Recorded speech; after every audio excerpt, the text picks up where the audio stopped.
In the beginning, there were only roads, people, machines, and the desire to go faster.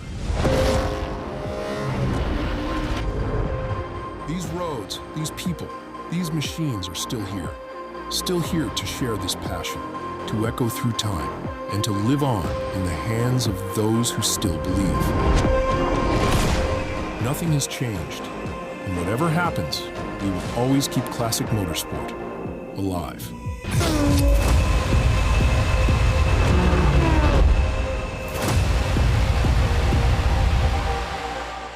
In 2026, all the legends unite under one name.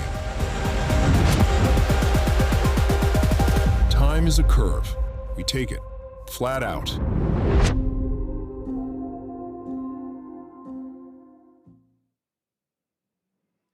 Bonjour à toutes et tous, ladies and gentlemen, welcome everybody. Quel bonheur de vous accueillir en ce samedi pour Le Mans Classique. À 16h, il y aura le départ de la course du premier des plateaux concernés. Ce sera le plateau 4. Les voitures sont déjà en position, en épi. Oui, la tradition des départs type Le Mans. Mais avant ça, ce qu'on va faire, c'est tout simplement accueillir des invités, bien sûr, des pilotes, des décideurs, des passionnés, des hommes, des femmes qui aiment effectivement la mobilité en général, la voiture bien sûr, Le Mans, la magie des 24 heures, autant présent mais aussi autant passé avec Le Mans Classique. J'espère aussi que vous allez apprécier tout ce décor autour de nous. Ce samedi, il fait très très beau. On est à quelque chose peut-être comme 28 degrés. On prend un bain de soleil avec un immense plaisir. Et puis c'est vrai qu'il y a un public considérable. On imagine demain qu'on aura de très très bonnes nouvelles en termes de fréquentation. Et sincèrement, quand je prends ce document-ci, qui n'est autre que le programme officiel naturellement de Le Mans Classique, j'ai plein d'infos, mais tellement il y a des choses extraordinaires que l'on va partager ce week-end. Nos premiers témoins, Pierre Fillon, président de l'Automobile Club de l'Ouest. Bonjour Pierre Fillon. Bonjour Bruno, bonjour à toutes et à tous. Et Marc Ouayoun, j'ai envie de vous présenter encore comme nouveau directeur général de Peter Auto. Bonjour cher Marc. Bonjour Bruno, bonjour à tous. Bon, je ne vous pose pas la question de savoir si vous êtes heureux, messieurs, on a une bonne idée de la réponse. Mais il n'empêche, Pierre Fillon, avec vous, j'ai envie de dire saluons une réussite. Et puis en même temps, je ne vais pas faire une phrase trop longue, mais je me dis quand même, Pierre Fillon, qu'on ne prend jamais assez le temps publiquement de vous dire merci. Et c'est la première chose que je voudrais faire, si vous le permettez. Parce qu'il n'y a même pas un mois, on était ici pour les 24 heures du Mans. 13 grands constructeurs, course extraordinaire, même pas 15 secondes, 14 secondes entre les gagnants et les seconds, un plateau absolument génial. Même pas un mois après, on se retrouve pour Le Mans Classique, avec 7000 voitures, avec évidemment ici les voitures des clubs, les voitures qui participent, plus de 200 000 spectateurs. Merci de nous permettre de profiter de cette réussite exceptionnelle avec les équipes qui naturellement vous accompagnent. Merci Bruno, je crois que c'est une bonne reconnaissance pour toutes les équipes, que ce soit celle de l'ACO ou de Peter Auto qui organise Le Mans Classique. Alors c'est vrai qu'il y a un mois, on a eu de très belles 24 heures. Voilà, j'ai envie de dire qu'on est dans un âge d'or de l'endurance, mais on est aussi dans un âge d'or de l'historique. Oui, c'est vrai que c'est rare finalement de pouvoir comme ça profiter d'un passé qui bonifie le présent et qui avec le WEC, disons-le, nous laisse aussi présager de beaux événements et de belles participations aussi. Alors là on peut parler de l'actualité très contemporaine, à l'arrivée de Ford, évidemment de Genesis, entre autres. Oui, il y a beaucoup de bonnes nouvelles sur l'endurance moderne. Et on aura Genesis qui est la marque premium de Hyundai l'année prochaine et puis le retour de Ford et de McLaren, en 2027, ça nous promet un duel assez formidable. Mais il faut revenir sur le passé. Absolument, oui, tout à fait. De temps en temps, regarder dans le rétro, c'est encore bien pour avoir de belles perspectives présentes. Ce succès de Le Mans Classique se traduit effectivement par énormément de voitures, de public pour cette 12e édition. C'est quand même important parce que c'est la dernière édition cette année de ce que j'appellerais la version classique de Le Mans Classique. Alors c'est vrai que jusqu'à maintenant, on organisait Le Mans Classique tous les 2 ans, donc on en est à la 12e édition. Mais en fait, cette 12e édition, elle date de plus de 20 ans, et donc le temps a passé. Et donc il y a des voitures qui étaient modernes, qui sont en train de devenir classiques, et donc il fallait faire quelque chose, sans évidemment changer ce qui a fait le succès de Le Mans Classique. Donc on ne va pas oublier tout ce qui s'est passé avant-guerre, etc. Mais voilà, maintenant il faut aussi qu'on aille jusque vers les années de 2012. Et donc ça fait beaucoup de voitures, donc on va scinder en deux. Il y aura une année Le Mans Classique Heritage et Le Mans Classique Légende l'autre année. Mais je pense que Marc va nous en dire plus. Absolument, parce que ça va commencer donc en 2026, Marc Ouayoun. Absolument Bruno, donc comme le disait Pierre, on a l'histoire de l'endurance qui continue à s'écrire depuis le début du Mans Classique en 2002 et donc on va passer de 6 tout simplement à 10 plateaux qui retraceront l'histoire des 100 dernières années, un peu plus de 100 dernières années de l'endurance de 1923 et jusqu'à 2015 et donc on aura 5 plateaux sur une édition Le Mans Classique Héritage, 5 plateaux un peu plus vintage avec une ambiance d'époque très travaillée, avec des nouvelles animations et un nouveau Le Mans Classique Légende qui va regrouper 5 plateaux qui vont démarrer au milieu des années 70 et nous emmener jusqu'au LMP1, LMP2, GTE des années 2010-2015, voilà, pour couvrir tout le cycle de l'histoire du Mans sur 2 éditions successives, donc un cycle de 2 ans malgré tout, comme aujourd'hui finalement. Et au niveau du mode organisation, on en attendra naturellement l'actualité et donc par conséquent le lever de voile sur les calendriers. Là, on est en mois de juillet, ça restera un festival estival? Absolument, on dévoile traditionnellement les dates du Mans Classique de l'année prochaine à la fin de cette édition. Donc vous saurez assez vite qu'on sera encore une édition estivale effectivement. Pierre Fillon, vous voulez nous dire à propos justement du succès de Le Mans Classique, naturellement, les passionnés pourront retrouver plein, alors j'ai envie de dire de nouvelles vieilles voitures, ce qui n'est pas péjoratif, mais j'ai l'impression que grâce à Le Mans Classique, ça a permis de retrouver des voitures que des fois, ou dont des fois on avait perdu la trace et qui là reviennent grâce à la magie du Mans et de Le Mans Classique. Oui, on va revoir des voitures qui ont marqué l'histoire du Mans, des voitures iconiques. Et puis, les spectateurs de Le Mans, c'est un spectacle intergénérationnel. Et donc, tous les jeunes qui aujourd'hui, entre 30 et 40 ans, ils ont envie de voir ces voitures qu'ils ont vues dans leur enfance. Et donc, voilà, Le Mans Classique doit renouer aussi et ramener ces voitures pour vraiment faire plaisir à toutes nos générations. Il y aura des courses d'accompagnement, messieurs Marc Ouayoun. Oui, on aura toujours des courses support, des courses thématiques dont on vous annoncera quelques surprises dans les mois qui viennent. On est en train d'y travailler, mais c'est vrai que l'idée, c'est d'avoir toujours ces 5 plateaux qui rouleront un petit peu plus chacun, et puis des courses thématiques sur des périodes, des marques ou des thèmes un peu iconiques de l'histoire de l'endurance. Les GT3 notamment. Par exemple, le GT3, effectivement. Puisque nous allons lancer aussi un championnat GT3 historique qu'on a annoncé il y a quelques jours aux 24 heures de Spa. Championnat qu'on va organiser avec Stéphane Rattel, avec SRO. Voilà. Au début de cet entretien, Pierre Fillon, je faisais le lien avec l'actualité contemporaine et le succès du WEC, mais c'est vrai que vous voyez qu'il y a un véritable trait d'union entre l'esprit Le Mans Classique et le WEC. Alors oui, et ce trait d'union, on va le montrer avec cette nouvelle catégorie. Marc a parlé de la GT3 historique, mais on va voir aussi Legend of Le Mans, qui sera donc les voitures de 2005 à 2012, donc LMP1, LMP2 et GTE. Et ces courses, bien sûr, on va les retrouver à Le Mans Classique l'année prochaine, mais aussi sur certaines courses du WEC. Et donc on va sélectionner 34 voitures pour le plus grand plaisir des spectateurs. En fait, on va aussi porter l'esprit Le Mans Classique sur nos courses modernes et sur les autres continents. Ça va être génial. Marc Ouayoun, vous avez pris le temps, vous voulez dire, pardon. Juste, vous aurez l'occasion d'admirer un petit échantillon des voitures qui vont constituer cette nouvelle série Legends of Le Mans, puisque nous avons dans le village une exposition d'une dizaine de voitures iconiques de cette période, comme l'Audi R10, comme les Pescarolo 01, comme les Peugeot 908, les Ferrari 458 en GTE avec cette sonorité extraordinaire.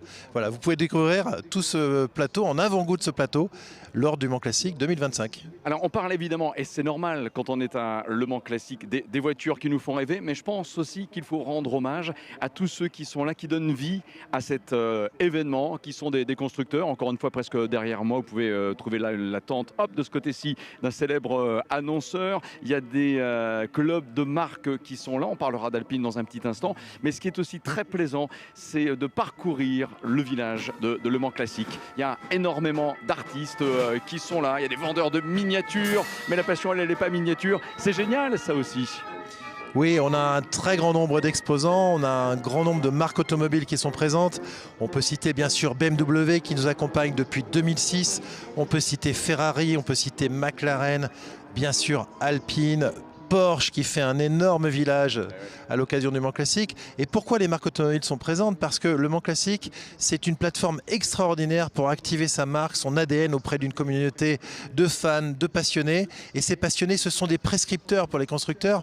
Et l'histoire des constructeurs telle qu'on la voit au Mans Classique permet de rayonner bien au-delà de l'historique et de préparer aussi l'avenir de ces marques. Et c'est pour ça que le Mans Classique est une plateforme extraordinaire pour un partenaire automobile. Je le répète et je le rappelle. Pierre Fillon, vous vous êtes, j'imagine, de temps en temps posé la question, mais pourquoi est-ce que le grand public aime le Mans Classique? Est-ce qu'on aime bien effectivement tout ce qui est un petit peu côté rétro, parfois peut-être se replonger dans une époque où allez, la vie était peut-être un petit peu plus facile, moins de contraintes, on vient prendre une bonne bouffée d'oxygène finalement quand on vient à le Mans Classique, selon vous? Bruno, je pense qu'on adore retomber en enfance. Oui. Et le Mans Classique, c'est une formidable machine à remonter le temps. Revoir les voitures qui nous ont fait rêver quand moi j'étais enfant et que je venais comme spectateur. On pouvait se glisser dans les garages. Bon, c'est plus difficile maintenant, mais à l'époque c'était beaucoup plus facile. Mais voilà, c'est important. Et puis je pense que c'est aussi le Mans Classique, c'est comme le Mans moderne, c'est avant tout une grande fête populaire. Bien sûr. On vient avec la famille, on vient avec ses amis, toutes les générations pour y vivre une expérience un peu hors du temps. J'ai envie de dire, là on a remonté le temps, Oui. mais voilà, pendant quelques jours on va oublier tout ce qui se passe. Bien sûr, ça fait pas de mal. Marc?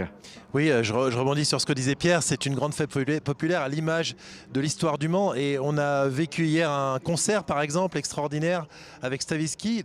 Ce soir, Céron va mettre le feu sur notre scène du Mans Classique. Donc l'idée c'est vraiment d'en faire un événement qui va bien au-delà de ce qu'on voit sur la piste, qui est déjà un spectacle magique, mais c'est d'avoir un beau village, d'avoir des concerts, des animations qui rassemblent toute la famille. Et on voit vraiment, moi je l'ai vu de manière très nette depuis 2 jours, que la population qui vient au Mans Classique, c'est une population multigénérationnelle. Il y a des jeunes, il y a des anciens.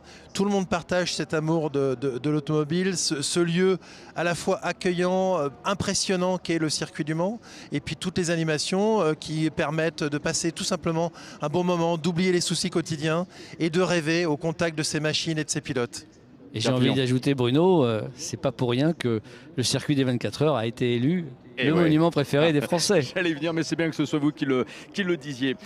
Une question encore aux pilotes, alors d'équipe, on l'a vu, mais de voiture aussi, que vous êtes Pierre Fillon, avant d'accueillir, et je le dis parce qu'il est arrivé, un autre pilote, c'est Felipe Massa, qui est aussi le starter d'honneur de Le Mans Classique. Vous pilotez combien de voitures là ce week-end, Président? Alors, je pilote 2 voitures. Donc une petite Lotus Elite de 1959 dans le plateau 3.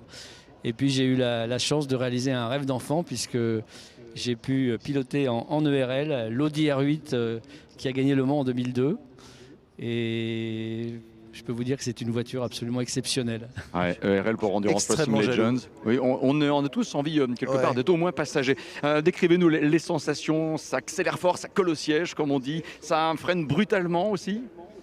Alors d'abord, avant tout, c'est une voiture très confortable à piloter. Oui. Contrairement à d'autres voitures de course que j'ai eu l'occasion de piloter, c'est pas violent. Tout est smooth, tout est fluide, très confortable. Ça absorbe tous les défauts de la piste. Vous pouvez passer sur les vibreurs, vous ne sentez presque rien. Ça freine, c'est absolument redoutable. Ça accélère très fort. C'est vraiment un gros karting collé au sol. Ouais, après, génial. pour l'exploiter, c'est une autre affaire. Mais vous l'exploitez très très bien, puis en même temps vous avez un super coach, puisque pour vous, le docteur Wolfgang Ulrich, dirais-je, a repris du service, mais je vois que ça s'est bien passé. Encore une fois, merci beaucoup à tous les deux. On va passer un bon week-end grâce à vous, c'était génial. Merci Bruno et de belles Le Mans Classiques à vous tous. Voilà, merci à Pierre Fillon, à Marc Ouayoun pour la CO et pour Peter Otto. On va effectivement avoir de nouveaux invités dans une poignée de secondes. C'est l'instant là aussi d'un changement de baquet finalement, puisque à mon ami il va pouvoir nous rejoindre avec le starter qui est Felipe Massa, qui revient effectivement le Mans Classique, qui connaît bien également le Mans, puisqu'on l'avait vu aussi ces dernières années venir donner le départ d'une course des 24 heures karting tout simplement. Et puis voilà, vous en profitez l'instant justement que nos invités arrivent pour bien vous aussi vous imprégner de cette ambiance Le Mans Classique avec un public encore une fois extrêmement présent. Ah, il fait beau, il fait chaud ce week-end au Mans, c'est sûr et c'est certain. Felipe Massa va pouvoir nous rejoindre en effet. Et voilà, ce sera avec Felipe en fait qu'on va pouvoir discuter dans un petit instant. Et ça nous fait vraiment extrêmement plaisir. Mesdames et messieurs, on a le grand privilège quand même d'accueillir quelqu'un qui a été vice-champion du monde de Formule 1, qui a une carrière absolument exceptionnelle. Et j'ai envie de lui dire « Welcome back, Felipe Massa ». I say it in French. Bonjour. Bonjour, it's a great pleasure to be here one more time in the Le Mans Classique. It's a great moment, you know, to see all of these great cars, people really that love motorsport, classic cars, Yeah. and I think that's is the same for me. So I really enjoy, and I just saw the race for the kids, and my son was also there enjoying, and I think that's really a fantastic feeling for all of us. Oui, effectivement, Felipe qui nous dit, évidemment, je suis très content d'être là et comme vous l'avez dit, d'être de retour ici au Mans, de voir autant de personnes et puis de sentir également clairement cette passion de vous toutes et tous pour les voitures classiques. Donc oui, je suis très content d'être là et puis en même temps, j'ai été très content de voir aussi ces derniers instants, le départ de l'isolement avec les enfants, mon fils en était, donc effectivement beaucoup de plaisir. There is someone who is very important, you know, in the Le Mans environment today, who is Richard Mille, and as far as I know, Felipe, I should say you are one of the, if I can say that, the oldest partners of Richard. I say it in French. Vous savez qu'avec Felipe Massa, on a également le bonheur d'avoir avec nous quelqu'un qui est quelque part un pilote partenaire, le plus vieux partenaire de Richard Mille. Well, Richard Mille is like a family, you know. For me, I started to be ambassador of Richard Mille in 2004. It was definitely the beginning of the historic moment of Richard Mille, and I'm so happy that I've been part of a lot of development, you know, for the brand, for the watch. All of the race I did in Formula One, since then I had Richard Mille in my wrist, and I think it's a big proud. I am really proud, you know, to be part of this family, to be part of Richard Mille, and to be here, you know, with all of them. All of the, you know, the people that started Richard Mille since the beginning, like Richard, like Dominique, like everyone that is part of Richard Mille, which is definitely a family for me. Felipe, vous l'avez compris, même sans la rigueur parler anglais, est très heureux justement d'avoir quelque part ce partenariat qui a commencé pour lui en 2004 et l'immense fierté d'être part of this family, autrement dit d'être effectivement membre de cette famille. J'ai la chance en effet effectivement d'avoir une Richard Mille. Tiens, je vais me permettre de regarder, look at this watch, elle est effectivement très sympathique, hein, celle de Felipe Massa, et effectivement je suis aussi très heureux de voir comment au fil du temps la famille s'est agrandie et puis aussi saluer l'importance du personnage. Felipe, what about, I should say, the news from you today, your activities in sports car, in go-kart especially. What's your business, if I can say? Well, actually, I'm living in Brazil now, so I have some business there. I have 2 restaurants also in São Paulo, but also some other business that I'm parting. But also, I still racing. I cannot stop racing, you know. Still racing the Brazilian Championship of stock car. So last year I finished second in the championship.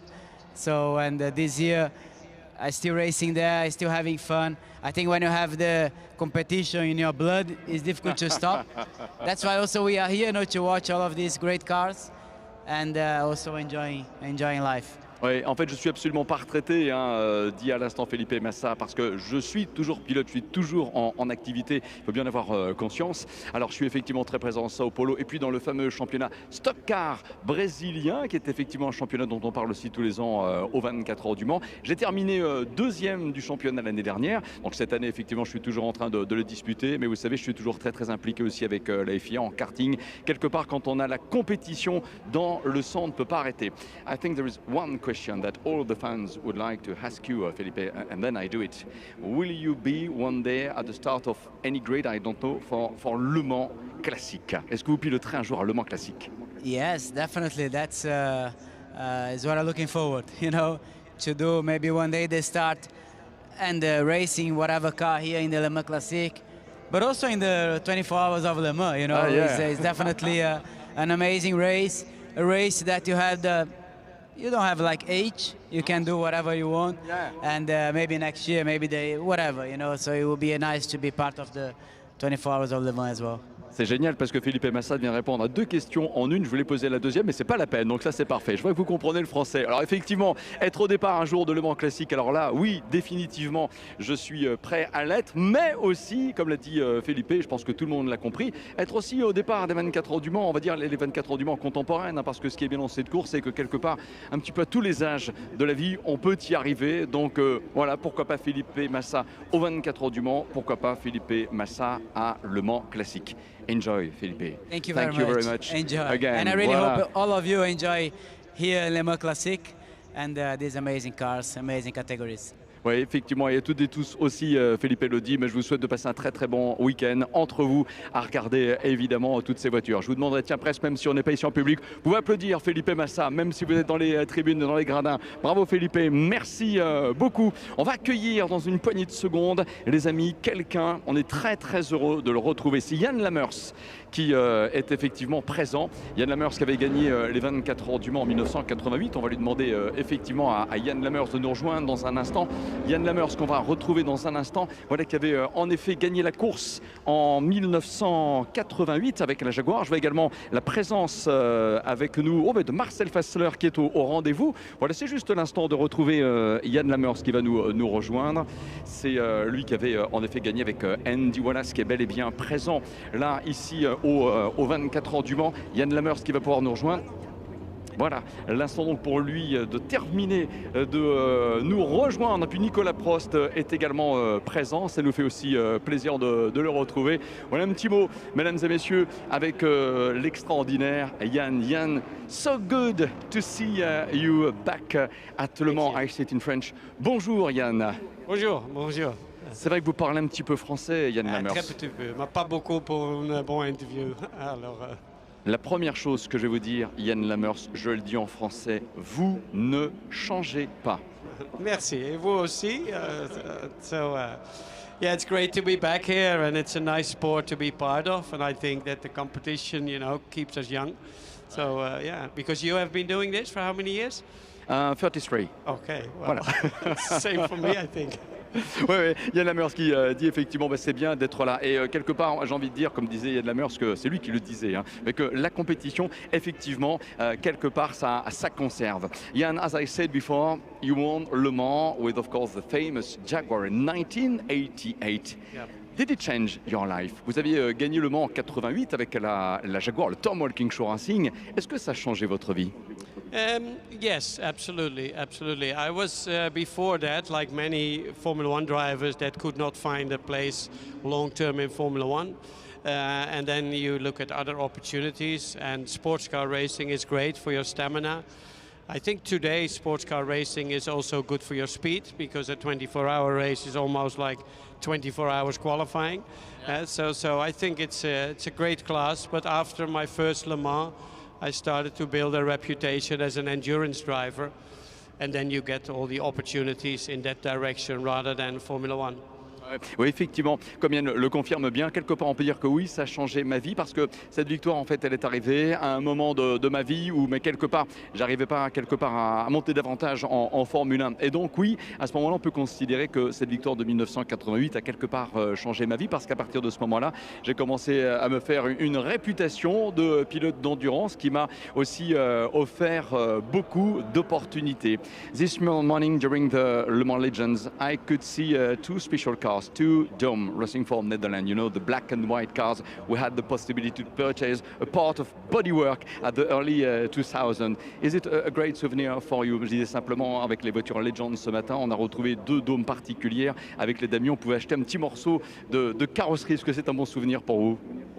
Well, it's great that they are here. It's great that the public can see it. I have no involvement whatsoever. I haven't seen them yet because it's all, you know, I've sold everything and that's all their own effort. So I'm not involved, but it's great, you know, it's a great heritage. We had a great time. You know, 2001, it was nice, you know, that we surprised all the factories that we were mixing in the front. So it was a nice time, but it also, you know, was financially hard for me. So it nearly took me down. So I stopped in 2010 with sports car running a team. And then I took like 4 years to not go bankrupt, actually, and I managed to stay alive, so that's good. But yeah, since 2014, I've been doing many other things, and now I'm involved also with the Dutch Grand Prix, and I'm the sporting director there, so it's a nice job. And also spend a lot of time with my son, René. He's in Formula 4 now. So yeah, the last 10 years I've been spending helping him for his career. On pourrait presque dire un petit peu un souvenir mitigé, nous dit Yann Lammers, parce qu'effectivement, ces voitures-là, c'est aussi quelque part un symbole d'une période où financièrement, ça peut être assez difficile. Et Yann qui l'a dit très honnêtement, je sais qu'elles sont là, mais les activités de ce week-end font que je n'ai pas forcément suivi ces voitures de très très près. Mais effectivement, quand même, ça reste une période qui était particulièrement sympa. Puis après, j'ai complètement arrêté, notamment à partir de 2014, mais j'ai d'autres activités aujourd'hui. Je suis notamment impliqué dans l'organisation du Grand Prix F1 des Pays-Bas. Et puis, je m'occupe aussi beaucoup de la carrière de mon fils, qui est aujourd'hui en F4. One question. I think that today and for this weekend, you drive a Bentley, so a car of the very first years of the Le Mans history. And simply my question is, how is it to drive a Bentley from the 20s of last century? Ma question, elle est, comment c'est de piloter une Bentley dans le plateau 1 du début du siècle dernier, des premières éditions des 24 heures du Mans? Well, it's great, you know. It's a great. I drive it with two friends, Alex and Fred van Bremen, from Holland, and it's nice. I've done with the Bugatti. I did the Mille Miglia, so it's nice to experience that. And I think the Bentley was still on my bucket list. So now also it's just great for the heritage, because you know Le Mans is this fantastic heritage. Many cars are part of that heritage, and for me now, you know, to just drive on this track with a car like that is just a unique experience. So yeah, I'm grateful for that. Oui, effectivement, je suis très très heureux d'être au volant avec une voiture de ce genre. En fait, quelque part, elle était un petit peu sur la liste des voitures que j'avais envie de piloter dans ma vie. Et là, je le fais ce week-end avec deux compatriotes, en fait. Et puis, c'est bien parce que c'est aussi une voiture qui est symbole d'une certaine période de l'histoire des 24 heures du Mans. C'est ce qui me rend très très fier. Thank you very much, Yann. Enjoy this weekend and see you, of course. On va accueillir également un ancien vainqueur et puis un pilote aussi pour lequel le Mans beaucoup d'affection, c'est Nicolas Prost. Merci encore à Yann Lammers. Marcel Fässler va nous rejoindre. Nicolas Prost aussi. Alors avant qu'il ne prenne place, je vais m'autoriser à prendre un livre. Voilà, Nicolas qui arrive, Marcel Fässler aussi. Puis avec Jean-Pascal Dauce, on parlera également d'Alpine tout à l'heure. Mais les amis, si cela vous met en appétit, voilà, je vais prendre le temps de vous présenter la couverture d'un livre, d'un personnage. Moi, je ne vous cache pas, c'est un héros de mon enfance. C'est Jürgen Barth. Et j'espère qu'il n'est pas très loin en ce moment, ou d'un écran ou d'un haut-parleur pour ceux et celles qui sont sur le circuit, parce que Jürgen a écrit ce livre-là, c'est La course au menu, c'est le livre de cuisine Porsche de Jürgen Barth. En fait, c'est simple, c'est 24 Porsche, 24 circuits et 24 recettes. Alors, je peux vous garantir que dedans, il y a de l'illustration. Vous voyez, on parle de voitures, mais pas que. On parle également de très très bons petits plats. Et sincèrement, c'est un livre, Nicolas et Marcel, que je vous conseille. J'espère que ça vous a mis en appétit. Bonjour Nicolas Prost. Bonjour Bruno. Bon, ça fait plaisir naturellement de se retrouver là. Bonjour, rebonjour Marcel, on a eu le plaisir de se voir aussi ce matin. Bonjour. Tout va bien Marcel? Bon, tout va bien, ça va? Ouais, tout va bien, ouais, super, parfait. Tout nickel, bon temps, super. Ah, Nicolas 10 fois Le Mans, si je ne me trompe pas. Voilà, on avait commencé l'histoire avec des salines, et puis naturellement les rébellions. Mais ce week-end, quelle voiture pilotez-vous et quelle place elle a dans l'histoire de la famille Prost? Ouais, donc je pilote la Viper GT-RS, je crois que c'est son code exact, que je partageais avec mon père en 2005 en GT France. Donc c'est une voiture assez spéciale forcément pour moi et pour ma famille. Oui, on l'imagine, les sensations sont bonnes avec une Viper de ce genre? Oui, j'étais hyper surpris honnêtement. La voiture, c'est une voiture qui a peut-être maintenant même 25 ans en conception et ça se comporte très très bien.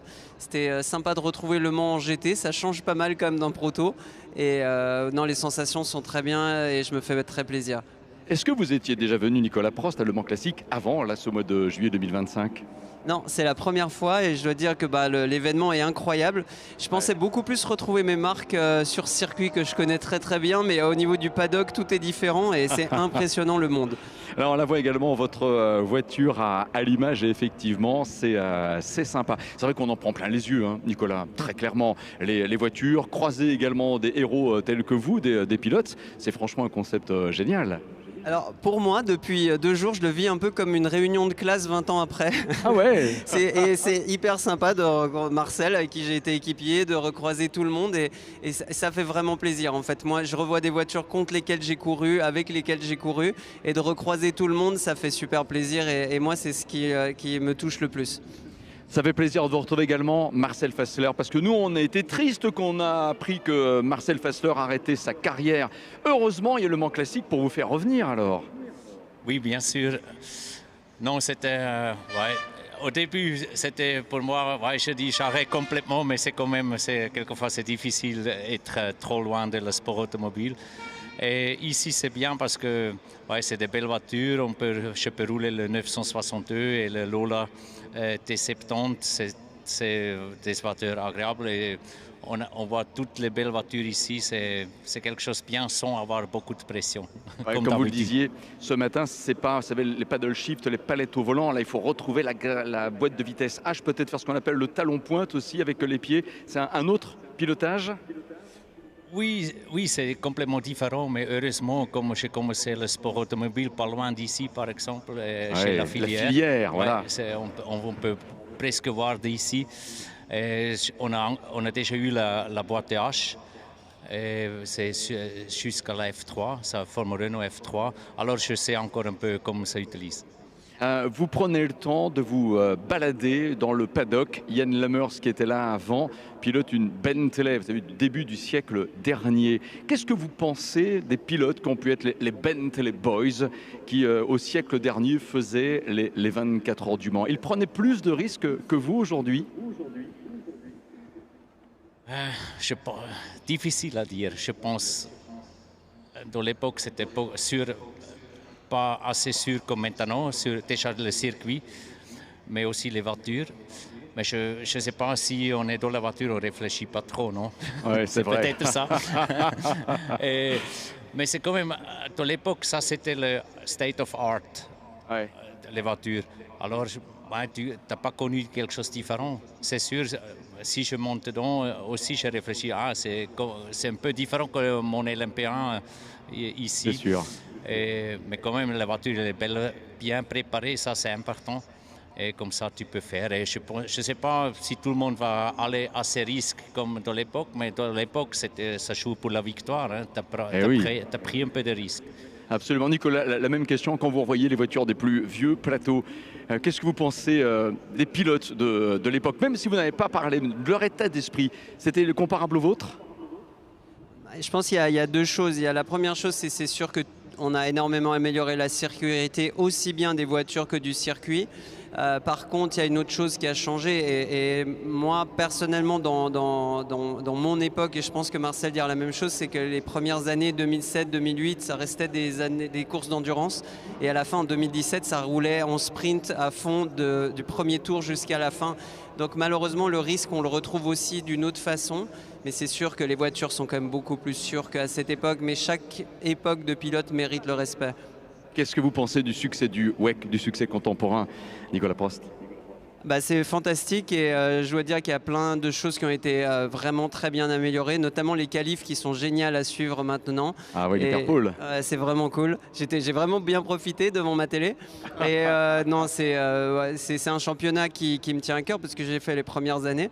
Et c'est vraiment super de voir que le sport auto peut avoir plein de catégories professionnelles et qui soit magnifique à regarder.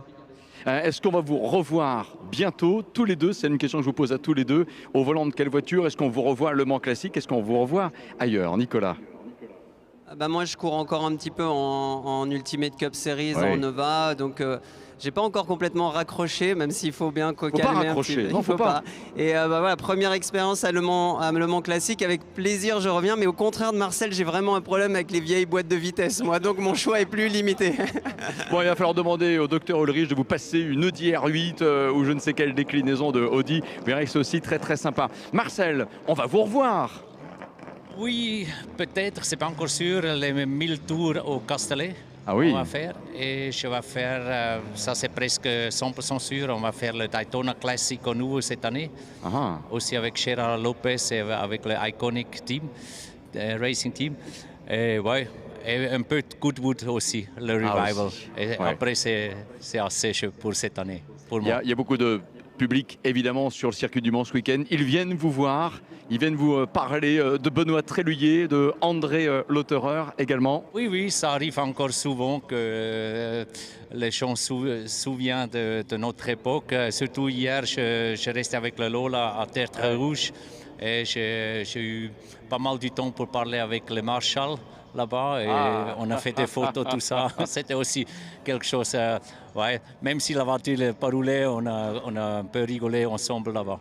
Génial, merci à tous les deux. Bon, Nicolas, vous demandez à Alain de venir aussi, hein. Je ne pouvais pas terminer l'entretien sans vous demander de passer l'invitation pour l'année prochaine. Merci de le faire. Ça sera fait. Voilà, ce sera fait. Merci à tous les deux. Et pour terminer, mesdames et messieurs, on va célébrer un anniversaire avec un constructeur. C'est Alpine et Jean-Pascal Dauce qui nous rejoint parce que le personnage, j'ai l'impression, qui a pris sa très très belle veste avec le A fléché. Mais mettez-vous là, mon cher Jean-Pascal, plus près de moi. Ça nous fait plaisir de vous accueillir de ce côté-ci. C'est parfait. Voilà, on va pouvoir prendre ce micro-là. Allez-y, je vous en prie, en même temps que l'on peut continuer de voir ces très belles images aussi avec le public présent pour aussi donc célébrer ce week-end, mon cher Jean-Pascal. Bonjour tout d'abord. Bonjour Bruno, bonjour à Les tous. 70 ans d'Alpine quand même, c'est pas rien. En effet, c'est un très bel anniversaire qu'on fête depuis quelques semaines maintenant. On a commencé ça à Dieppe avec plus de 1500 Alpines Wow. il y a quelques semaines, c'était magique. Et puis là, on est content de le faire au Mans Classique, qui est un événement magnifique pour l'historique en général. Et pour Alpine, c'est une belle fête. Parlez-nous de vos fonctions aujourd'hui. J'ai l'impression que pour vous aussi, un petit peu un virage là dans la vie. Alors en effet, j'ai récemment rejoint un poste qui me permet de marier mes compétences professionnelles et ma passion. Je suis donc chef de projet d'un musée alpine que nous voulons installer à Dieppe. Donc Renault a annoncé récemment un beau projet à Flins pour l'art et le patrimoine de Renault. 125 ans d'histoire récemment, et donc on va avoir un musée. Et Alpine a aussi cette ambition. Donc j'ai rejoint ces fonctions après un long parcours en ingénierie et en programme. En ingénierie, vous avez collaboré à quelle élaboration d'Alpine là, récemment, la cet an nouvelle dernier A110, j'étais dans l'équipe avec Carlos Tavares, Bernard Olivier et on a ensemble, Anthony Villain que j'ai recroisé ici, le directeur du design Alpine, et donc on a ensemble collaboré à cette renaissance de cette A110 dont on a pas mal d'exemplaires là dans la partie club. Eh oui, ils ne sont pas loin d'ici. Hein. D'ailleurs, il y a les A110 contemporaines, mais bien sûr les plus anciennes, les premiers modèles, et puis les A310, et puis les A610 que l'on retrouve aussi, car on les voit d'ailleurs aussi en ce moment à l'image en illustration. C'est un succès incroyable quand même, j'ai envie de dire, ce revival d'Alpine. Oui, tout à fait. Je pense qu'on a eu l'humilité, le respect et la chance de bien réussir le retour dans le bon ordre, c'est-à-dire commencer par une A110. Je crois qu'on ne pouvait pas faire renaître la marque Alpine autrement. Donc ça a été fait. La voiture a été bien accueillie et sa gamme a bien évolué. Et puis maintenant, voilà, on passe à la suite avec des nouvelles voitures qui sont exposées dans le village, à 290, à 390. Bien sûr. La 110 R Ultime, la dernière version très exclusive de notre A110. Et puis tout l'avenir est devant nous. Voilà, absolument, tout l'avenir est devant vous. Mais c'est vrai que, j'ai envie de dire, bien sûr, Alpine est en Formule 1, Jean-Pascal Dauce. Mais bon, allez, quand même, je crois que le support marketing qui a accompagné la réussite de la renaissance de la marque Alpine, c'est quand même l'endurance. Et voilà, sans chauvinisme, c'est quand même le Mans. Oui, tout à fait, Bruno. On est au Mans ici. On a fait cette aventure avec justement Philippe et Carlos Tavares à l'époque, et Bernard Olivier aussi. Donc oui, bien sûr, le cœur bat toujours un peu plus fort au Mans pour les alpinistes. Si je veux acheter une Alpine, au passage, j'ai en ce moment important, tellement oui, alors effectivement c'est vrai que c'est là. un point important. La 110 actuelle, telle qu'on la connaît, s'arrêtera d'être produite mi-2026 pour des contraintes réglementaires. Donc pour tous les amateurs d'Alpine qui veulent se faire plaisir, il reste un peu moins d'un an, puisqu'on a un petit peu de délai évidemment pour se faire livrer une belle auto comme ça. C'était pas un coup de pub, c'était juste une info, sinon un rappel, mais c'était bien de le faire. Et puis effectivement, un beau projet de musée, tant mieux, compatible aussi avec le M24, hein, naturellement, au Mans, que l'on découvrira globalement dans un an, au printemps 2026. Jean-Pascal Dauce, merci beaucoup. Merci beaucoup. Bon 70 ans à Alpine, naturellement, et au plaisir de retrouver naturellement les 424 dans 2 semaines au Brésil pour la première manche d'après 24 heures du Mans pour le championnat du monde d'endurance. Voilà les amis pour ce tour d'horizon de Le Mans Classique et ses invités que nous avions envie d'accueillir pour une discussion partagée naturellement avec vous toutes et tous. Le Mans Classique, on aura donc le premier départ à 16h. Je regarde ma montre, on est pas mal côté ponctualité, mais lorsque l'on est effectivement ici à l'image partout dans le monde avec justement la chaîne officielle YouTube de Le Mans Classique avec vous toutes et tous qui est sur le circuit, il faut prendre également le temps de vous dire de nouveau bonjour, bienvenue, saluer ceux et celles qui ont traversé des continents, plein de régions de France pour être au Mans ce week-end. C'est le début également pour les plus jeunes des grandes vacances d'été. Merci d'avoir fait du Mans votre destination de ce week-end. Et puis on a parlé d'Alpine, mais c'est vrai que lorsque l'on parle de Le Mans Classique, il y a plein d'autres constructeurs partenaires qu'il faut mettre en avant. On est une ville Porsche Experience Center, Porsche est là, il y a naturellement Ferrari, il y a aussi BMW, il y a aussi plein de bénévoles, les commissaires, voilà, c'est tout cela, cette réussite du Mans avec les 24 heures du Mans, mais là, ce week-end, Le Mans Classique. Merci d'en être à toutes et tous, et donc dans moins d'une heure, le premier départ, type Le Mans, ce sera avec le plateau 4. Excellent week-end, restez connectés.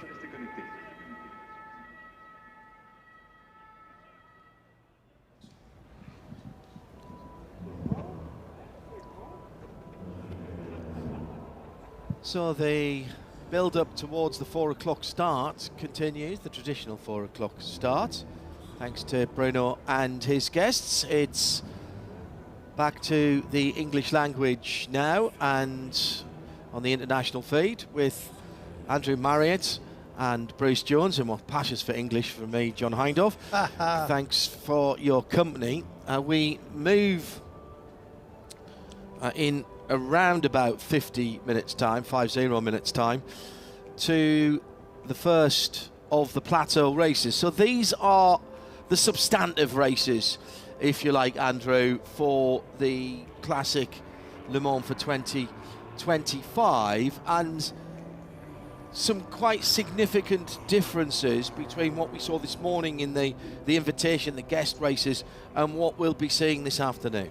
Yes, John, they're going to race 3 times now. This is the first of 3 races, and sometimes it'll be the same driver in each race, but you can put other drivers in, you can change halfway through. The races are only 15 minutes long, but they'll race one race now. We've got 6 different periods, and everyone will get a race in the night, and then you add up the aggregate, and you've got to watch that. Well, this year we've got a great timing system, so I won't have to try and do the maths, which I'm not always that good at.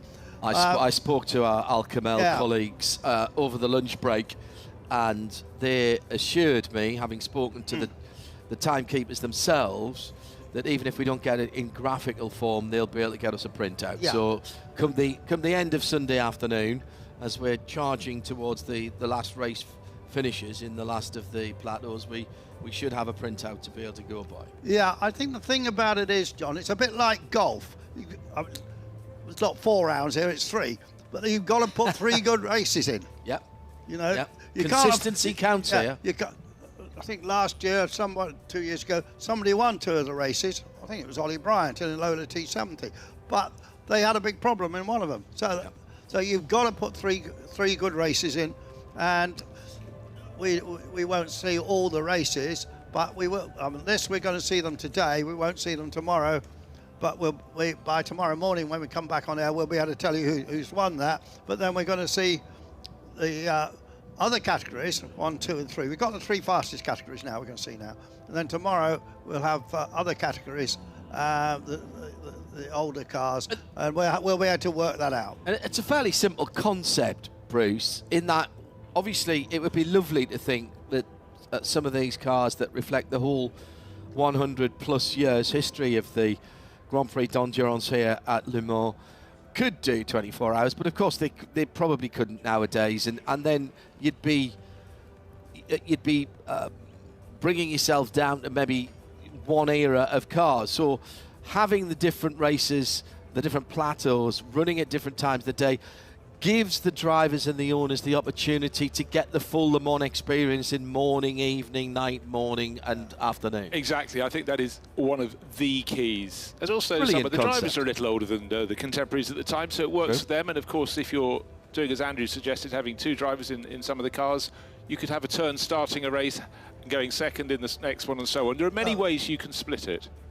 And if you had a gentleman driver who doesn't like racing in the night, then he could do.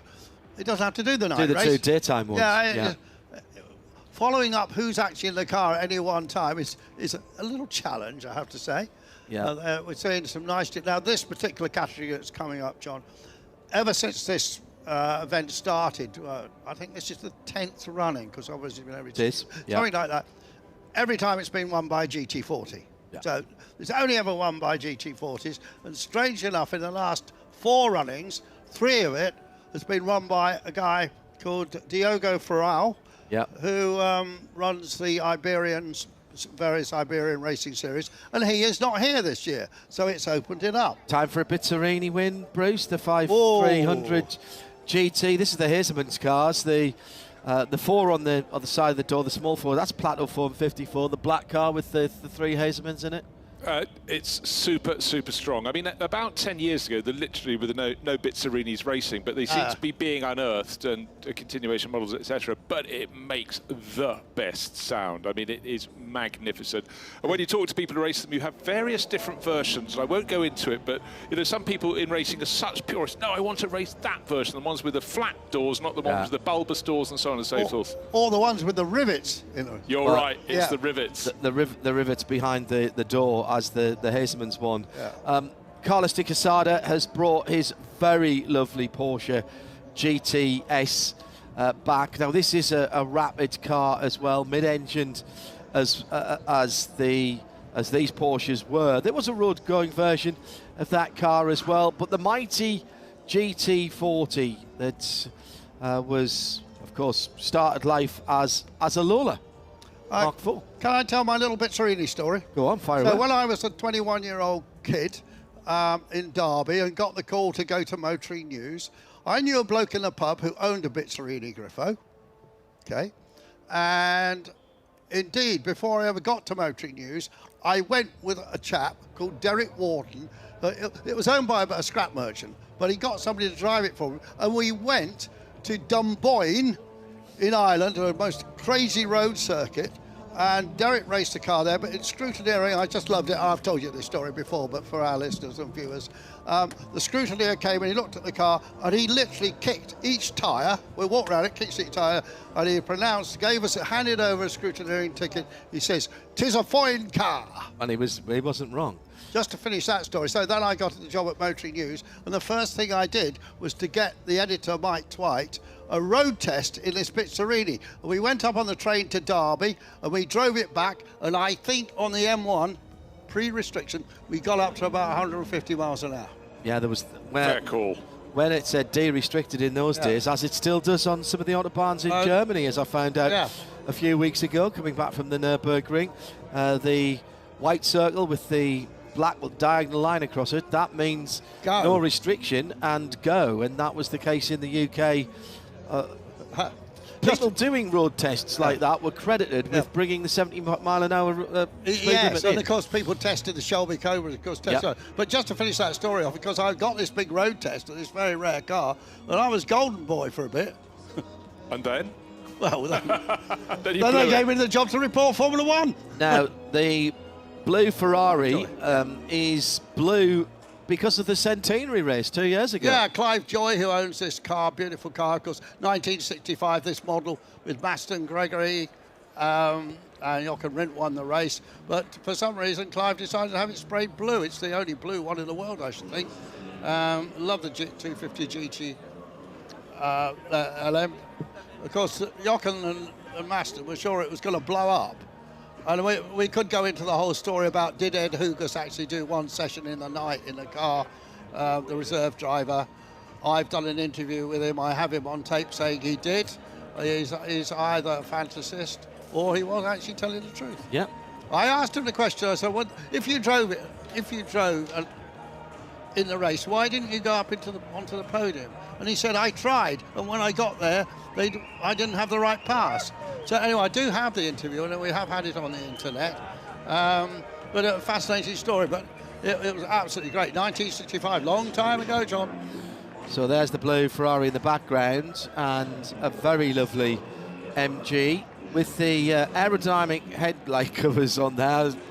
Just wonder what that difference that made at speed. This was the era, though, Bruce, of the big banger American engines, and nothing used it better down through the years, and exploited the tyre technology as the wheels and tyres got wider and stickier than the Cobra. Well, the Shelby Cobra obviously raced in that initial shape with, you know, a hard top, but one that could be removed. But down the straights, all that power was very, very unstable. And so eventually we had the Shelby Daytona, Shelby Cobra Daytona Cooper with a much, much longer body, specifically to be airing the cam tail, a cut-off tail, to be specific in a straight line. And in fact, the body shape, talking of cam tails, the Marcos as well, you know, British manufacturer with the wooden frame, went racing too, and they're sort of hoping to revive themselves. Peter Brock, of course, not the Australian V8 superstar, who designed the Shelby Cobra Daytona Coupe. Two Marcos together there, actually, because there's a Marcos and there's a mini Marcos standing next to it. That car's had an engine change. It blew up in practice until it had gasket. It was a fresh engine, so they had a spare, so they put the old engine back in. Oh, so they didn't just do the head gasket, they did the whole engine. Bruce is very good at my little quizzes. Which... Help! What Grand Prix driver started racing in a Marcos? Jonathan Palmer. Oh, that's it. That wasn't what I'm looking for. Jackie Stewart. That wasn't what I'm looking for. You see, it's amazing, isn't it? They all race Marcuses. Jackie Oliver. Jackie Oliver. He raced one of the... 3 Grand Prix drivers started racing in Marcuses. That was my point. So the Marcos 1800 cc. That's a lovely... That was the Volvo engine, yes. And then eventually, more for road purposes, they put the Ford engine in, and eventually up to the 3-litre, the Essex lump. Lee Mole always has a beautifully prepared cars. And straight sixes, now we're talking. What polishes up more beautifully than a Jaguar type? Still just the most exquisite shape. I think that's a Valley Motorsport prepared car, that one. I mean, straight six, we're driving straight six this weekend, getting backwards and forwards here to Le Mans, brand new for 2025. Diesel 3.3 straight six. There's nothing better, and fair play to Mazda for taking the road less travelled in their engine development, but nothing better than a straight six. Very smooth engine. And then right at the other end of the cubic capacity scale is the little fiberglass bodied mini Marcos, so called, Bruce, because it was based on parts from a Morris Austin Mini. Well, absolutely so. Sort of the closest you get to the Mini is the front, and obviously it goes longer and longer further it goes back. But Andrew, this sort of car, you'd have, when you were a junior reporter, this would have been sort of your bread and butter, wouldn't it? Yes, I was telling a story the other day. There was a copy of it called a Mini Gem, which I think Gem Marsh broke away from his own company. And we had one on road test, and it wasn't me driving, I think it was Jeremy Walton. He was going down the M4, and that front bonnet, which was basically the same, came off and went through the windscreen of a Bentley that was following it. There was quite a lot of fuss about it. Imagine that. It was a big single piece, wasn't it? That front end, like a big clamshell. Another E-type. Oh, just going back to that Marcus. Strange enough, it was in the BRM colours. Did you see with the orange nose? Yeah, with the orange, the lipstick around the nose. Yes. Proper British racing green, which is flat, not metallic, and on a sunny day, proper British racing green looks black. That is the key to that. I've seen some pictures. There's no official ICI colour for this racing green. Is there not? No, because I'm doing this livery series of livery articles, so I've been researching it quite a lot. Actually. So there's no Pantone. Oh God, nowhere near. I mean, the range of BRGs you get. And of course, if you go to Ferrari, John, you know this, but maybe some of our listeners don't, viewers don't. If you go to Ferrari and say, I want a red one, please, they say, which of the 20 red colours do you want? Oh, at least. And some people have their own shades of red that they only have. Another classic British sports car that's... Oh, wooden gear knob. Well, why would it not be on a Lotus? Lotus Elan there. Colin Chapman, one of the many who fell out with the authorities here at Le Mans down through the years and vowed he'd never come back. Yeah. And didn't. He didn't. No. Lotus did many years later. Eventually, yeah. They did win the index of thermal efficiency with an Elan here, which upset the French because the whole rules were written for a French Alpine or WM or WR or something to win it. Yeah, it was for the smaller engine capacity cars, and actually, when you read back through the books, you can't believe they were out with the quickest cars because the speed difference was just even in those days was. See, we did have that interview earlier. Alongside all the overall results of this is also an index. Yeah. And I don't really quite understand how it works, but it's something to do with mixture weight and engine size. That's a fine hat.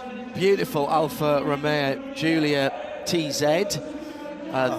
Absolutely gorgeous cars. Just revel, dear viewer, in the beautiful colours of these cars and how each and every one of them represents their manufacturer in a slightly different way. And if you think that a TZ, Zagato obviously designed this car, but if you think that a TZ is not that much bigger or much different to the Lotus Elan that's alongside it, but look at the difference in the styling. It was personal, it was emotional, it represented the manufacturer.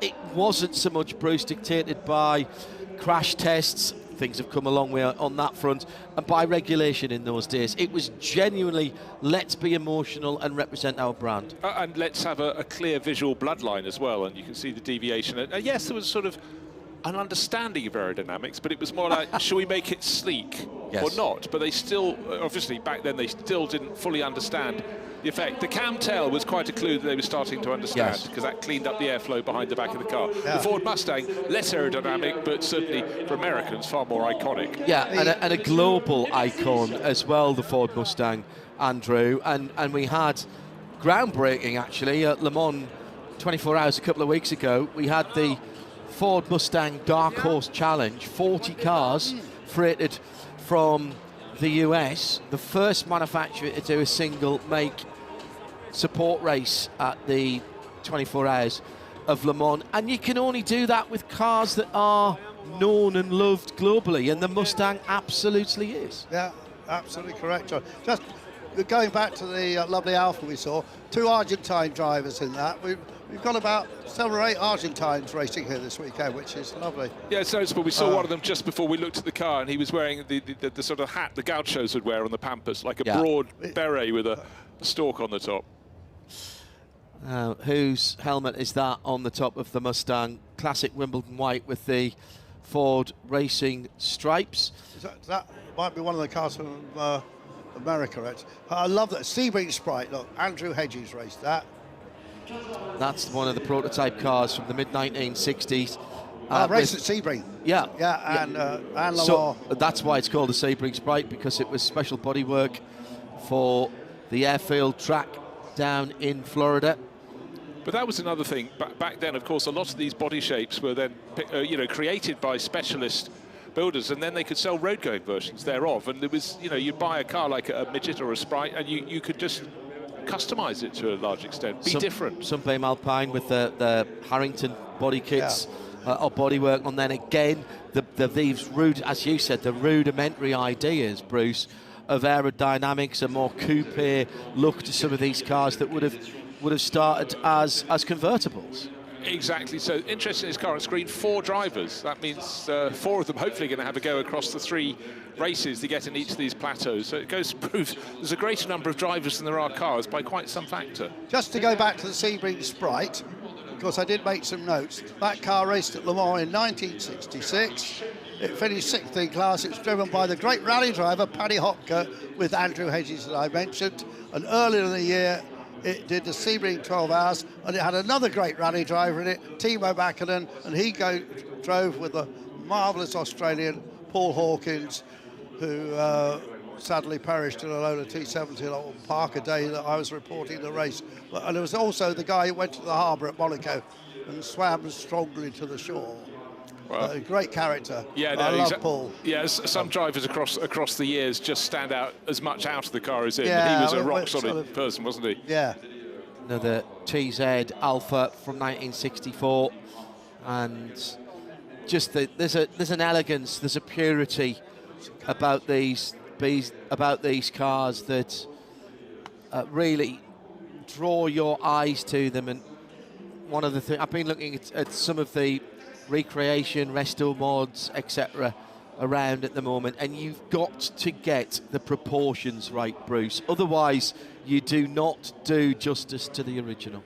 Now, okay, a lot of people, entirely so, but one of the things I love is the fact that the sort of customization we saw, there was an Argentinian entered Alpha, so across the back in the cut-off of the cam tail you had the Argentinian flag, that's a Sukari family car, and the Westermans are out there with their Porsche. We had them in the studio both at Spa-Francorchamps here. This is a car with a massive story, John. 40 years ago, this number 87 Porsche was campaigned by the Westerman's father. Then it got laid up when he stopped racing and sat around for a very long time. Sadly, he died, left it to his boys, and they have embarked on a journey with the car as well as with themselves to get that car back into fine fettle. And that little red Porsche, they've been racing it in the Peter Auto 2-litre short wheelbase Porsche Cup, decided to make the effort to come here. And they told us earlier on, and we knew that's the part of the story, what we didn't realise, it would have been their dad's birthday today. Yes. And they are going out in the first of our plateau races in half an hour's time, and we wish them well. They have been very impressive. They have no motor racing behind them as such, and they went out and won their class at the Spa event a couple of months ago. Should say these plateaus, the amount of years isn't always the same. No. So this is the one with the least number of years. So this is 1962 to 1965. And there's a reason for that. Jan Magnussen listed on the dark green Ferrari 275 GTB, the number 81 car.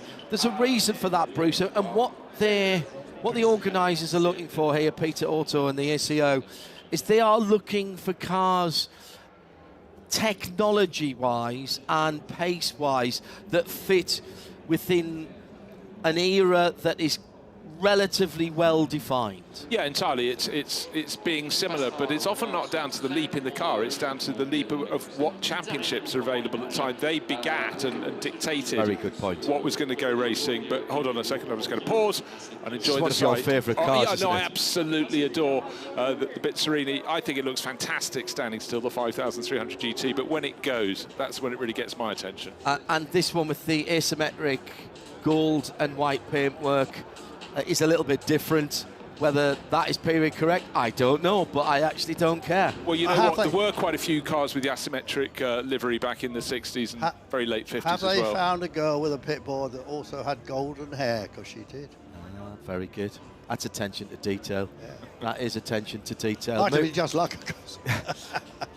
Further down the grid, a bright yellow. More Argentines. TZ. Just lovely, aren't they? They really are. Actually, that's a car entered by a pair of Israeli drivers. Well, I saw the Argentine. I saw blue and white. My apologies. there we are. So indeed, yes. There they are. Attention to details. Well, packed place down on the grid. I just cannot wait for this race to get underway. Well, let's stop talking about it from inside of the booth and pick up some atmosphere from on the grid. We heard from Bruno a little while ago on top of us of the studio here. Let's hit the grid now with Vincent. Le start grid of le Mans Classique, la grille départ de ce Mans Classique avec, je l'espère, un son qui passe suffisamment. On est à l'avant de cette grille départ. We are at the place of the pole position of this start grid with some personalities. On est avec quelques invités de prestige pour certains ici à l'avant de cette grille de départ. Et le premier invité de prestige, ça me fait plaisir, même si quelque part il ne sera pas au volant sous peu puisqu'il a connu des ennuis et des essais un peu compliqués. C'est tout simplement monsieur Philippe qui est à mes côtés. The first personality with me is Philippe Siffert, the son of Joe Siffert, of course. He won't be at the start of his race because of some technical failures during the qualifications. Philippe, Le Mans Classique, tout cet engouement pour la voiture ancienne, ça vous inspire quoi? Ça me fait vraiment très plaisir de voir tout ce monde, c'est impressionnant. Ça fait plaisir que les gens aiment encore les voitures, ça c'est top. Et c'est vrai qu'il y a un sacré paquet d'histoires sur le Mans. Alors bien évidemment, cette épreuve des 24 heures du Mans, Joe Seifert y a souvent participé, n'a pas connu beaucoup de réussite ici bien sûr, mais il fait partie des incontournables. Quand on s'appelle Seifert, qu'on arrive au Mans, ça fait quoi comme impression, Philippe? Ah ouais, là, il y a un peu de pression quand même.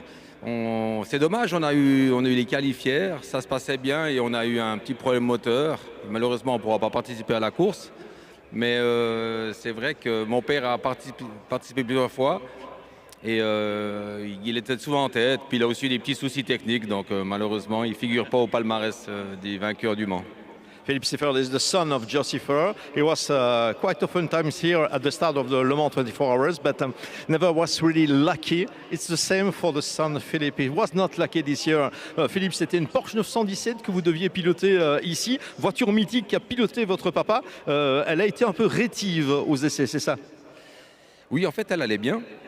Le moteur allait bien et on a eu un problème sur un piston. On a le moteur a chauffé un peu et on a perdu un peu de puissance. Et donc on a décidé d'arrêter parce que le moteur n'allait pas tenir la distance.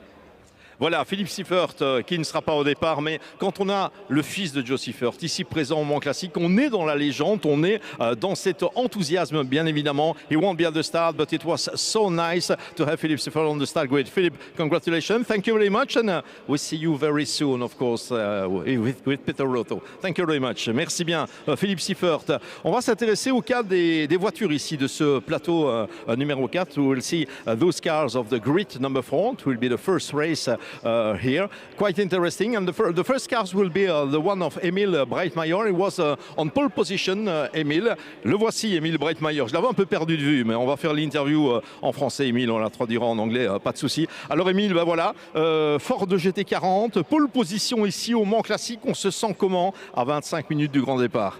Bon, c'est juste un rêve, hein. C'est vraiment incroyable d'être là. En plus, avec une GT40, une voiture mythique et autant de monde, c'est magique.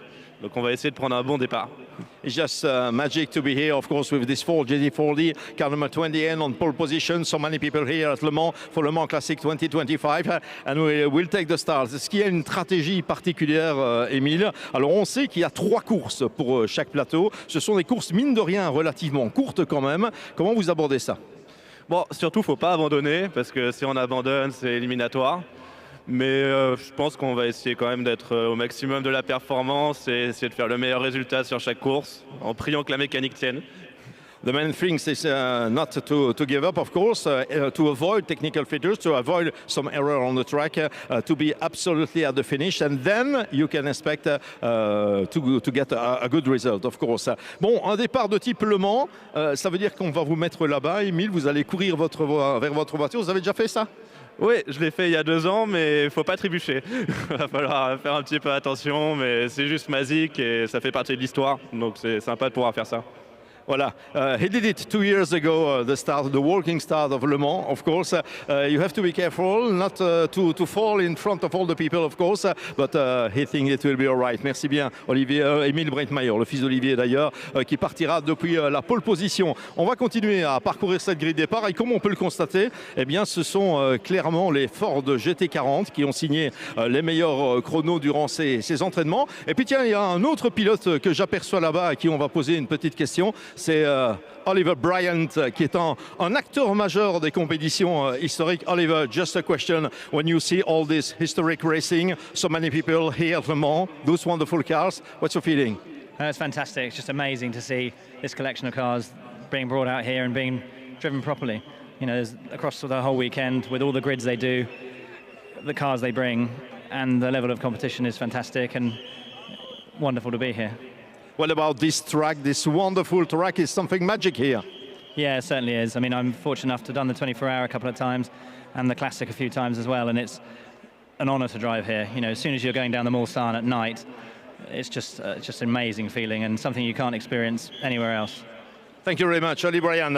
Maxwell Lynn on the start grid with the GT40 Scuderia Filippinetti. So far, Maxwell, it's a good weekend for you here. Yeah, so far so good. Got to see if we can recreate the success from earlier, and it's an average of 3 races, so take it easy, look after the car, and try not to get carried away. Of course, you will try to do it. What about this start, Le Mans start? You like it? You don't like it? I love it, but I'm just trying to focus on not slipping over and making a fool of myself.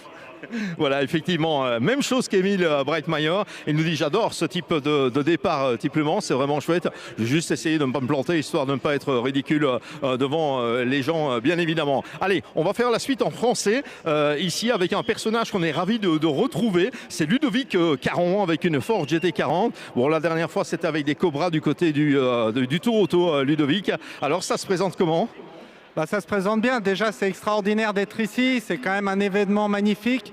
J'ai eu la chance de faire la première édition en 2002 et d'en louper une seule depuis. Et franchement, c'est de mieux en mieux. Il y a un monde fou. Ça prouve que la France est un pays de passionnés pour l'automobile. Et puis là, j'ai la chance de conduire avec une GT40 qui est quand même une voiture légendaire ici dans la Sarthe. Et quel kiff de prendre 300 dans la ligne droite du Golfe de nuit avec une GT40. C'est un plaisir d'enfant et un rêve réalisé. Et je suis super content d'être là et j'en profite. Et pourvu que ça dure. Pourvu que ça dure, effectivement. Une stratégie particulière, Ludovic, quand on aborde ces 3 courses finalement qui sont décisives? Ah bah oui, c'est clair. To finish first, first finish. Voilà, c'est clair. Au moins, c'est dit également en anglais. It was a great expectation to finish first, to have first to finish. Ludovic Caron, the start of this GT40, is very proud to bring this car here in Le Mans, of course. Then we'll have the Hezemans family with one of the Bizzarini. On va voir la famille Hezemans avec l'une des Bizzarini. Alors, du côté des Hezemans, en fait, alors il y a Mike Hezemans que l'on connaît. Et puis, il y a la jeune génération avec Liam, avec Loris notamment. What's the feeling here? I mean, the feeling is very good. I think for the first time ever in Le Mans, we're really happy. The pace of the Bizzarini was really good because we're between these GT40s, so that's very cool. So let's see what we can do. I think in the end we are still going to be a little bit slower than them, but it's a great experience, amazing crowd, and let's see what it's going to give. First time of Le Mans, when you arrive on this car, when you take the track for the first time with a GT40, what's the feeling? How is this track? I mean, with the Bizzarini, it's fast. We're doing like 290 in the straight, so really quick. The brakes are interesting, to put it to the least, but a lot of fun. Thank you very much. The Hezemans family with this Bizzarini 5000. Avec cette Bizzarini 5300 GT. Et comme on peut le constater, eh bien, cette Bizzarini au milieu des Ford GT40, elle apporte un peu de variété sur la grille de départ de ce plateau numéro 4. On vous le rappelle, les années 62 à 65 qui sont concernées ici. Et puis on se retrouve avec une autre voiture, la fameuse Togero et Emanuele Pirro. Effectivement, j'étais passé à côté d'Emanuele. Sorry Emanuele, je ne vous avais pas vu. Emanuele Pirro, glad to be here at Le Mans again with a GT40. What's the feeling, Emanuele? Excusez-moi, je ne comprends pas l'anglais. On peut parler français.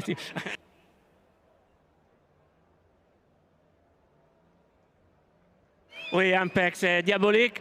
Et je me demande, il y a tellement du monde, combien de gens il vient à le 2-24 heures. Je peux vous demander à tout le monde, c'est qui est venu déjà dans la vraie 24 heures il y a 2 semaines. Vous pouvez faire un peu de bruit, lui qu'ils ont venu déjà il y a 2 semaines. Oui, il y a des aficionés, diabolique.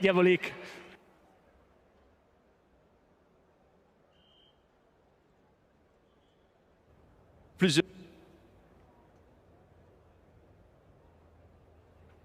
L'important, c'est, dans un côté, c'est le plaisir personnel de conduire une voiture iconique comme la GT40 et fait partie d'une manifestation spéciale. Mais aussi, c'est important de faire un tout partie pour préserver l'histoire de la course automobile. Je pense qu'une manifestation comme ça, il faut donner beaucoup de crédit parce que c'est grâce à cette manifestation qu'il y a une culture plus et plus forte pour préserver l'histoire de la course automobile. Je viens de Rome et je connais les valeurs de l'histoire. On a le Colosseum et pour beaucoup des années, le Colosseum c'était un bâtiment que les gens ils viennent apprendre les marbles. C'était un bâtiment qui ne comptait rien. À un moment donné, on a pensé waouh, ça c'est quelque chose de très important et maintenant tout le monde vient aller voir. Alors je pense que c'est pas c'est bien qu'on garde les courses automobiles avec beaucoup d'intérêt, mais ce n'est pas une chose normale. Il faut travailler, il faut les préserver. C'est grâce à cette course-là. Alors, merci à tous, merci au public, merci à les concurrents qu'on est là. Et on peut applaudir Emmanuel Epiro, s'il vous plaît, mesdames, mesdemoiselles, messieurs. Emmanuel Epiro. Et puis, c'est vrai que c'est du travail. Merci Emmanuel pour cette interview. C'est vrai que c'est du travail. Et Marc Ouayoun, responsable directeur général de chez Peterauto. Quand on voit ceci, Marc, quand on voit les tribunes remplies, ce plateau, bien évidemment, ce circuit exceptionnel, ça inspire quoi? On y est. Ah, c'est une grande fierté. On est très heureux de voir autant de public, des voitures magnifiques, des pilotes de légende, des gentleman drivers, un village exceptionnel. Des concerts pour faire la fête le soir, donc c'est l'esprit du Mans, c'est l'esprit d'une grande fête populaire, bien sûr, sur la piste, mais aussi tout autour. Tout autour, bien sûr, ça va être intense, bien évidemment, et c'est le bout d'une période très intense. Hein, du côté de chez Peterauto, vous avez multiplié les événements là, ces derniers temps. Oui, beaucoup d'événements. Je vous rappelle qu'il y a un championnat historique d'endurance qui dure toute l'année. Le Mans Classique, c'est le point d'or, bien évidemment, et un point d'or qui va devenir plus régulier, comme vous le savez, puisqu'on aura la chance d'avoir le Mans Classique tous les ans, avec deux formats un peu différents. Enfin, un Mans Classique héritage, avec toutes les premières voitures, les premières années du Mans, et un Mans Classique légende, avec les années 70, 80, 90 et même 2000, pour rassembler un public de passionnés toujours plus large. That's the good news, of course. Every year we'll be here with Le Mans Classic from this year, and it will be a wonderful heritage with the car before 76 and legends with the car post 76. Thank you, Marc Ouayoun. Et on va continuer à remonter cette grille de départ avant de la reparcourir dans l'autre sens, hein, parce qu'il y aura Felipe Massa qui va donner le départ officiel de ce départ en épi. En tout cas, un autre acteur que l'on va retrouver, que l'on voit souvent sur les épreuves historiques, Richard Mines, que l'on retrouve avec plaisir, et cette Ford GT40. Okay, we are in Le Mans. This is a Ford GT40. This is Le Mans Classic. What's the feeling? It's an amazing feeling. This car was made for this circuit. You just can't explain how good it is going around in it. You know, I was in a Group C earlier today, which is fantastic, but the GT40 tops the top of the pops. Well, Richard Ross, what are your expectations here? You are here to win, or you're here to have fun? I'm here to do the best I can, and I'd like to try and be in the top 5, yeah. Thank you very much. Richard Mines avec une Ford GT40, la numéro 70. Et puis juste à ses côtés, cette voiture assez étonnante qui est la Togero écurie Écosse. Dr. Ashfin Fatemi. Ashfin, great pleasure to have this car here. Can you just in 1 minute explain us what's a Togero? John Togero built 2 cars for Le Mans in 1962. Alors cette voiture a été ici à Le Mans 1962 et il est retourné. C'est génial, n'est-ce pas? Hey! Il a été animateur aussi avant, le Dr Ashfin Fatemi. Ça veut dire qu'il n'y en a eu que 2. Elle est là, cette auto. On sait qu'il y avait eu un crash récemment avec cette voiture. Elle a été reconstruite. C'est quoi l'espoir maintenant? Il y a beaucoup de Ford GT40 devant vous, Ashfin. L'espoir est que je ne fais pas un autre crash. C'est ça. C'est ça, forcément. Dr Ashfin Fatemi, merci Ashfin et bon vent avec cette voiture. D'autres voitures, Porsche 904 notamment, et Carlos de Quesada qui est à côté de cette Porsche 904. Voilà une voiture que l'on retrouve régulièrement dans l'Historic Racing by Peterauto, une voiture qui a marqué Le Mans. Carlos de Quesada, you come from the United States of America with this car, the Porsche 904. Why coming here in Le Mans for Le Mans Classic? I mean, Le Mans is such a classic venue to come race. Coming from the United States, for us, it's the 24 hours of Daytona, and Le Mans 24 hours is even more popular. I mean, such an amazing race to be a part of. Yeah, of course, GT40, Togero, we have Bizzarini, you have the Porsche. What's the expectations? Against the GT40, not much. We're just going to be there just at their heel, tapping away and see what we can do. Voilà, il dit sincèrement contre les GT40 avec ma Porsche 904, zéro chance. Mais par contre, les autres, être le best of the rest quelque part, c'est plutôt sympa. On continue à déambuler sur cette grille de départ ici du plateau numéro 4, assez sympathique avec notamment les Cobras, notamment cette Ferrari 250 LM que l'on retrouve et qui devrait là aussi pouvoir fonctionner, on l'espère en tout cas, à plein rendement. Cette voiture frappée du numéro 35 sur cette grille départ, les premières Cobras. Nick Panmore qui est là-bas. Nick, if you can come, maybe for an interview. On en a trouvé un autre. C'est Fillon qui est ici. Alors Fillon, la particularité, eh bien, c'est que ce garçon, c'est un professionnel du pilotage. Il roule en moderne comme en historique et on le retrouve chaque semaine au départ de course. Fillon is a professional driver, modern and historic cars, of course. Each week he is at the wheel of a car. Phil, what do you think about this event first? Oh, it's a fantastic event and it's amazing to come here and drive these old cars around. I was definitely born in the wrong era. And you have a Jaguar E-Type here, many Ford GT40s and so on in front. What's the expectation? To wait till the end of the third race maybe to do the difference? Hopefully to make it to the third race. So the plan is just to go as fast as we can, look after the car and then see where we are at the last race. Last week you were at the start of the 24 Hours of Spa with the GT3. This week it's an old car. Is it easy to switch from one to another? No, there's quite a lot of differences, but ultimately, you know, car's a car. And I really enjoy driving the older cars, to be honest. Ok, thank you very much. Fillon, professionnel parmi les professionnels de l'historique et du moderne également. Et puis une autre Jaguar E-Type que l'on retrouve ici avec celui qui s'est apposé au Tour Auto il y a 2 petites années maintenant. Sincèrement, Sébastien, c'est Berchon, c'est super d'être ici avec cette auto naturellement, ce plateau exceptionnel, ce public exceptionnel et ce circuit. Bah écoute, oui, c'est vraiment magnifique. Quand on voit le monde présent pour ces courses historiques, c'est vraiment, il y a vraiment un intérêt encore pour l'automobile. Il y a un capital sympathique qui est énorme et on est vraiment content d'être ici. C'est super sympa, faire un déparlement pour le spectacle et après enchaîner sur la course. Fier d'être là. J'ai posé la même question aux autres pilotes qui ne sont pas avec des Ford GT40. C'est quoi l'espoir avec cette Jaguar E-Type, Sébastien? Bah écoute, l'espoir c'est de terminer les 3 courses et puis si j'arrive à garder ma position, ça sera déjà pas mal parce qu'il y a du beau monde derrière.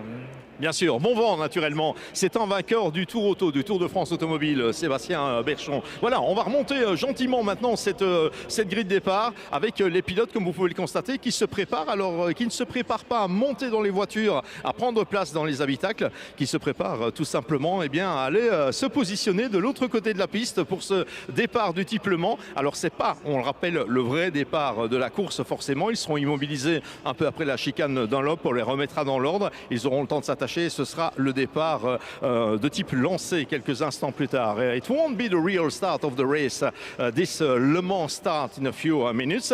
They will jump in the car, they will take the start, and just after the Dunlop chicane, they will stop. They will make it correctly inside the car, and just after that, there will be a real start, a rolling start here a few minutes later, and it will be go, go, go for race number 1 of this grid number 4. Voilà, les pilotes en train de disserter pour l'instant, avec Emmanuel Pirot également qui s'apprête à prendre place dans l'habitacle, qui s'apprête à courir également sur cette piste du Mans. Alors forcément, le temps des Le Mans Start, il n'a pas connu, c'était avant 1970, Emmanuel Pirot, mais pourtant, le moins que l'on puisse dire, et on salue Hans Hugenholz, le propriétaire de cette voiture, de cette Ford GT40, le moins que l'on puisse dire, c'est qu'il connaît la musique ici du côté du Mans. Et il va tenter de s'illustrer, de mettre toute son expertise, son expérience. Emmanuel Pirot will try with his experience here in Le Mans to make the difference. Sean Lynn également avec la voiture numéro 14 qui se retrouve ici. Je sais que c'est un redoutable concurrent. He's a very strong runner. Sean Lynn with this Ford GT40 car number 14. Great colors of this car. Loris Hezemans is ready to jump in the car to take the start of this grid number 4 here in Le Mans. Okay, they are ready. They will go on the other side of the track now. And when they will be there, concentration. And there will be a guy with a flag giving the start of this first race of this grid number 4 here in Le Mans. First race, a series of 3 races, of course. You have to win, but to finish first, you have first to finish. They said it a few minutes before. Voilà, on va se préparer pour ce grand départ avec le drapeau qui sera abaissé par Felipe Massa que l'on retrouve ici à nos côtés d'ici quelques instants. Ça fait un truc un peu à l'ancienne, tu vois. Ouais, non, c'est pas mal. Felipe Massa, just a quick question. If you have to choose one of these cars, GT40 or the others, Felipe, what will be your choice? It's impossible. It's amazing cars to choose. But I would choose the one from Emanuele Pirro, just because it's my friend. Voilà, il prendra celle d'Emmanuel Pirro. Eh bien, le ton est donné quelque part de ces compétitions de l'Historic Racing by Peter Otto du Mans Classique à 2025. Merci à tous. On attend le start officiel. Il est signé par Felipe Massa. Messieurs Fillon et Ouayoun, félicitations. Bon vent à tout le monde. Bon Mans Classique 2025 à tous. Et on retourne avec les commentaires de Bruno Vandestick et les autres. Ce sont les 3 prototypes échappés.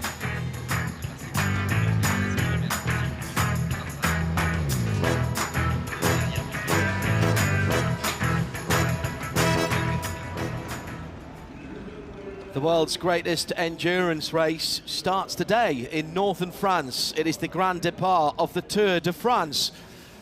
The world's greatest endurance motor race is homed here at the Le Mans 24 hours and the Circuit de la Sarthe, and in celebration of over 100 years of history since we first dropped the tricolour in 1923, we're back to give you a taste of what Le Mans used to be like all those years ago. Good afternoon, everybody, and welcome to the 2025 Le Mans Classic.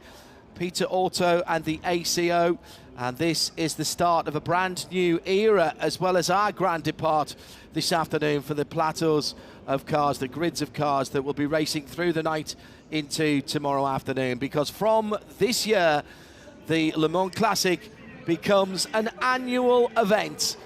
We will be bringing you coverage next year and the year after and the year after, and we'll be splitting the history of Le Mans into 2 not quite equal halves, but making sure that everyone gets to get the full Le Mans experience every single year at this time of year. Andrew Mariott, Bruce Jones and me, John Hindhaugh, in the booth. The format is 3 races for each of the grids, for each of the plateaux.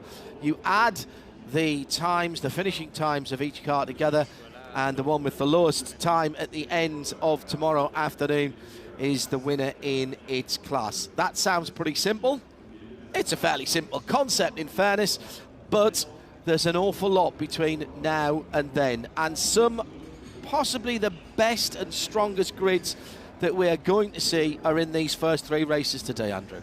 Absolutely, just looking at this Le Mans start here. First 3 or 4 Le Mans that I covered, they still had a Le Mans start. And now the extraordinary thing was that everywhere went completely silent. They dropped the flag and you could hear the feet running. Yeah, on the tarmac. Yeah. Bruce Jones sitting in the middle of Andrew and I today. Talk about historic, talk about what we have here. It's not anything other than breathtaking. Well, entirely so. When just right at the start of this broadcast, when we had the footage from period, just seeing the way the cars drifted around the corners, that wetted my whistle.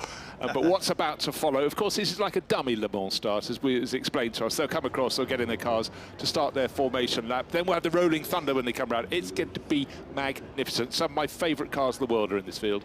At RSL_studio to join the conversation with Andrew, Bruce and myself. Clearing the grid now with the 3-minute hooter. Use the hashtag LMC for Le Mans Classic. So hashtag LMC 2025. There's more than a smattering of very decent drivers here. Emmanuel Pirro is towards the sharp end of the field. His good mate Felipe Massa is going to be waving the tricolour. You may have caught a glimpse of Emmanuel's old boss as well down there, Dr. Wolfgang Ulrich, many years with Audi Sport and now an advisor to the ACO and the FIA WEC, and Pierre Fillon down there as well, the president of the ACO, plus our new head of Peter Otto as well. Marc was down there. Pierre Fillon driving an R8 earlier on, and Bill Adam always said to me that an R8 was an absolute sweetie to drive, and Pierre did not disgrace himself at all. He was very good in the race this morning, in the classic endurance race, with, I think, an 8th place finish, if I remember rightly, in a car that was, I suppose, one of the great standards of this race in the early 2000s. Silence has descended. Let's wait for the 1 minute board. It will be coming up in just a second. You can hear the rotors of the helicopter. There's expectation in the tribune.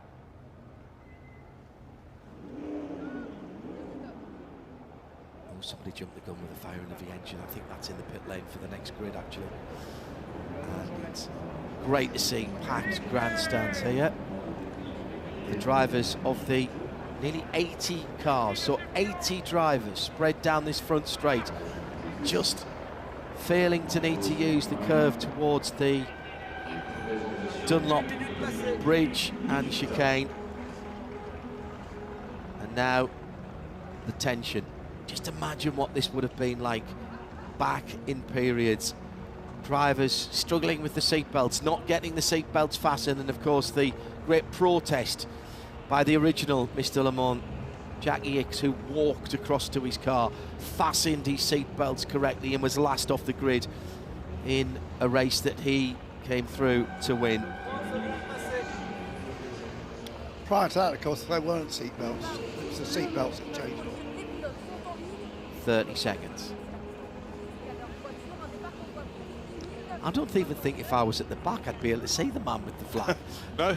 Well, you could actually, even on this Le Mans start, have some people stepping forward, or are they just being racing drivers trying to squeeze the rules in? Some are, if they were throwing it in rugby, they'd be penalised for that standing on the pitch. Yeah, absolutely right. Feet outside the white lines. There's the countdown. God, some quick running from second place on the grid. So Maxwell Lynn has been taking the right protein. 3 Weetabix for him this morning. Get the cars fired. Oh, well done with the Cobra. There's the classic shot. There is the classic shot with the Bitterini absolutely squealing the tyres. Porsche coming through, one of the smaller engine cars from the back, and this was the chaos of the start to the 24 Hours of Le Mans, for getting on for half of its history.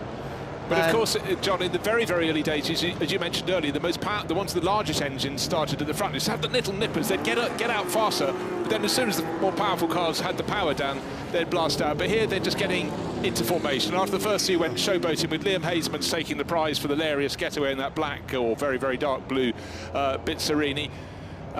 We settle down. This is a formation lap. It always amazes me, and just seeing that reminds me, how were there not more awful start line incidents at the beginning of Le Mans? Of all the big incidents and accidents, and of course the tragic event of 1955, which we remember particularly this year as it's the anniversary year, there was so few incidents, Andrew, on the starts. Yeah, well, he gets a helping hand. Just a little interesting story about the lead car, the Team Bright car on pole position.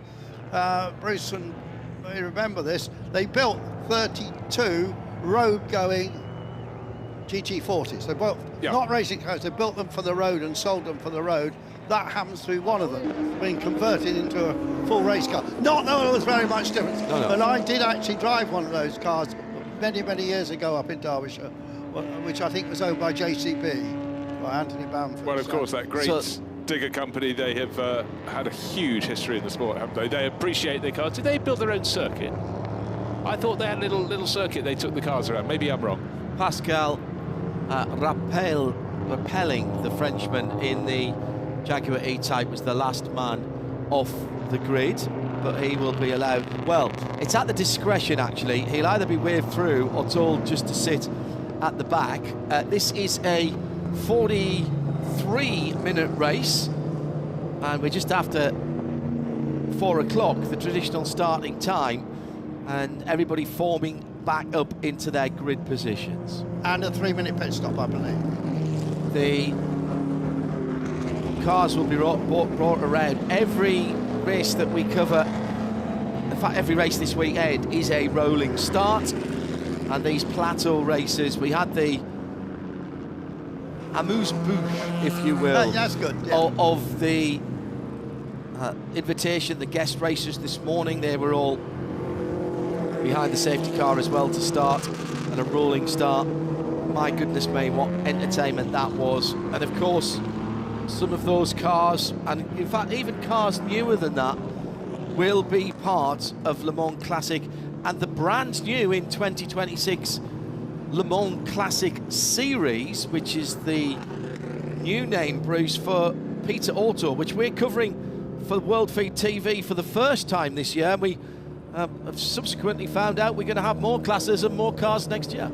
You hear no protest from me, is all I can say. It's just fantastic. And also, let's take a look. The flag was dropped by Felipe Massa. This is not a racing start, it's a Le Mans start. The drivers need to run across and get their cars going. Then they go on the formation lap. However, some really went for it. Look for a silver Cobra about to burst out from about 10th position, and then the black Bizzarini from about 5th. That won the prize for getting sideways. Here they come, strapping in, of course, and then setting off. How far back did the Porsche come from? There it is, the little red Porsche, round the outside, all the way at the outside, pointed at the drone. Wouldn't have had that in 1966. Around the outside of the Bizzarini, that dark, sanguineous red colour. And that was a great start by that little Porsche as well. Perhaps not as flashy as the Bizzarini in front of it. I'm scrolling down the screen almost onto the second page before you see the first Porsche. I think it was the Westerman brothers. Yes, that's right. Yeah, because the top Porsche was a Carrera. It was. You're right. From 37th on the grid. So the Westerman... It was that vitamin powder we fed them beforehand. Yeah, the Westerman boys, that red car, if you weren't with us earlier on, brilliant story. They've been racing in selected Peter Auto events in the Porsche Cup, the short wheelbase 2-litre Cup for the little 6-cylinder 2-litre cars. And that car was campaigned by their father in period and then sat for 40 years. And the boys decided to bring it back to life. They had zero racing experience. They made sure the car was properly fettled. Keep an eye out for it here. You'll see it coming out, the little red 911. And they were in the booth earlier today. We've spoken to them a couple of times in the past, and they're smashing lads, really embracing their father's enthusiasm. And today would have been their dad's birthday. Yeah, and what a way to honour him with the start that they've just pulled out of here. There he goes. Yeah, you're right. That's incredible. So how did you do on the start, mate? Yeah. Oh, I made up 32 places. 32 places. And I'd just like to tip my hat, if I would. I said it was Maxwell Lynn from the front drivers who was quickest across. Not at all. It was Ludovic Caron, and he's giving away several decades. So he had his focus right there to run across and get into his GT40. Car number 22 is the one Caron got into. Ludovic's a strong runner. He's raced mainly Cobras, actually, but he's raced his GT40. He's won the Tour de France Auto in the past. Oh, he's a strong runner. I'm going to put my money on Maxwell Lynn to win this at the end of the 3 races. Well, for any cars that were sitting stationary while everyone else got away, it doesn't matter too much as long as they can get going. And Pascal Rapalino was the last one to get pushed off in his red E-Type, but hopefully they'll be able to rejoin. I love the way Pierre Fillon is lapping it up. He's not just a spectator here. He's a man, John, with a huge element to play with the ACO. President of the ACO, and I also noticed that Wolfgang Ulrich was filming that as well. So, GT40s for the front 2 rows of the grid. The Breitmeyer, Lynn, Caron and Lynn.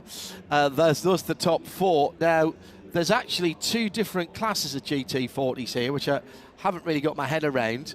And there are about just short of a dozen different categories as they go through in engine size, slight difference in the regulations as well, and whether they're GTS or GT cars, etc. But you know, everybody gets a fair chance and has cars around them of similar performance. The Westerman boys, by the way, were pole position in their class. They were 37th in the GTS 11 category, and that is for those 2-litre mid-60s. There were some built in 1964, some in 1965, and 1 or 2 in 1966. Exceptionally rare car, those short wheelbase cars, and so many of them now have been turned into race cars and are very valuable, Andrew. Absolutely, yes. So many interesting cars in this grid here of 72 machines. I'm going to look out for the 46 Alpine. That's one of those very streamlined 1964 cars that they built to try and win the index of thermal efficiency, or index of performance, it was also called at one stage. And believe it or not, it's an American guy driving that. It's a very French car. Mitch McCulloch. Yeah, Mitch and McCulloch, he's a guy that takes part regularly in Brian and James Redmond's events. But it's not fast, but it's wonderful to see it. And there'll be some giant killers in here, won't they? Oh, absolutely. And we haven't mentioned Chris Payton, of course, in his Sunbeam Tiger, which raced at Le Mans in 1964. Chris is Mr. Tiger, isn't he? He is Mr. Tiger. He's raced those cars forever and a day. Yeah. And I think if I'd dropped the Euro Millions and I was going to go classic racing, I'd be knocking on Chris's door for him to knock me up a nice Sunbeam Tiger. He's got the Le Mans car. Again, we're talking about streamlined bodywork. This had a specific body kit. It ran in 1964. Came to the end of its life, built obviously from the Sunbeam Alpine, which came out in around about the end of the 1950s, 59, 60. Originally with a 1500 3-bearing crank engine, and then went to a 1750 5-bearing crank, and then they decided to give one to Carroll Shelby and to soup it up a bit, and it came back with originally a 289 Ford GT engine in it, a V8 engine, and it was absolutely amazing piece of kit. And Carroll Shelby told me in an interview in one of my early years at Le Mans that it was the car he felt he could have done more with, and it was the one he was most proud of, bizarrely. He dealt directly with Brian Roots of Roots Group in the UK, and of course when they were taken over by Chrysler, they couldn't have their top British-built sports car with a Ford engine. So they tried to shoehorn the Chrysler engine, the Chrysler V8 into it, and it just didn't quite go. And he was really... I could feel his frustration when I had him and Phil Hill in the studio at the same time in one of those great things that can only ever happen at Le Mans. Yeah. You know, it is extraordinary, but Shelby always said the Tiger was one of the cars he put the big American muscle in that handled best. Yes. So thus his frustration. Exactly so. The other person that's done well in a Tiger recently is Patrick Watts, the old touring guy. He's rallied one with a lot of success, actually. Look, if you leave your car out in the world with the car keys, ignition keys in, Patrick will take it rallying. He's just come back, I think, from another monster trek across China. Yes. Loves it all. Yeah. Or were they in India this year? Maybe it was India this spring. He does, yes, I think so. I think he does it with his wife as a co-driver, with a recipe for falling out for You me. do feel, but they seem to be obviously watching his daughter Amy's burgeoning racing career. So Yeah. a busy man, but a man who also brilliant to describe any car to you because he's so chock full of enthusiasm. Whether it's a Lister Peugeot. or an Allard Yeah. or anything, particularly the Allard now I think about it. I remember him in Peugeot touring car That's days. it, yeah, absolutely. It was a factory driver. Yeah, among other things in those heydays of the British Touring Car Championship.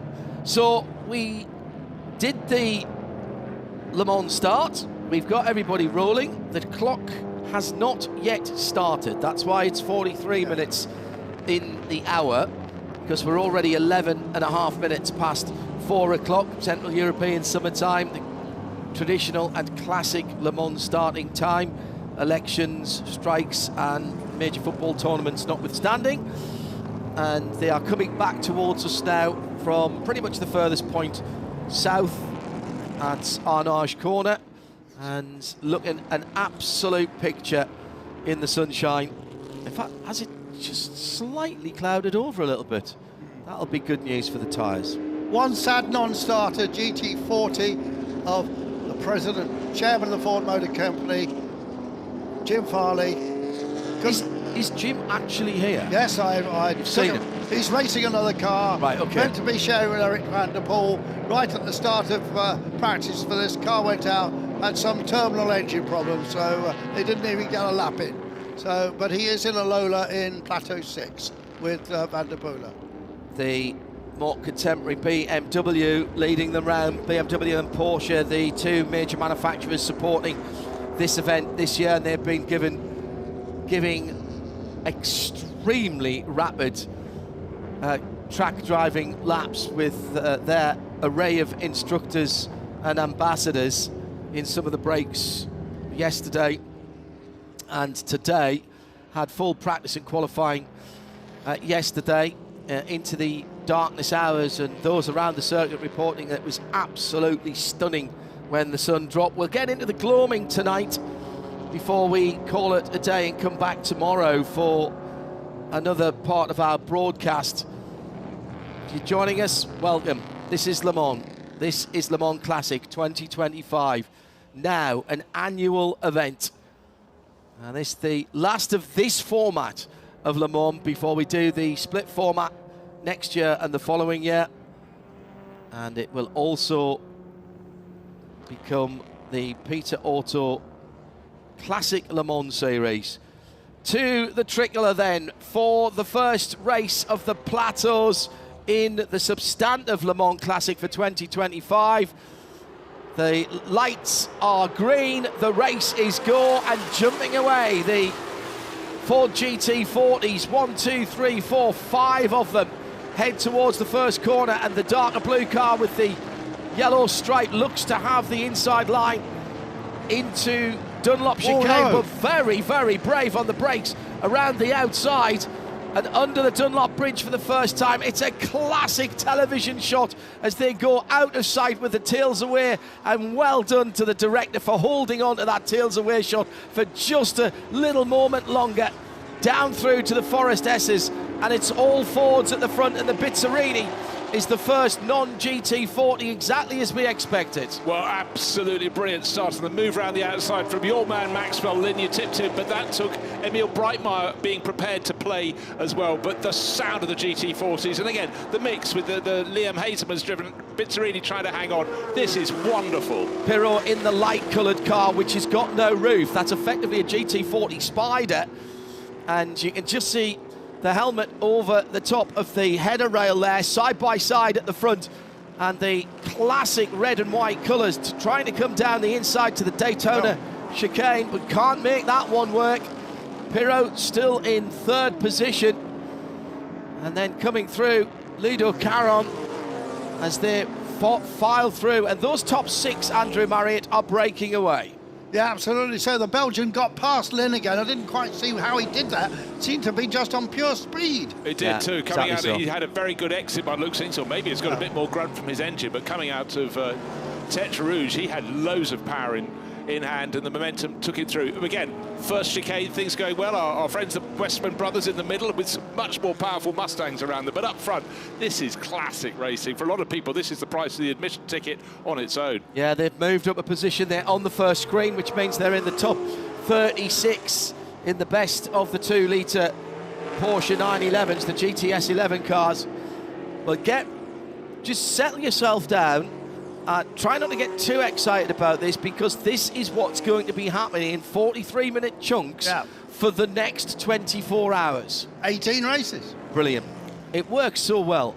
Absolutely brilliant. Can I just wind it back to what Emanuele Pirro said on the grid? He would be using his Le Mans experience, and you think that suggests pacing myself, controlling things. There he is, he's blasted from 6th place up to 3rd, and he's absolutely, as you said, giving chase. Not everybody got to go. The Engrand car, unfortunately, MGB, bonnet up. Mine used to do that. Down. Yeah. Beautiful. MGB.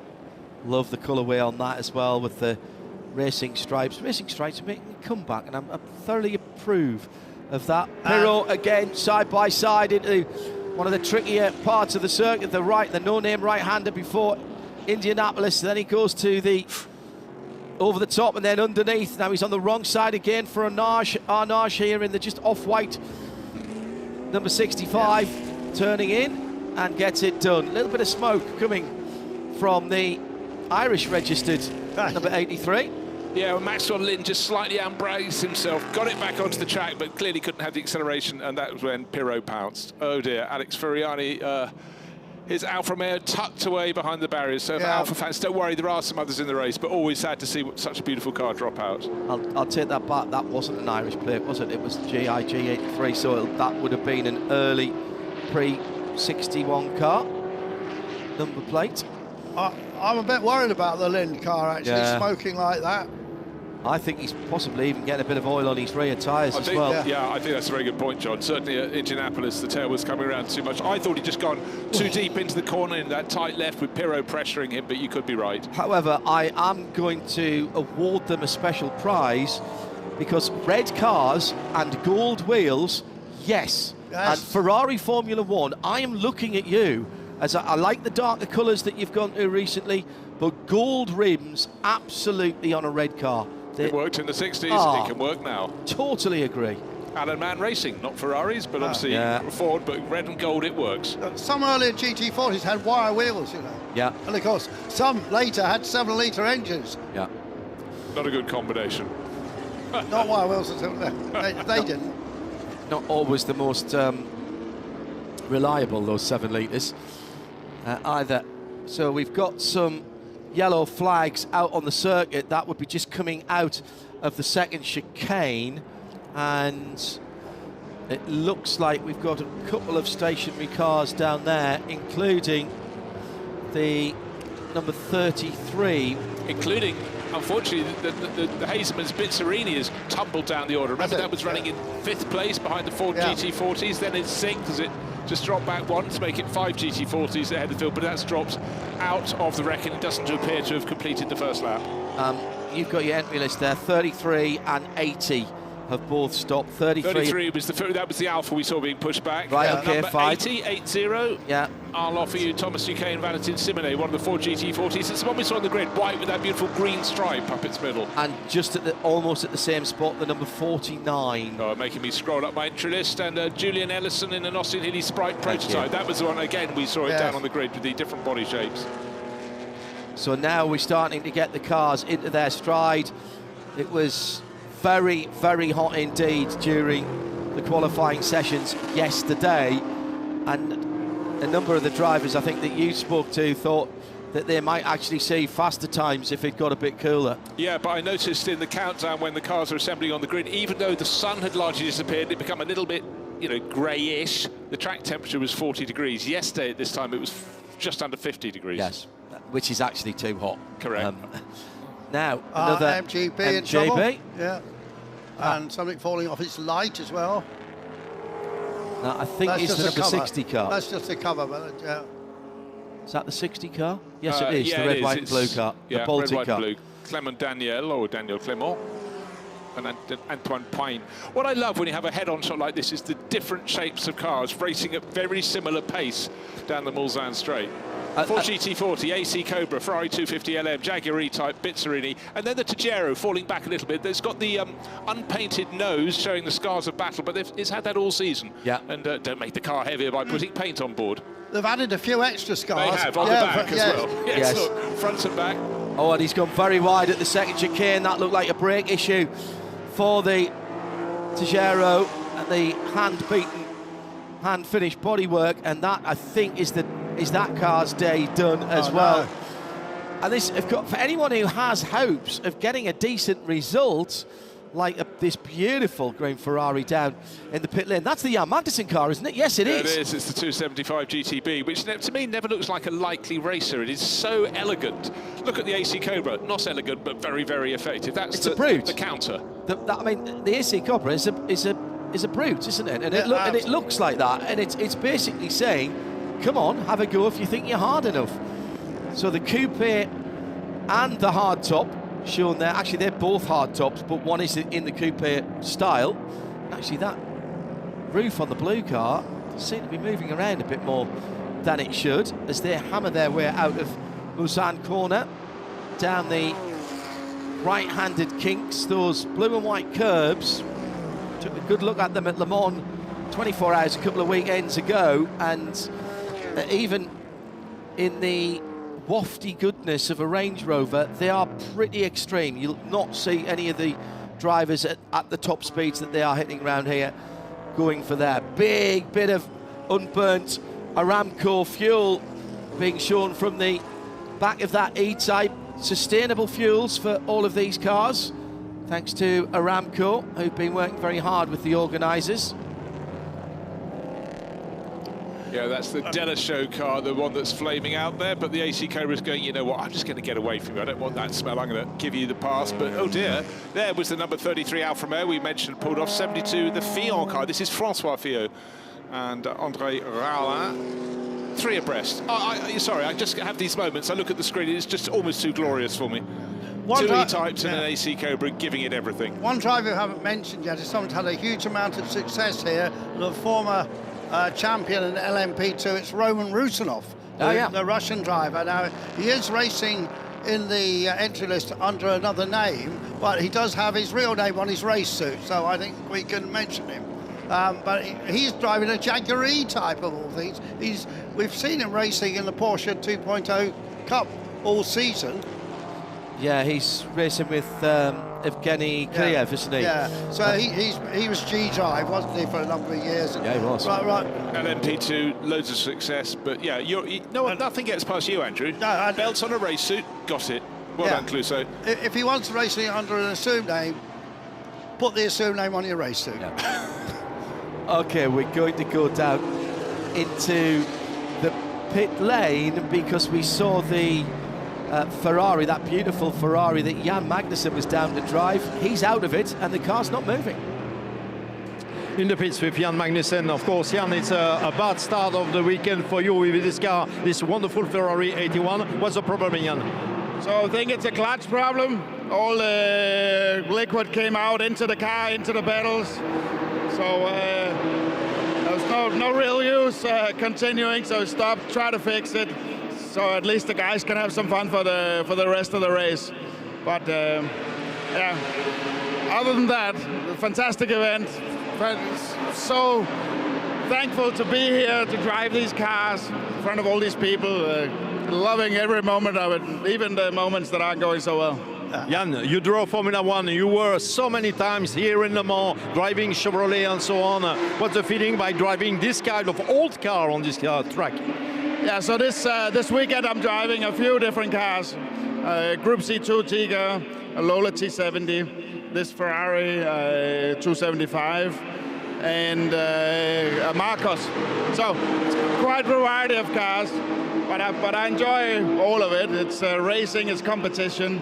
It's fantastic. The faster cars are more fun, I have to say. The Lola and the Tiga I really enjoy.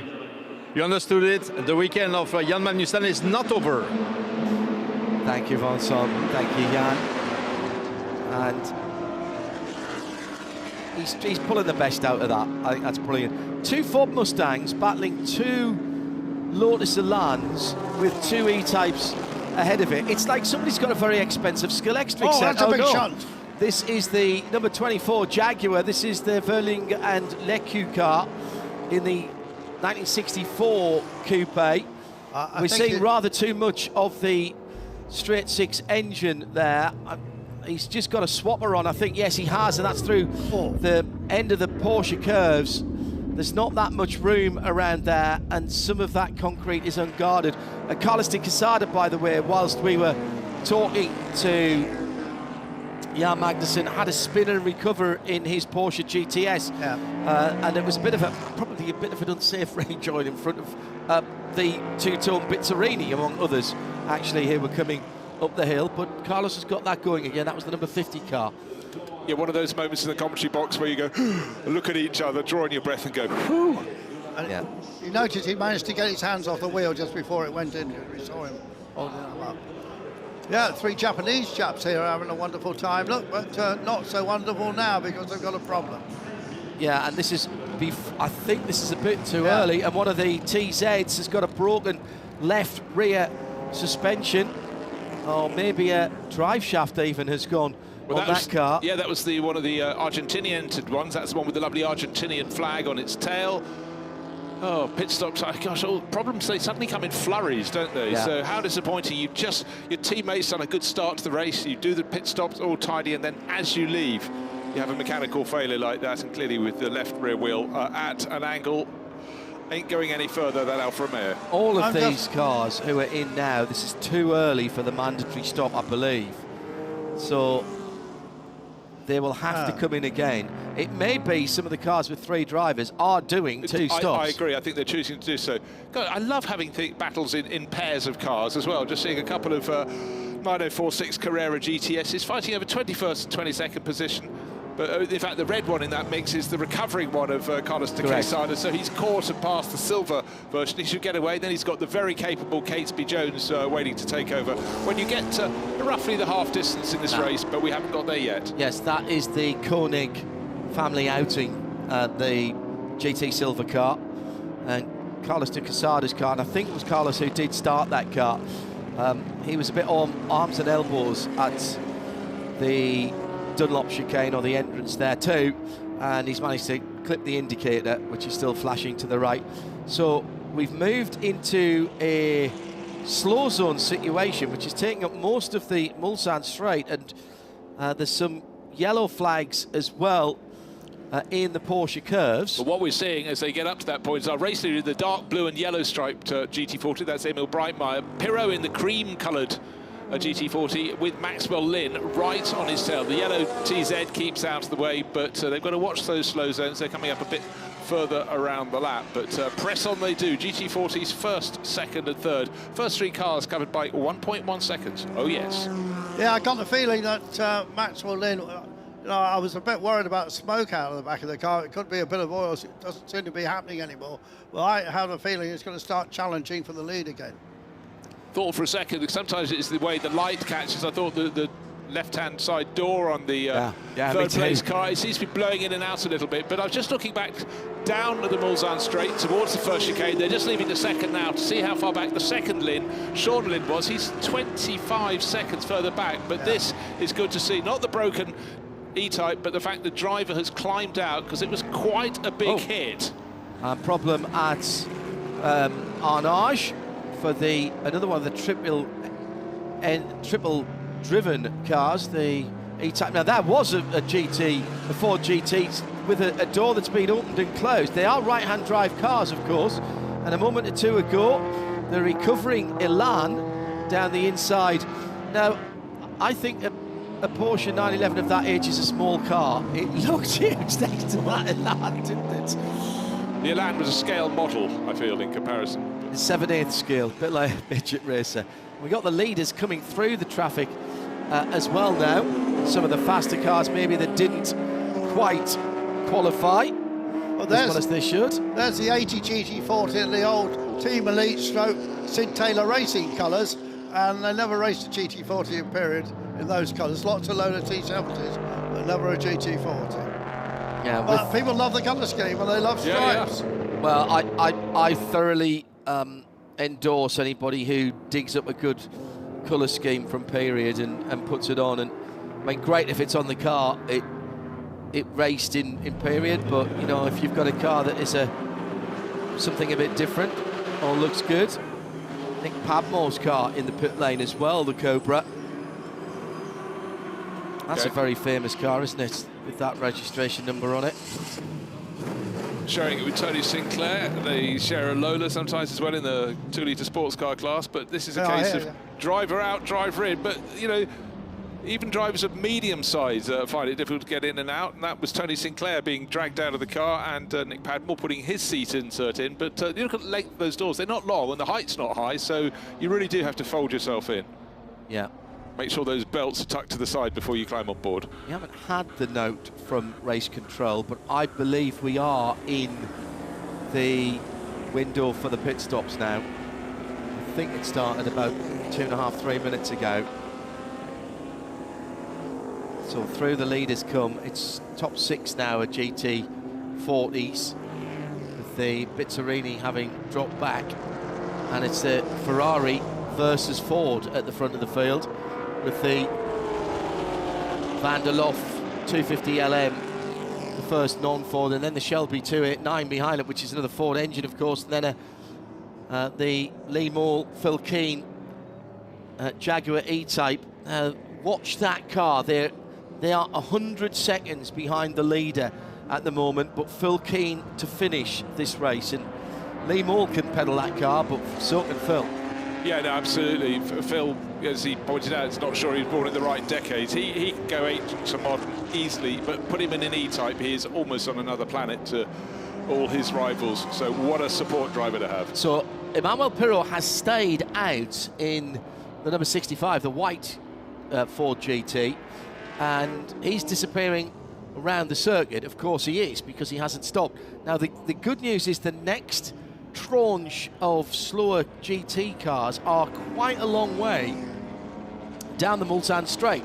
So Emanuele could possibly have pulled a bit of a blinder here and just be using his time very wisely. Well, one thing about that is the other drivers around him are driving solo. He is sharing with Hans Hugenholz, who, with no disrespect, is not the pace of Emanuele. So he'll stay in as long as he possibly can. For the others, they just have to try. It's just according to when they fancy coming in. As Maxwell Lynn came in, he came to a stop, he opened the door, he immediately started waving to the pit crew to come over. So obviously had some concern. Lots of things you can do with grass blowers, look. Keeping the engine and the brakes, the intakes and the brake intakes cooler. No great concern down there. Out goes the blue number 28, that's the Breitmeyer car. Father Shorten tucked in behind in the car with the number plate Tessie, the blue one with the red stripe. Remember, he was about 25-35 seconds down on that leading trio of cars. But where's Emanuele Pirot going to be related to this when all those pit stops have been completed? I tell you, actually, he'll be in the pits because he'll have handed over to Hans Hugenholz. But here's the kicker. What Emanuele Pirot does not want to happen now is for the slow zones to be withdrawn. He's gambling on those being out for a little while, because if they disappear, everyone else will have had the benefit of at least a partially neutralised track. But right at the moment, Emanuele driving as he always does, with great verve, with great style. He drives as he lives, as he talks, as he plays football, as he does everything. What a character he is, and we've been privileged to see his career down through the years. We think of him as a Le Mans winner, of course, but he had quite a successful career in Formula One, and it was a McLaren driver for a short while, and he had one podium, didn't he? He was with Benetton, of course. Yeah, he was, but also he was mighty in Formula 3000. But the reason one just really adores, everyone adores Emanuele. He's a showman, but he absolutely is imbued with the history of the sport. He was one of those ones, it wasn't just about Formula One to him. He loved it all growing up in Rome. He came and based himself in West Hampstead in North London and just lapped up the scene. He did the hard yards in the early years, but he's an ambassador for any form of historic racing. So the top 4 cars have not yet stopped. 2 Ford GTs, Shelby Cobra, and the lead Ferrari 250 LM. So we wait to see when they come in. Where are we? We have got the countdown clock. I think they'll have to come in at the end of this lap. Yes, they will. And of course that LM 250 LM Ferrari's got Johan Berman in it, a driver with a great history in the sport. Quick young Dutch driver. So many racing cars, you struggle to close the doors properly. Whether it's a gull-wing door, as we just saw on that number 76 AC Cobra, Alexander Kolb handing to Vincent, or vice versa. About 3 attempts to get the door shut, but as we've seen with various cars, actually going down the Mulsanne Straight, a bit of air getting inside the cockpit and the sides flex. That's when you realise these cars are built, but not always built rock solid, for obvious reasons. But Le Mans was then, as it is now, such an outlier to every other circuit you go to. And you know, if you go back far enough, you had Reims and Spa vying for the title of the fastest track, and they were taking corners out, not putting corners in. And the banked hairpin at the far side of Spa on the old circuit was because they were getting worried that Reims was going to have a faster lap time. Called in there on the way to the Nürburgring from Le Mans a few weeks ago to show Johnny Palmer and Peter Mackay the place, and it's starting to weather back down nicely now after its fantastic restoration, and spent a happy hour or so down there. And obviously many of the circuits were road circuits, were roads as well. Absolutely. It was a really nasty, and I can't remember which one that you ran up the Tillard Straight. Obviously Le Mans, of course, the Mulsanne Straight. You know, first time I went down it before the track was closed for that year's event, I went, are we at the track? We're halfway down the Mulsanne Straight. There was no differential. The barriers were at about the grasshopper could clear, a baby grasshopper. They were almost lying down. Seems to be a slight problem for this Marcos. It's crabbing its way back. Yeah, I'm not happy with that. 1965 car. Well, maybe it was the trick of the light. Actually seems to be going okay now. I just thought it when I glanced from timing screen to moving screen, it looked as though it was going a little bit sideways. But anyhow, still looks very neat and tidy. Still 18 3/4 minutes to go. And we're waiting for just Emmanuel Pirot to dive into the pit lane. Here's the blue Ferrari. That's the Clive Joy car. She'll be handing over to Peter Hindhaugh. Could you double check how many drivers you got listed for that? Have you got a third driver as well? Jarrah Venables, who's the brains behind this new older GT3 series actually, and works a lot with the Linds. He's listed to drive that. Used to work at Goodwood, remember? Yes, indeed. Right, this doesn't look so good for Chris Baton because he should be staying aboard that Tiger. Hold radiator. That's a hold radiator. They've had something thrown up and it has gone through the matrix of the water radiator. Coolant on the ground. Oh dear. Quick look at Benjamin Monet's engine. I'm not sure about that livery, if you could call it that. Well, it's a little more contemporary, one might say, with the sort of almost like graffiti-esque swirls over its tail end. Yes, but I didn't think it was very well done. Well, it's meant. I think it's meant to look like that. Is it? I think it's that. It's just been tagged. Look. I see. Yeah. Well, the fact that the person in this commentary trio with the greatest appreciation of art, I think we can safely say, and you don't like it. I don't like it. I think it ought to be parked by Islington Railway Arch, and they could do more to it. Yeah, I think maybe it had been. Yeah. Coming down to the last 17 minutes as Richard Mines GT40 leaves. That's the red number 70, the E-plate car.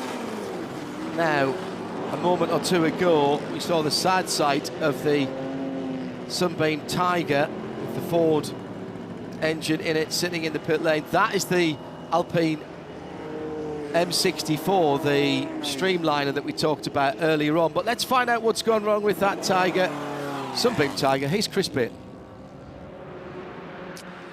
In the pits next to one of the most beautiful cars of this grid, the Sunbeam Tiger of Chris Baton. Chris, there is a bad news. The car is stopped here. It seems to be some leakage under the car. What's happening? Yes, unfortunately we have a bullet hole in the radiator, so a stone's popped up a car in front on the Mulsanne, and it really does look like the car's been shot with a rifle. So we're losing water, the temperature's going up, so unfortunately we're going to have to retire the car. But we have a spare rad, so we'll be back out tonight. That's the most important. There will be a race too for you. Absolutely, thank you. And that's the good news. The Sunbeam Tiger will be back. I think it's interesting how he described that as a bullet hole. But when you consider even these cars are doing well into three figures, and if something's thrown off a back tyre from a car in front and hits the radiator, there's no protection there for the radiator, and it has clearly just punctured that radiator. You could absolutely see it as soon as the car pulled up. Well, you can probably hear it as it hit, bang, and then you look at your gauges, and very quickly when that happened, you're going to be in trouble. Right, a few other cars in trouble, but look at the vibration. That's something you don't always realise with racing cars, particularly when the Ford DFE got put in the back of sports cars. It was called the Ford Vibrator because it would shake everything apart. So the leader's in. And I think he's just got in time there. I think it's 15 minutes to go. Out. Yes, if you've got a gentleman driver, you're going to try and go as far as you can. Now, the problem is now, though, that the track is clear. So they're doing their pit stop on a full green track, and everybody that they were racing had a third to a half of the track under some form of slow zone yellow flags on neutralisation.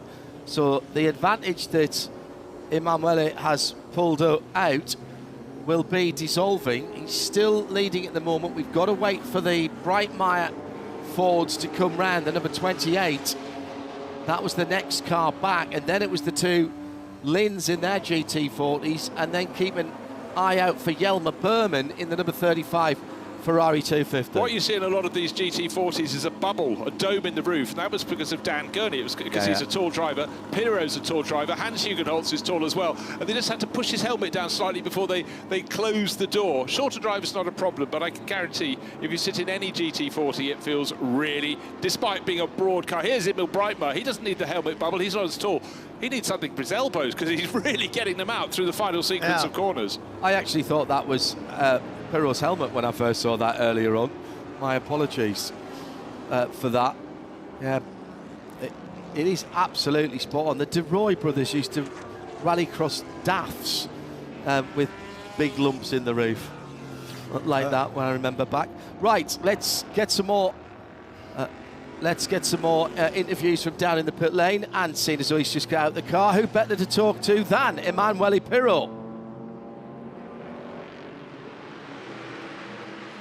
Oui Bruno, on est dans la pit lane avec Emanuele Pirro à la sortie de son relais. On va le faire en français parce que sinon il n'est pas content. Emanuele, c'était un beau relais et une belle prestation.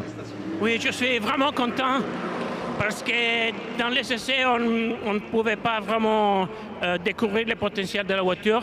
Et j'ai vu que la voiture marche très très bien. C'est dommage que les deux autres GT40 ils soient arrêtés un peu trop tôt parce qu'on a commencé à faire un joli bagarre. Mais la course est longue. Chaque mètre de cette course, tu l'as fait avec un sourire incroyable sur la bouche. C'était vraiment incroyable. Il y avait des drapeaux jaunes, il y avait des neutralisations, il y avait des voitures arrêtées contre les murs, etc. Ça allait sur la piste? Sur la piste, oui. Dehors de la piste, pour eux qu'ils ont cassé, non. On sait que la vie est très très belle, mais elle n'est pas parfaite. Dans un monde idéal, ça doit être, on doit faire cette course sans jamais sortir de la route, mais c'est pas facile. It was a very nice performance for Emanuele Pirro. He was in the lead. Yes, of course, the two other opponents were quite early in the pits, but he's very happy with the stint and the performance of this Ford GT40 number 65. And it wasn't easy.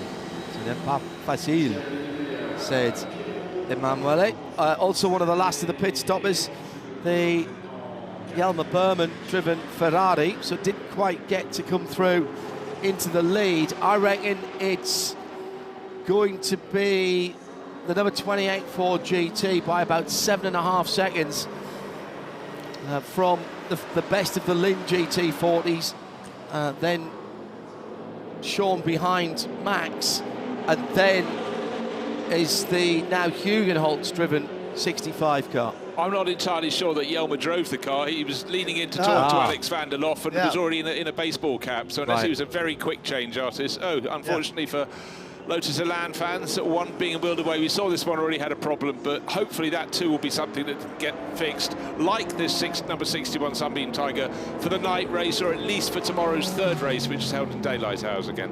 Yeah, our leader, Emil Breitmeier, it's a bit of an all-rounder. He's had quite a lot of success in the European Rally Championship in the past. And Team Bright, right on the Belgian-German border, he has Belgian flag on his race suit. But on one of his race cars, he had half a Belgian flag and half a German flag. Yeah. Good to see the Cobra mechanics there in the bib and the bib, yes, fantastic. Bib overalls that Shelby used to wear and race in, of course, back in period. Yeah. But I think we're celebrating Shelby here this weekend. You saw a great transporter, didn't you? Yeah, I did. It's in the paddock in the sort of collection area on the Bugatti circuit. I saw it last weekend out in Francorchamps village on the drop down to Spa 24 Hours. It's an amazing American early 60s transporter. Bottom deck, 2 Cobras, possibly including the one we're looking at, number 64. Top deck, a couple of Ford GT40s. Just makes your mouth water. Now, any car in the pits at the moment is one that's got a problem. So, unfortunately for this Bizzarini, it ain't going anywhere at a great pace. It may get back in the race. The door is closing, but not quite closed. But no, that's a bit more work involved in that. Fuel throw problem? Possibly. Out on the track, Maxwell Lin is closing in on Breitmeier now. Yeah, at hand over fist.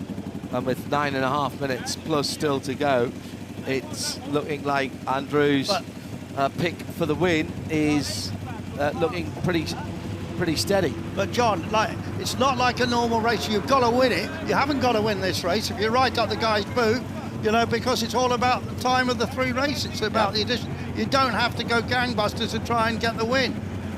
Not at this stage. You might at the end, but not in this first race. No, and also if you've got anything that's got some marginal technical problem, it's better to get it sorted and have 2 good races. Let's take a look at overtaking on the start-finish straight. It is possible. You wouldn't expect an E-Type to be able to get up and challenge a Bizzarini in a straight line, but clearly a better exit from the final corners worked. Spectacular flame out from that E-Type. I was going to say the afterburners help, which I'm not sure were standard equipment. Optional extras. Very optional.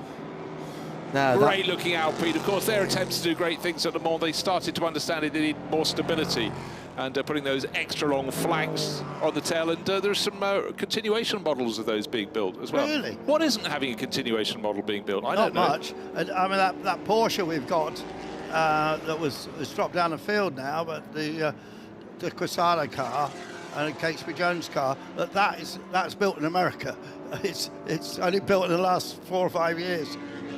I think Maxwell Lynn has gone into the lead now in the number 83. Wait for the next timing stripe or shot and see that car. I suspect the next time we see it, he'll be ahead. And as I suspected, the Emmanuel Pirro car, which was leading, has dropped back into 4th position. And that basically just down to the timing of the pit stop, because Emmanuel had build up a decent gap. And whilst, as you say, we didn't expect the car's owner to be able to necessarily hang on, in the great scheme of things, he should have come out a little bit ahead and had people chasing him down. Big effort by Alpine, of course, in contemporary motor racing, and despite their travails in Formula One, their sports car programme has been going from strength to strength and continues so to do, to the point where they are the best French manufacturer in the WEC at the moment. It's the might of Peugeot. To the chagrin of Peugeot. Yeah. However, looking now, still smoking as it was on the opening lap of the race, but closing again. Maxwell Lynn, the red and white GT40, getting closer as Emil Breitmeier. They're going to have to work their way through traffic, a whole gaggle up ahead, but these are the quicker back markers. Shouldn't be too... Oh, I shouldn't say that. It's about to be a problem for them. Yeah, Emil actually had negotiated the traffic very, very well and actually pulled out about half a second, but now, as in contemporary racing, traffic giveth, traffic taketh away, and he caught some just before Mulsanne corner and had to really throw the anchors out. The front discs, the front rotors, absolutely glowing red on that leading dark-coloured car. But that's an amazing shot out of Mulsanne's corner to just show the difference in acceleration and sheer horsepower the GT40s have in comparison. Well, you know that's going to be the case, the Jaguar E-Type, but particularly the Alfa Romeo. That's history to them. I tell you what, that Maxwell Lynn car is going to be good at night, because they are not period bulbs in that car. Not at all, being that white at this time of day. Down into the Arnage right-hander. Oh, that is just absolute quality. Both drivers getting into the throttle as early as possible, and now heading off to the newly resurfaced entry towards the Porsche curves.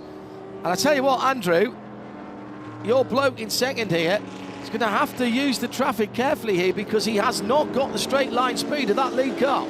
He doesn't, does he? So he's still puffing smoke out, but as I said just a few minutes ago, he doesn't have to win this, so maybe they can fettle it a bit. That's a good point. Because it is the long game. Play the long game, exactly. John's point about you picked this up early, the acceleration. Remember, we had Maxwell Lynn just trying to take the lead, and then suddenly coming out of the final corner, boom, Emil Breitmeier just had the drag, and by the first corner of the next lap, he was in front. But they are both pulling away from Sean Lynn, who is pulling away from the Hindhaugh GT40. Now, what's Ludo Caron doing? Yeah, he's actually closing in on 4th place at the moment, but we'll see next time around, because it's an outlap from the Pirro Hindhaugh car. Across the line, here come the leading pair of Fords. There's our streamlined Alpine.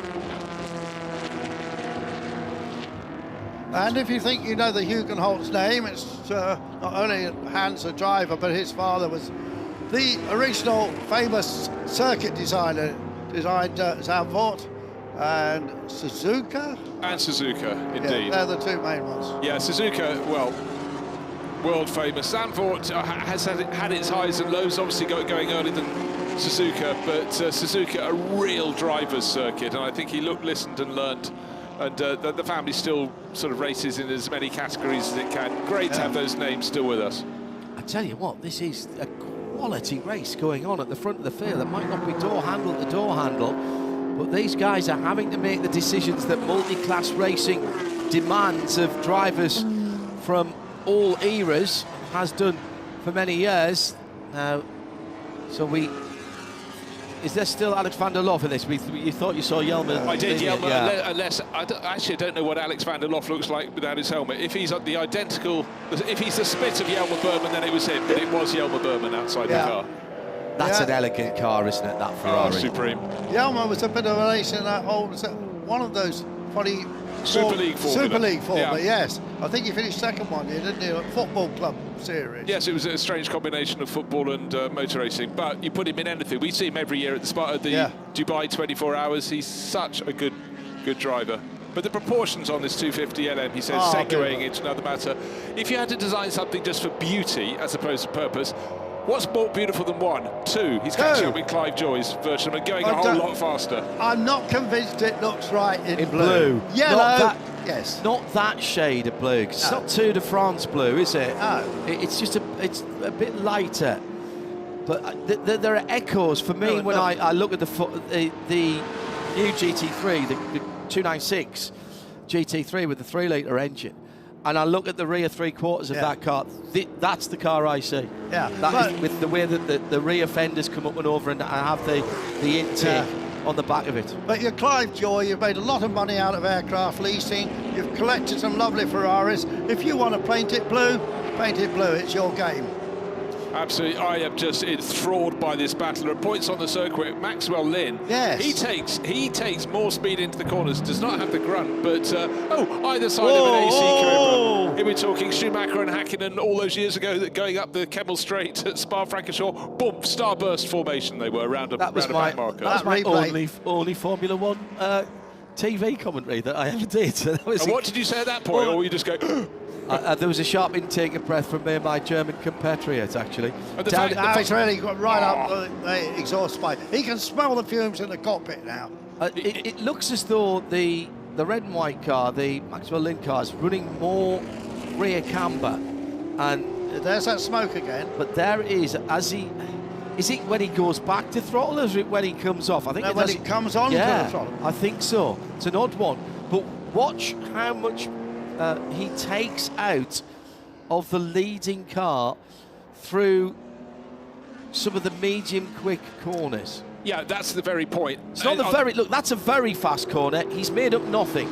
But watch through the last two, or the middle two right-handers in the Porsche curve. So he makes up a little bit here, but look at this next one.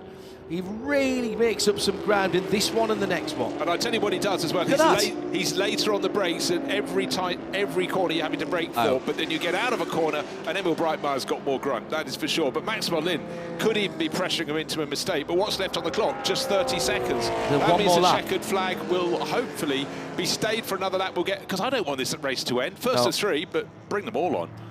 The other thing I'll tell you is Maxwell Lynn is using more curb than Breitmeier. Breitmeier decided to go up the inside of the 2-litre car ahead of him, and he's almost locked it up, and that is the door open for the red and white car. Surely now that extra grunt will not tell, but it is. It will. It seems to be that much stronger, because Maxwell Lynn's having to really hang it out everywhere, take the risk. Emil Breitmeier is not quite point and squirt, but in comparison he is. And it's half a second at the line, a defensive line by Emil Breitmeier. You're defending fresh air there, Emil. You did not need to do that. Out fully crossed up, and they're side by side under the Dunlop Bridge. Oh, how glorious is it to say that, at least for a moment, dropping down the hill now and towards the Forest Desert. They are both suffering. They have tortured their tyres here, and they're both suffering for front and rear grip. This is the last lap of our first of the substantive races, down towards Tertre Rouge and onto the first part of the Mulsanne Straight as they go past the blue Ferrari.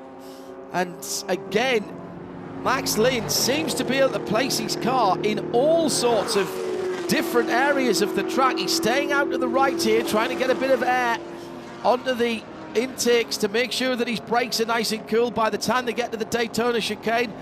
Shelby Cobra ahead of them.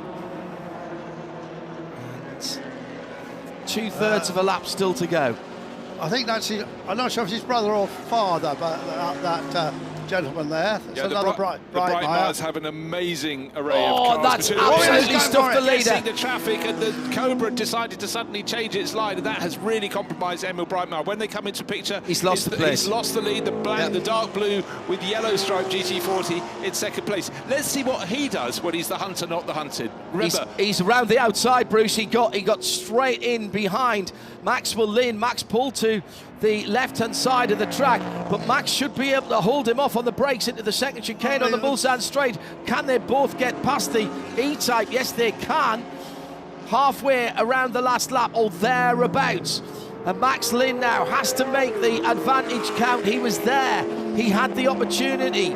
He bought the ticket and won the raffle when the Cobra just checked up the leading GT40. Maxwell Lynn, in terms of driving talent, has just risen and risen this year. But again, the sheer grunt, but I've almost never seen someone drive a GT40 as sideways as this. But of course, having to take fewer risks because he's got a bit more horsepower as Emil Brightmeyer. However, Maxwell Lynn does not give up. Use the Bizzarini. Out the way, the Bizzarini may be his friend and may not. Let's find out. Stay to the middle, stay to the middle. He's got in front of the leader. That's twice when Brightmeyer has been blocked. And he's on the dirty part of the circuit. He's actually off the circuit with his right-hand tyres, but somehow managed to hold on. How he didn't lift there. Every fibre of his being must have been telling him to lift. And he goes around the right-hand side of the Bizzarini, who just had, I wonder if he thought was one very wide GT40 that was coming up behind him. Blue on one side and red on the other as they come into Indianapolis for the final time. What a way to kick off the 2025 Le Mans Classic. And down into Arnage, it's the sprint now to the line. And can Maxwell Lynn make his advantage in the Porsche curves count? It'll be the Ford chicane, Bruce. It has to be the Ford chicane. How fitting that may be, but I think this time Brightmeyer's got his car in front where it really, really counted. He's got plenty of grunts out of Arnage. Maxwell Lynn, how much can he haul him back in? He will haul him in, but can he get past? And Ludovic Caron's car has stopped out on the circuit as well, so he's not going to make the finish. These two have put on a phenomenal show. Their co-drivers, their connections in the pit lane are watching the big screen. Don't show us, show the racing, please. And again, traffic for the leader. Brightmeyer once again will have to pick his way through. And it was a Shelby Cobra last time that didn't help him out, certainly. And they're together. There's an Elan in front of them. This is the last chance for young Lynn. I think Brightmeyer has managed to get this one done. Not going to be able to throw it down the inside into the first part of the Ford chicane. Keep it pointed, do not lose the back end now. Well, what an extraordinary end. You could not try harder than Maxwell Lynn, but hats off to Emil Brightmeyer, brother Olivier, absolutely delighted with that. They didn't know which way it was going to go. As I said, I've seldom seen GT40s being driven so sideways. Andrew, that was superb. Yeah, do you know what? The red car, I saw a race in period, and it was driven by a bloke called George Drummond, and his family owned a bank. Oh, that bank, yes. Drummond. Yeah, so these cars live on. It's great to see them, I mean, obviously. And here's the dad coming home now. Sean Lynn and Tessie. Yeah. Car number 14. He's about 30-something seconds in arrears, but remember, this is the first of 3 races for Plateau 4, as it would be with all the 4 plateaus, all the 6 plateaus. He can put that one in the bag, but Emil Brightmeyer and Maxwell Lynn, they will put in their personal vaults the replays of the highlights of this race. It was outstanding. And Jelmer Berman we think Jelmerman didn't get in the car, but we expected him to drive. But that car has now dropped down to 14th. So Emil will be driving on his own, will he? All the way through? There's not another driver left. No, I think he's all on his own. Yeah. Well, that's a cracking result for him. Oh, you know, he did all the racing on his own. I was just double-checking nobody else. Oh, definitely did, yes. So they are immediately picked up by one of our intervention outriders. Top three, the two GT40s from Pierre Afis Lynn and Emil Breitmeyer. They are all class winners. And then the Shelby Cobra number 31 is also a winner. And in 9th, the Ford GT40 is also a winner. Let's hear from Olivier, the brother of the winner. Back in the pits with the father of the winner of the race, Émile Breitmeyer won the race. Olivier Breitmeyer, on va la faire en français, Olivier. Victoire d'Émile, c'est pour des moments comme ça que vous pratiquez la sport automobile. Ah oui, c'était une course magique. J'ai le cœur qui bat à 200 à l'heure. La fin, c'était magnifique. Maxwell, Lynn a super bien roulé, ils se sont bien battus, c'était très propre. Félicitations à tous les deux. On rappellera, Olivier, qu'il y a un grand respect entre ces pilotes. Hein. Bah, c'est normal, on roule en historique, c'est pour se faire plaisir, c'est pas les championnats du monde, donc c'est bien, ils ont super bien roulé. Franchement, c'était une très belle course. That's a happy father, Olivier Breitmeyer, father of Émile Breitmeyer, winner of this first race of the Grid 4, and it's not over yet. It is certainly not. That is the first of three.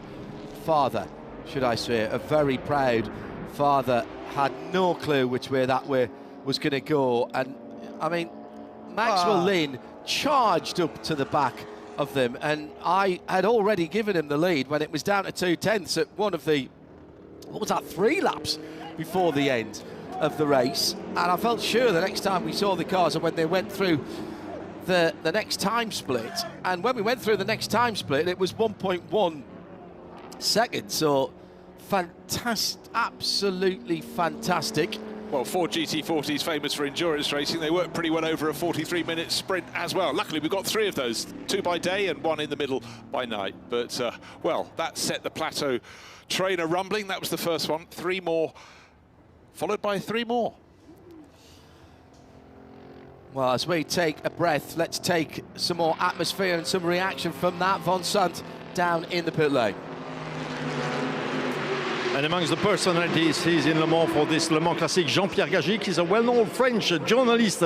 Et comment qu'il est connu, Jean-Pierre Gagic, présentateur d'Automoto. Alors Jean-Pierre, une fois de plus, on se fond dans cette ambiance de l'historique comme au Tour Auto. Vous êtes passionné par ça. Ouais, c'est juste exceptionnel. On a la chance d'avoir les plus belles courses de voitures anciennes au monde.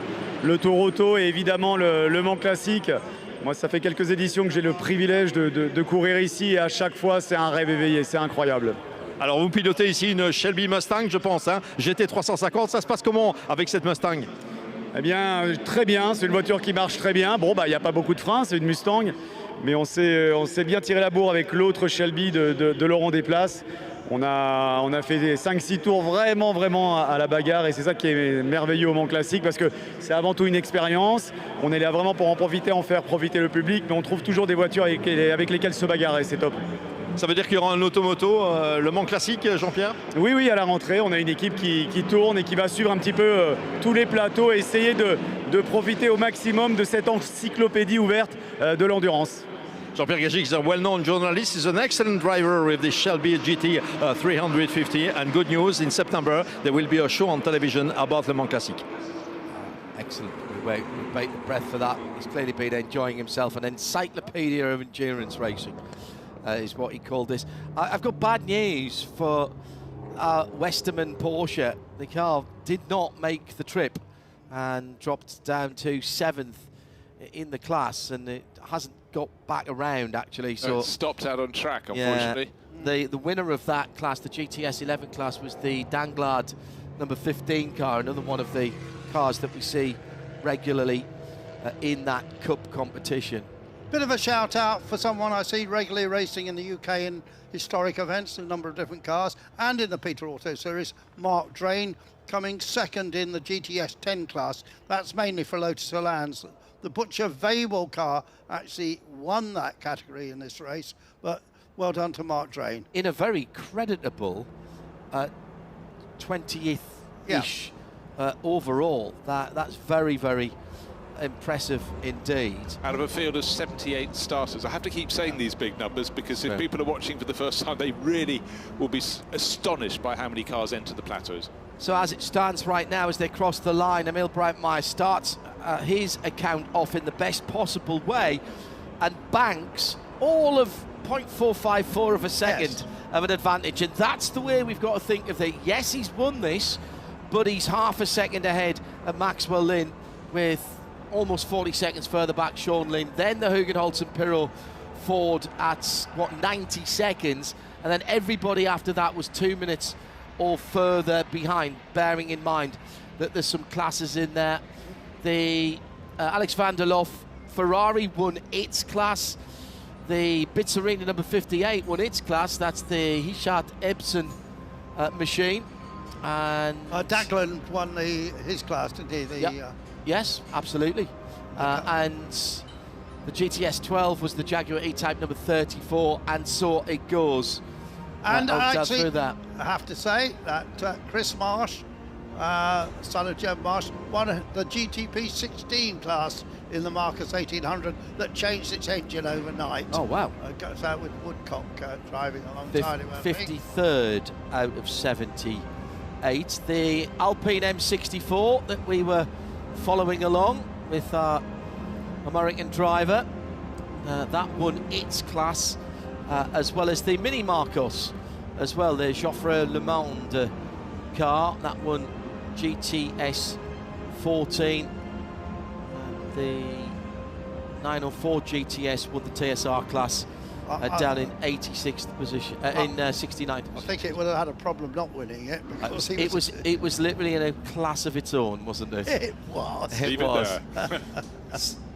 So in the afternoon sunshine, and the sun has come back out to grace us, we have kicked off the 2025 Le Mans Classic in some style.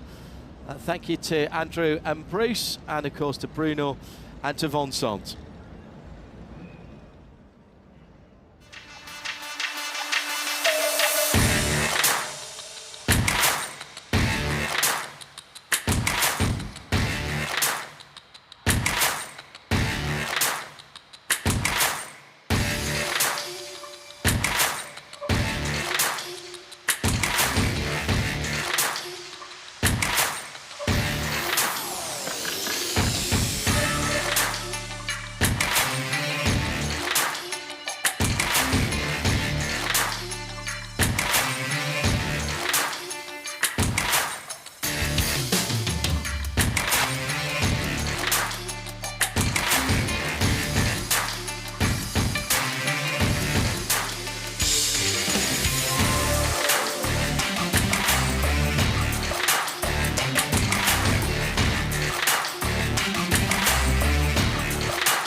Magnificent way to kick off our first grid, first plateau of Le Mans Classic cars.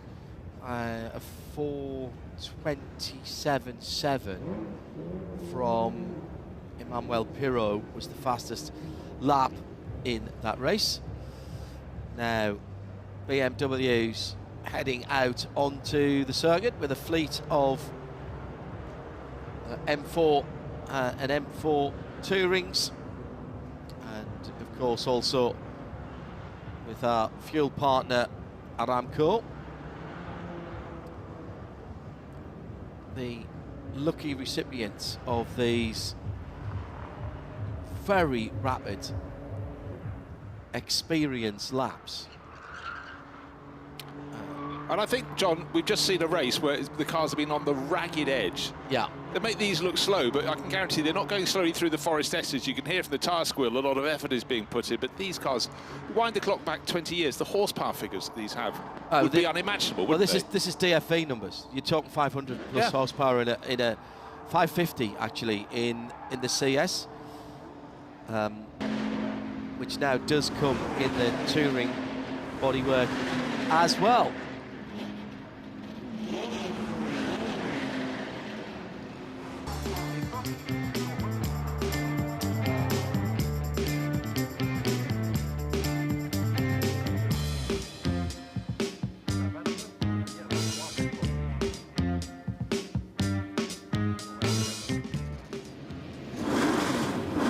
Next we will see Plateau 5, Grid 5 for their first competitive running. I suppose you could call qualifying competitive as well. And my goodness me, what an array of cars. Ferrari, Lola, Porsche, Ford, Chevron, Corvette, Di Tommaso Pantera, Alpine, and that's just the first page. Lotus even, with the Lotus 47 out there, BMW 2800 CS from 1969, the WM P70, Elysia GS2, one of the 1972 cars, and some of the lovely Chevrons, BS16s. And just then what fantastic. I love, John, you suddenly get a Porsche Carrera 9046, you know, 2.6 RS 2600 Capri, you've got a couple of Corvettes. Unfortunately, it looks so one of the little Porsches is not going where it should be at the moment, so some more regular shape Porsche 911s coming through. It's a real mix and match, but up front it's the rumble of those Lola T70s with the sort of refined 512M Ferraris in the mix too. Attention to detail here. This is the dummy grid, if you like, right behind the Global Broadcast Centre. And if you notice, it's not just the grid number. Yes, that is grid row 23. Oh, nice. Chevron B6 there, as that was going out. Only one of those with the BMW engine raced here at Le Mans, the JCB car. I'm delighted to say I've driven that car. I won't say I raced it. It was in a race, but I did drive it. And I wasn't last. That's all I'm saying. The numbers of the cars are also on the grid numbers, on the grid lines as well. So those numbers that are dangling underneath, 12 there, just about to fall off. The 80 car that just went out won 2 of the 3 races 2 years ago with Ollie Bryant driving. It's just changed its owner. It's just been sold. So that's a T70 Spider, isn't it? Well, the 1969 car. But there's a bit of a Spider. A lot of them are listed as Spiders, but they're just regular.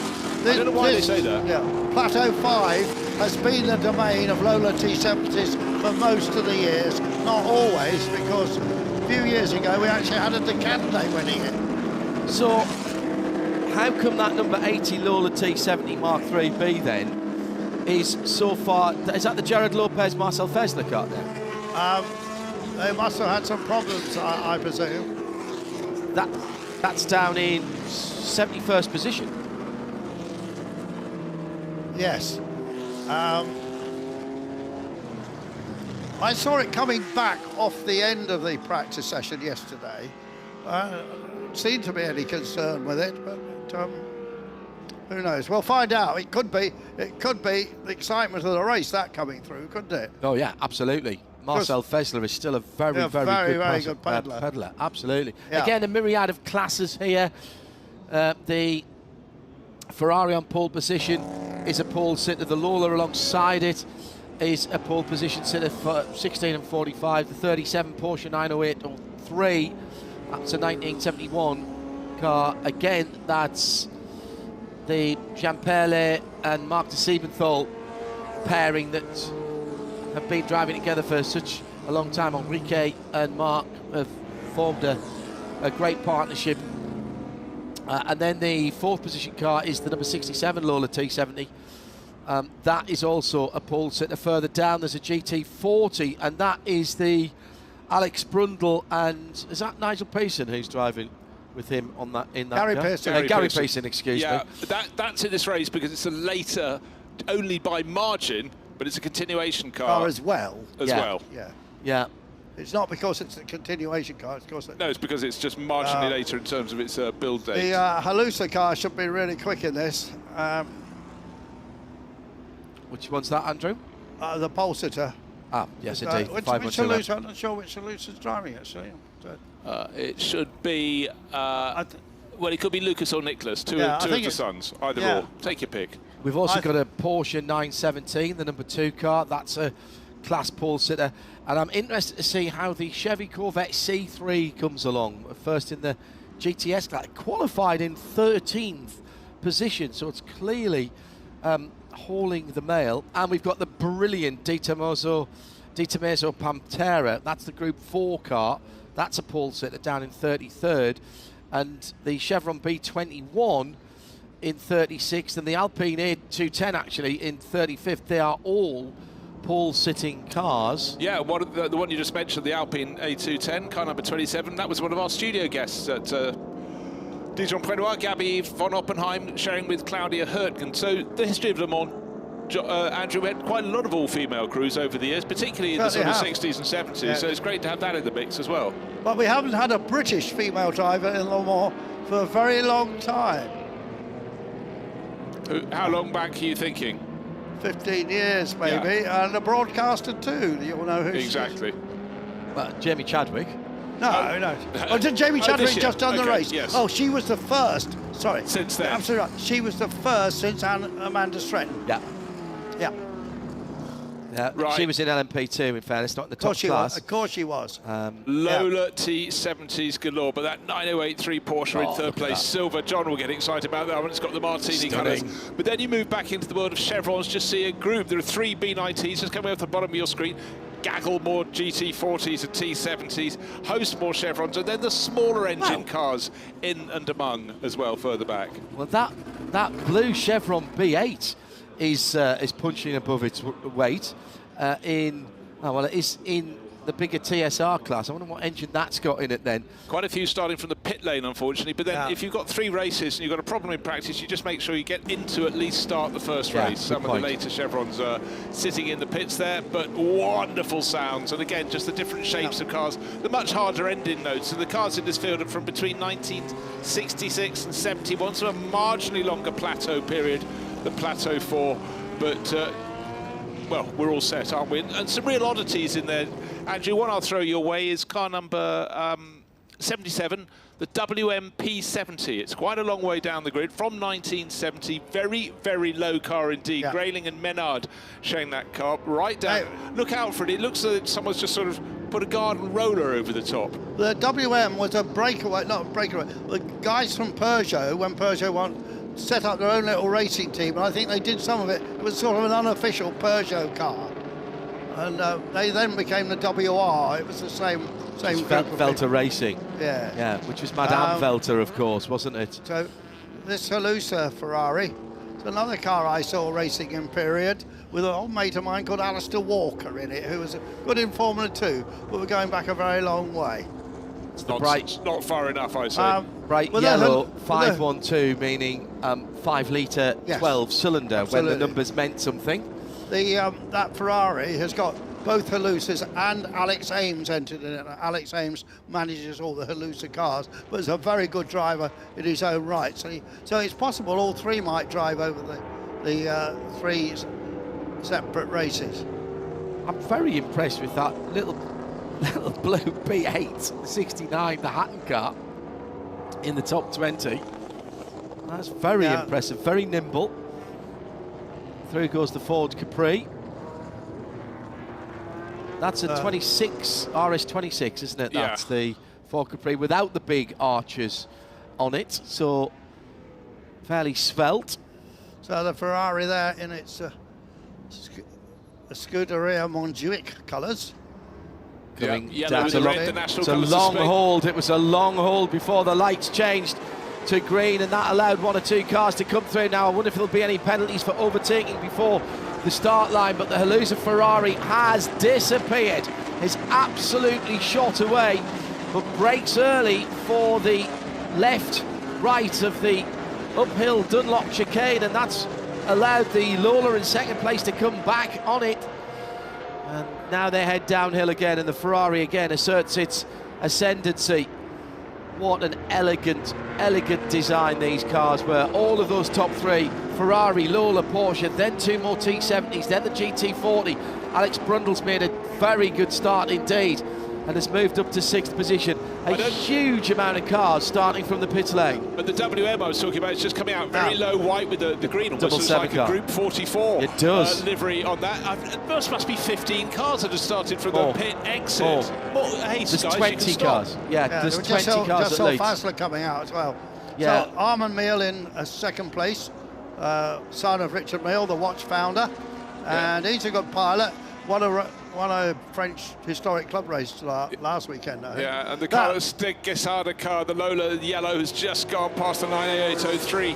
Porsche into the first chicane on the exit, very, very even. But when you look at this first chicane, you can see the little Chevrolet B90s braking later than anybody, but then they just don't have the grunts on the way out.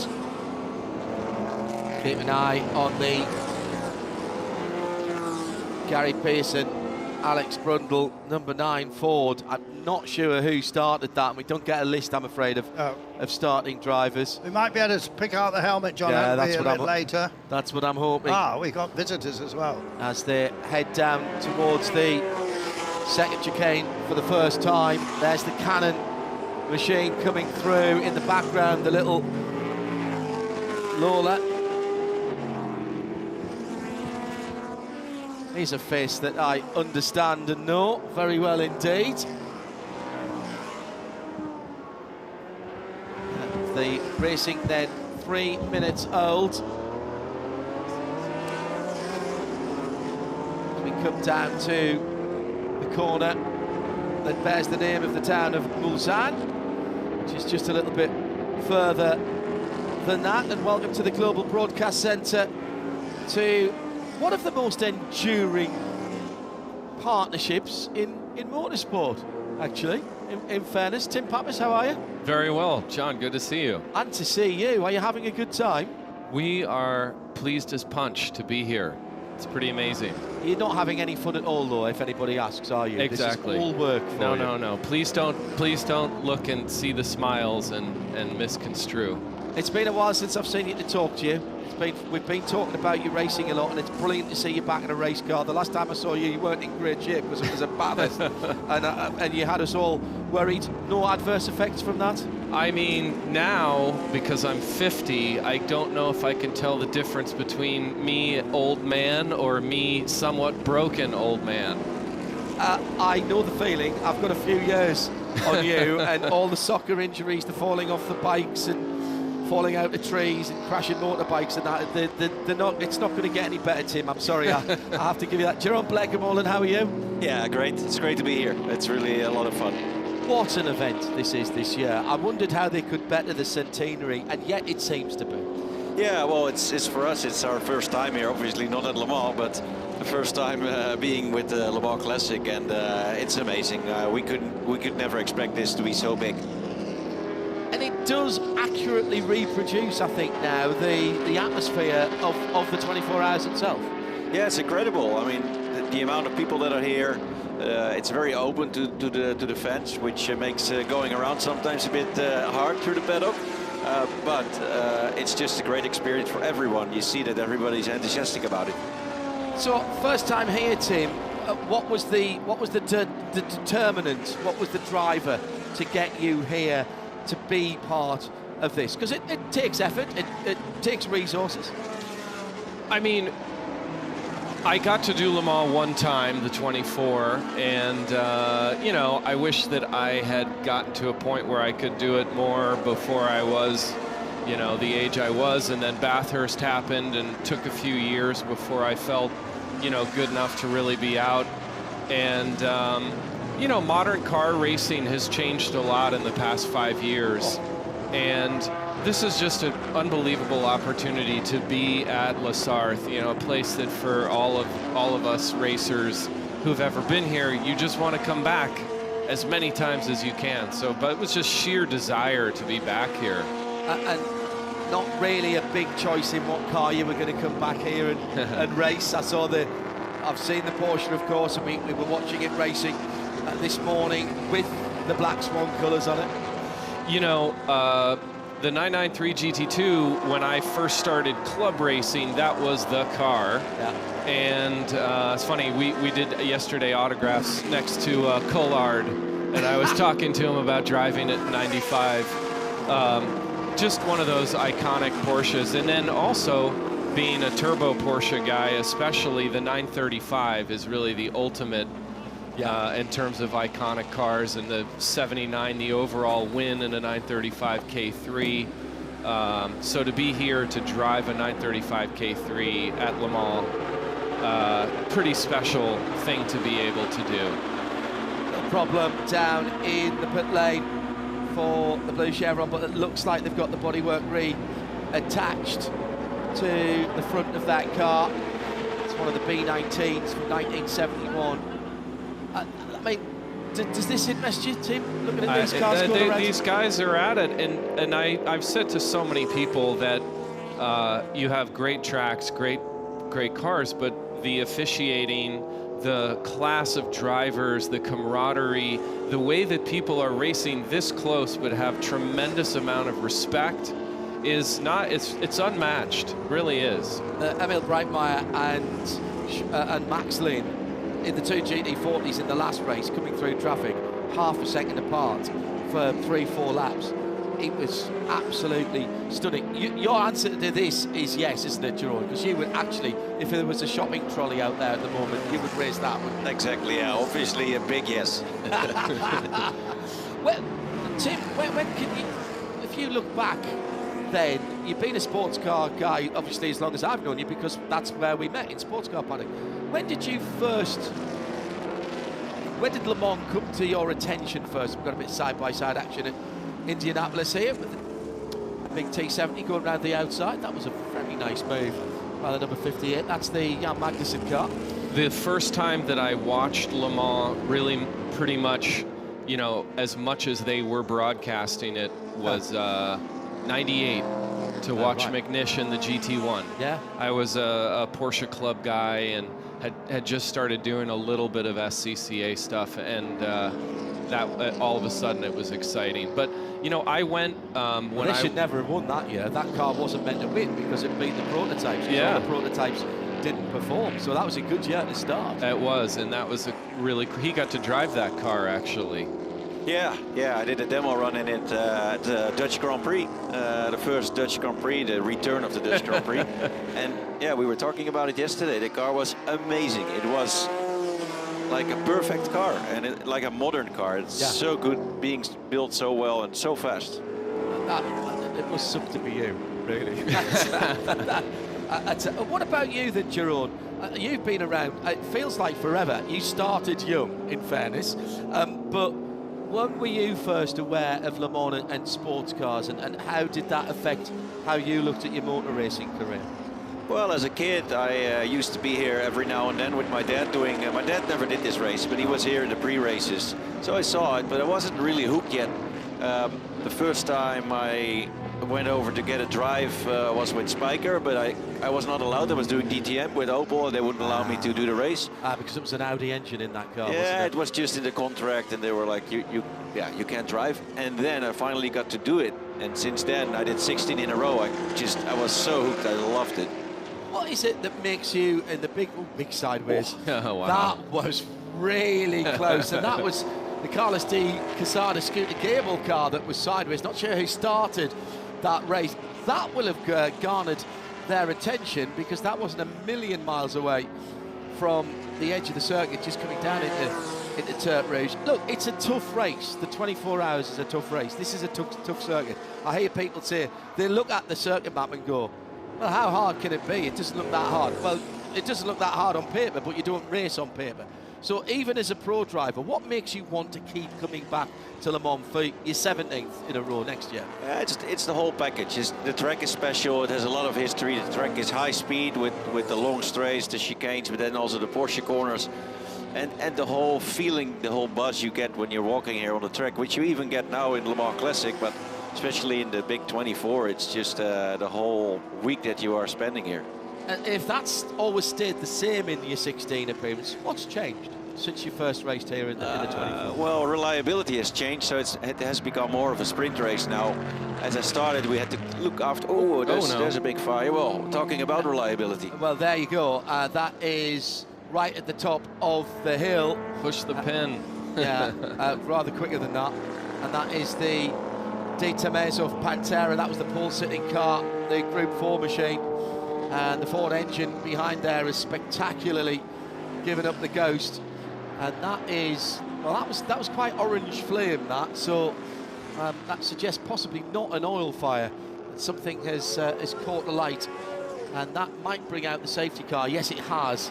That has brought out the safety car. So we'll carry on our chat with Tim Pappas and Jerome Blake-Molan. So the reliability's changed, Jerome, in the big race.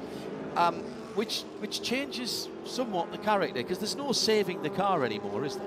No saving the car, which is in a way a lot of fun, because you can just push all the way through. And the only thing I liked more in the past is that there are so many more rules now. It's very equal with the BOP, but also the strategy is kind of out of the window, because you have the set pit times. The refueling times are the same, the stint times are the same, the length of laps you do, like fuel saving doesn't really pay off anymore. I know, I don't understand that part of it. And that was fun about it. You know, at Le Mans you could sometimes do half a lap, so you had to save, and then maybe you could do just that extra lap, and it put you out of sequence. And so I like to do that, but on the other hand, it's more exciting now, it's closer. Yeah, and effectively you're going out to do a 45, 50-minute qualifying session every time you get in the car. Peter Otto have just announced this week, Tim, that this is going to become an annual event, although they're going to split the two parts of the Le Mans history into not quite two halves. Does that interest you? Might that make you find maybe a slightly earlier car to come back and do it every year? I mean, I think it would be fun. I have, I don't know exactly what the classes look like. Up to about 76, 77, I think. So I have the 71 Daytona winner. There you go. 914-6 GT. Oh, yes. So that would be a fun car. We'll have that car at Monterey.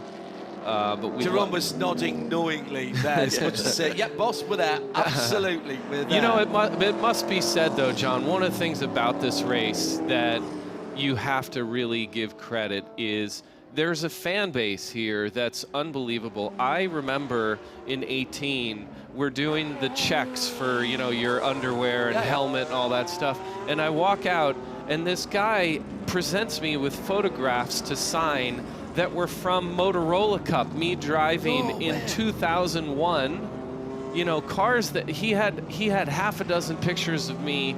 3 of the cars I hadn't seen in more than a decade, even in a photograph. Wow. And I just thought, wow, that is commitment, that the guy took the time, he looks at the entry list, he figures out every driver who's there, and he's out hunting for autographs. And we've also got now, of course, the Peter Otto Series, which is going to become the Le Mans Classic Series for next year. We're off to Imola next, and then to Ricard, and then we finish off the season at Estoril. And this year, for the first year, the series is being televised, and we're part of the broadcast crew for all of those. What difference does that make, do you think, in terms of being able to get the racing out to an audience, not just for the big race, which, you know, used to be every 2 years, but now we're going to have 6 major events in the season. I think it's fantastic. I've sent the link to the broadcast to many of my friends and family, and everybody is just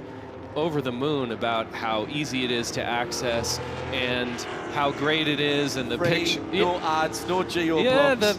the commentary is good. The picture is fantastic. Listening to the French one, then are they? They're not listening to us, obviously. They just this takes it to a whole different level. I'll never forget when they announced we're in American Le Mans. They said we're going online. Yeah.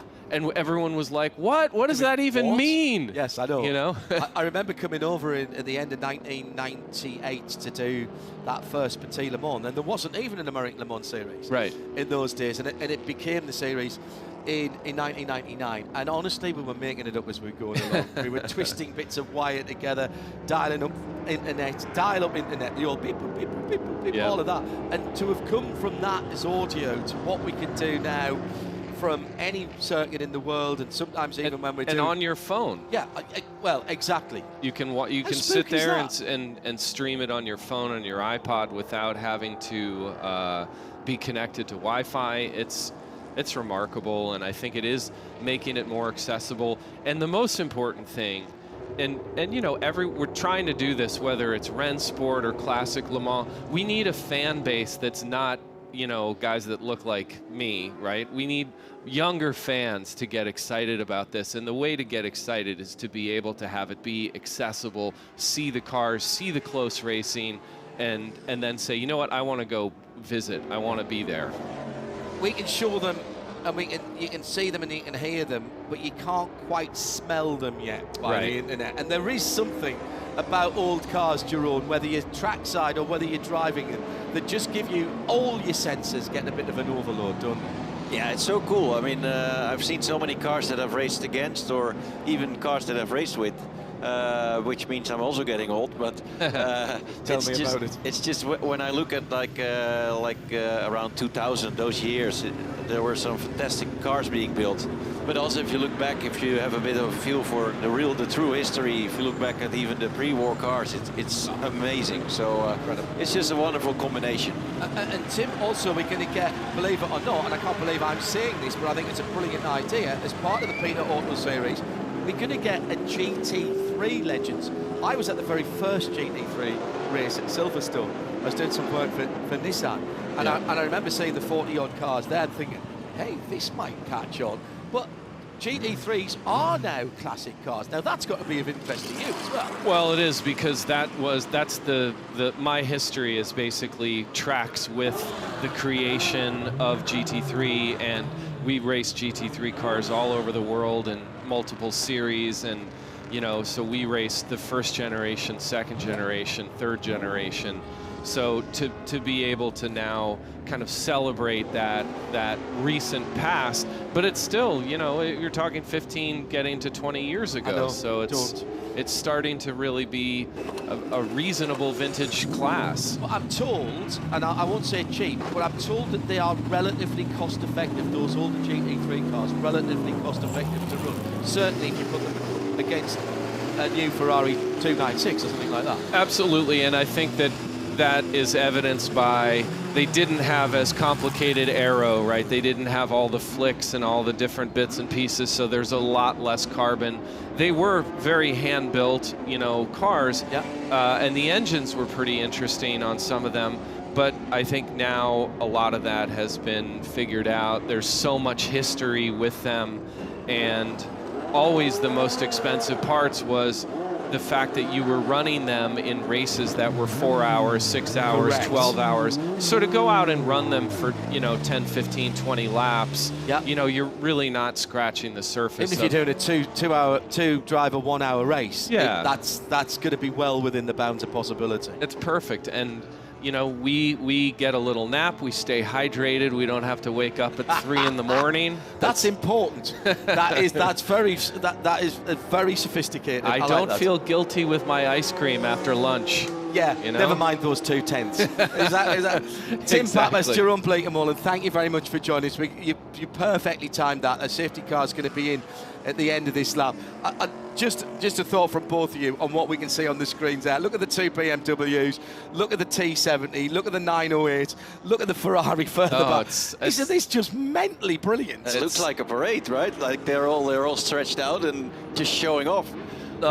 Just incredible stuff. Hope to see you at some more of the Peter Auto events. Will be for the rest of the season, with ERL and 2 Litre Cup. Oh, brilliant. And those 2 Litre Cup cars are bonkers fun. Oh, it's a very fun class. We're enjoying the heck out of it. I'll see you in Imola. We'll be there. Okay. I can't tell you, Tim, how good it is you. to properly see you and talk to you, because I haven't for such a long time. You, my friend, have entertained me, our viewers and listeners, for such a long time, and the pair of yous have been nothing but gentlemen down through the years, even when it hasn't been the good times. and that's how I judge you. Jerome Blakemore and Tim Pappas, thanks very much for joining us. Thanks, it's been an absolute joy. Thank you. Well, we've been really rocking the guests, haven't we, with the guys coming in, and we're just about to go back to green flag racing, and we'll get Andrew and Bruce back in to my right hand side. What an absolute joy it is to have talked to those two fellas who I'm looking at the word character in the dictionary, and I seem to have a picture of those two. Yeah, I was totally torn between listening to what you three were, really good chemistry there, and what was happening out on track. Yes, we've got this period, but one little thing was catching my eye, and I had to keep looking on it. Look out for the number 6 Ferrari, the 312P, which has come up, and it's got Remo Lips and Frank Stippler, really capable pair of drivers. That has suddenly come from nowhere right into the mix, and here it is, the red one, just ahead of Armand Mill, who started on the front row in his T70, but that has been quite a story. But now it's pit stop time. Yeah, I think that was Stippy who started the car. And look who has gone from the pit lane up to 7th place. Yeah. The Fässler, Lopez. Yes. They'll all be coming in now. They will all be coming into the pit lane. We've just gone green. Oh, actually, we've just gone double yellow at Marshall's Post 17, which is the second chicane. So these guys might get a little bit better pit stop. The first car that's made its pit stop and it's on an outlap is the number 18 Lola Tennant. Steve Brooks. So I reckon that Marcel Fässler has passed about 60 cars on the racetrack. I really hope he's got an on-board on that car. This is a lovely 9083. This was the factory test car. This is a genuine ex-factory car. It's absolutely beautiful. Remember, this is the model that Porsche, they didn't use the 917 on events like the Targa Florio. They always used the 9083. Vic Helford and the likes of Derek Bell drove the car in those events. And of course, it was a 908 Flunder like that was the camera car for the movie Le Mans, and they shot all that footage from the camera car. Finished inside the top 10 with Jonathan Williams. And in fact, they made more stops than they had to, because they ran out of film in the two cameras, the forward and the reverse-facing cameras, before they ran out of petrol. Yeah, absolutely right. And Steve McQueen drove one as well, of course. Just a great-looking car. And again, we've been sort of mentioning this, Bruce, but it really is interesting to track how the knowledge, the understanding of aero changes throughout the eras of cars. Yeah, absolutely. In fact, at least the 9083 looks at home on a circuit like this. Last time I saw it, actually I saw it at Dijon-Prenois, but saw it at the start of this year on the frozen lake at Saint Moritz. Oh, yes. Not a fish out of water, but luckily a fish above at frozen water. But it was, just fantastic. But look how beautiful this 3112P Ferrari is. Just trying to see which driver is on board, whether it was now Remo Lips, the Swiss racer, or Frank Stippler. I think you're probably right that it's Remo doing the second half of this race. Yeah, Remo's a good German peddler in the GT category there. He's driven this car before. There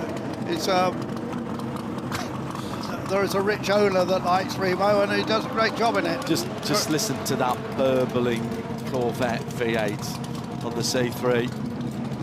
Moving oxygen around, I think we can say. And a 427 registration plate as well, as it heads out of the pit lane. Time pit stops again, so no urgency in the pit lane. It's all done on the stopwatch.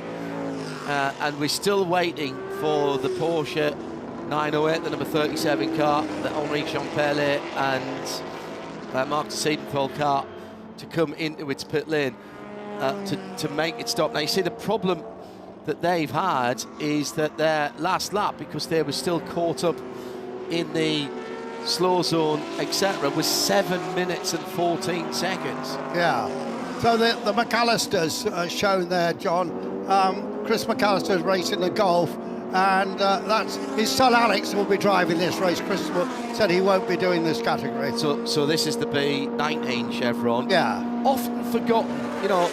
Lola T70 is the car that people talk about from the British manufacturers, but the Chevron B19 is an extraordinarily pretty car. Oh, gosh, yes.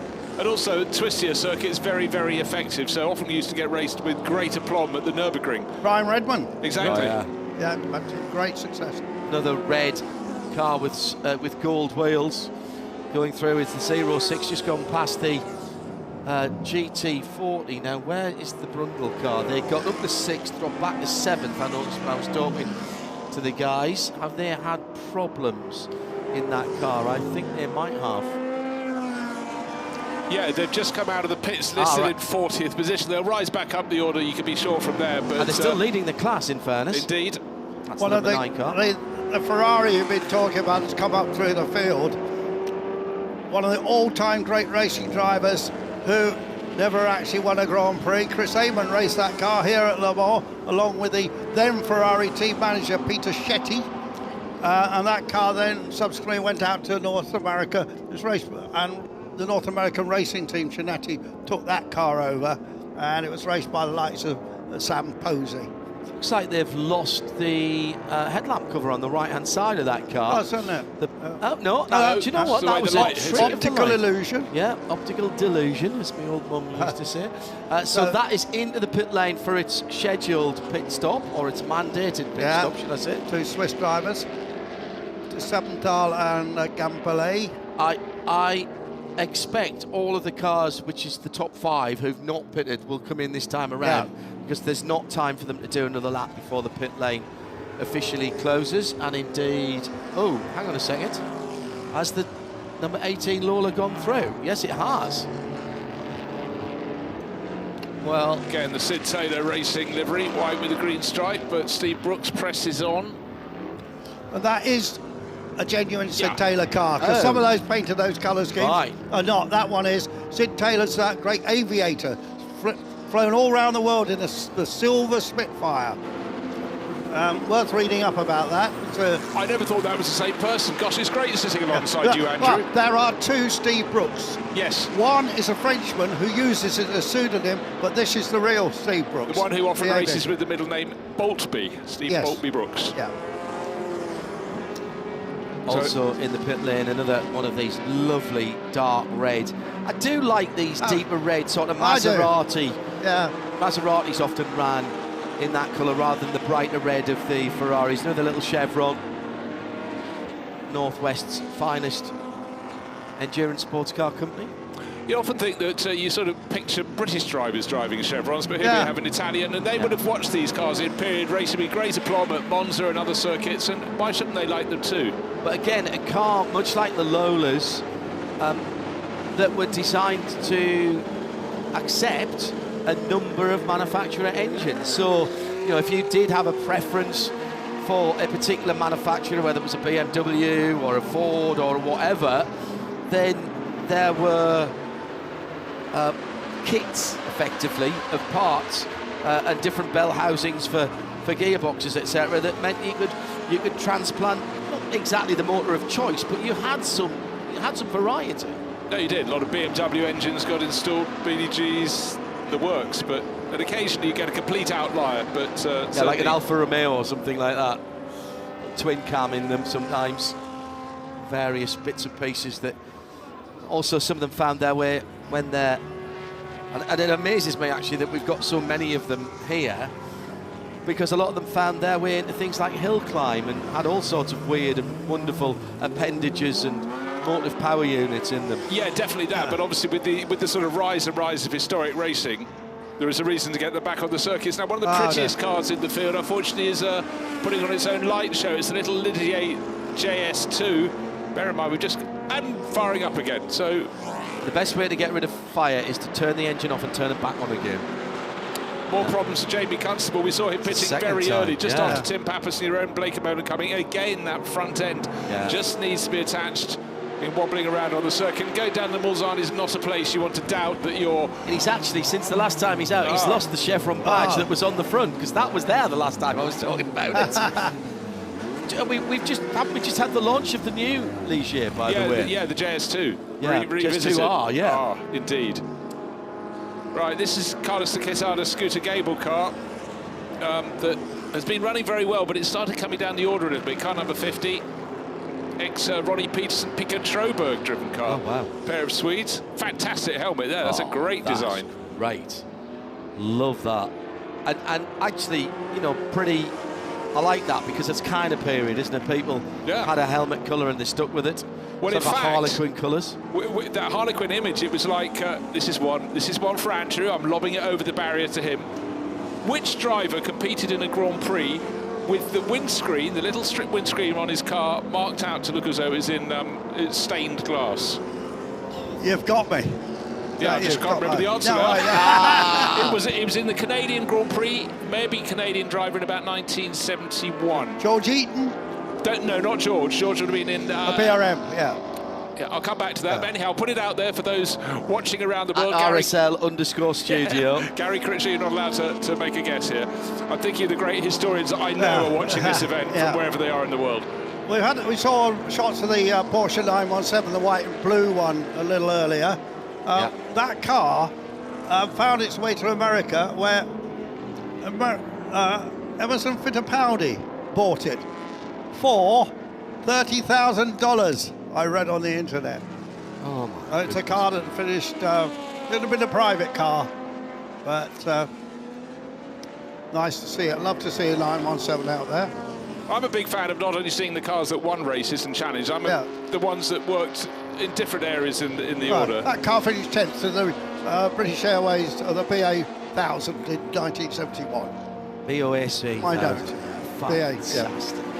BOAC. Yeah, exactly. British Overseas Airline Corporation. Yes, I flew with them to the South African Grand Prix in DC-10. Yeah, became British Airways when everything got merged to BEA was in there. Oh, sorry, mate. I'm sorry I did that. Yeah, that was a bit of a late one. Yeah, BEA and they all merged together to form British Airways. They did a whole load of throwback liveries about 18 months, 2 years ago. Yeah, there's a BEA one. I saw it recently at Heathrow. Yeah. And currently on British Airways, you've got lovely old films from those days of you know, about the VC-10 and flying boats. It's some wonderful. Really? So, yeah. I'm on BA when I go to Kota in a week's time. Yeah. Next weekend, actually. Two names I'm knocking around in my head at the moment: John Courts or Al Pease for drivers. I've got to find the picture when I get home, but people out there, I'm sure. I was reporting those races. I used to go and talk then. Well, I've got Al Pease, and who knows otherwise. That's the WM, as it is here. Just going down the well, he's just taken the lead from Steve Brooks there. We've had a change for the lead. The Ferrari's gone past the loader. You'd expect that. I mean, Steve Brooks got there by dint of different timing of his pit stop. Still going very nicely in the Sid Taylor loader, but not got the pace of the 512M at all. John, you know we've both been quite sleuthful here, haven't we? Brilliant. Sleuthish. But the thing is, it really annoyed me because there's a guy racing under the name of Maverick. Yeah. And it's nothing to do with the motorcycle racer Maverick Vinales. Or the guy from Top Gear, Top Gun. Yeah. But Mr. Right here. I did find it out. You found it out? I've now got to find exactly where it is in the list. Come on, it's Bruce. 72 Corvette. Mr. Jones. 72 Corvette. 72, and it was Pascal Godard.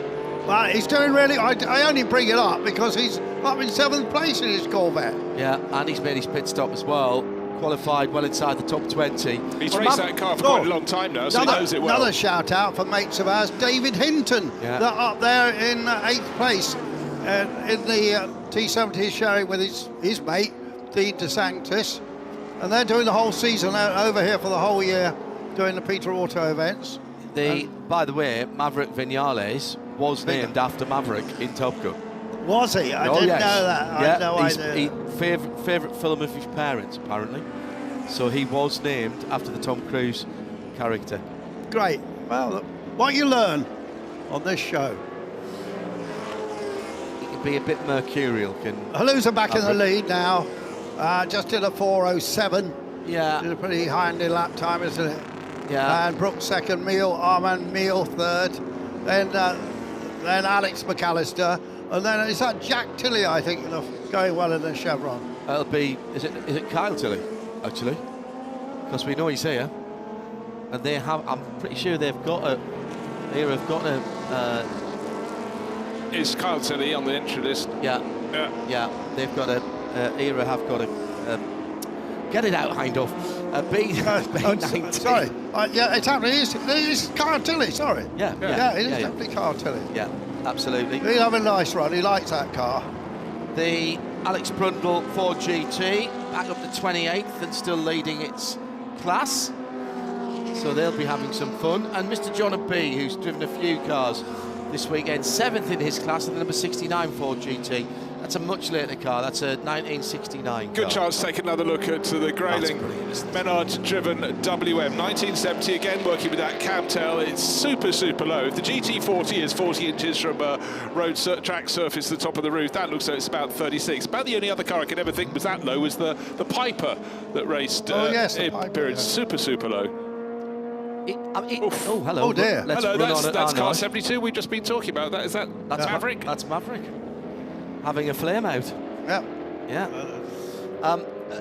That WM, if that was poodling around under electric power, you'd go, oh yeah, that looks quite right. It looks quite futuristic, doesn't it, for its age? The green G70 that just went by him is actually the Dave Hinton car that we were talking about. David, who has been running a lot of historic events, invented the Daytona 24 Classic, and also has his own.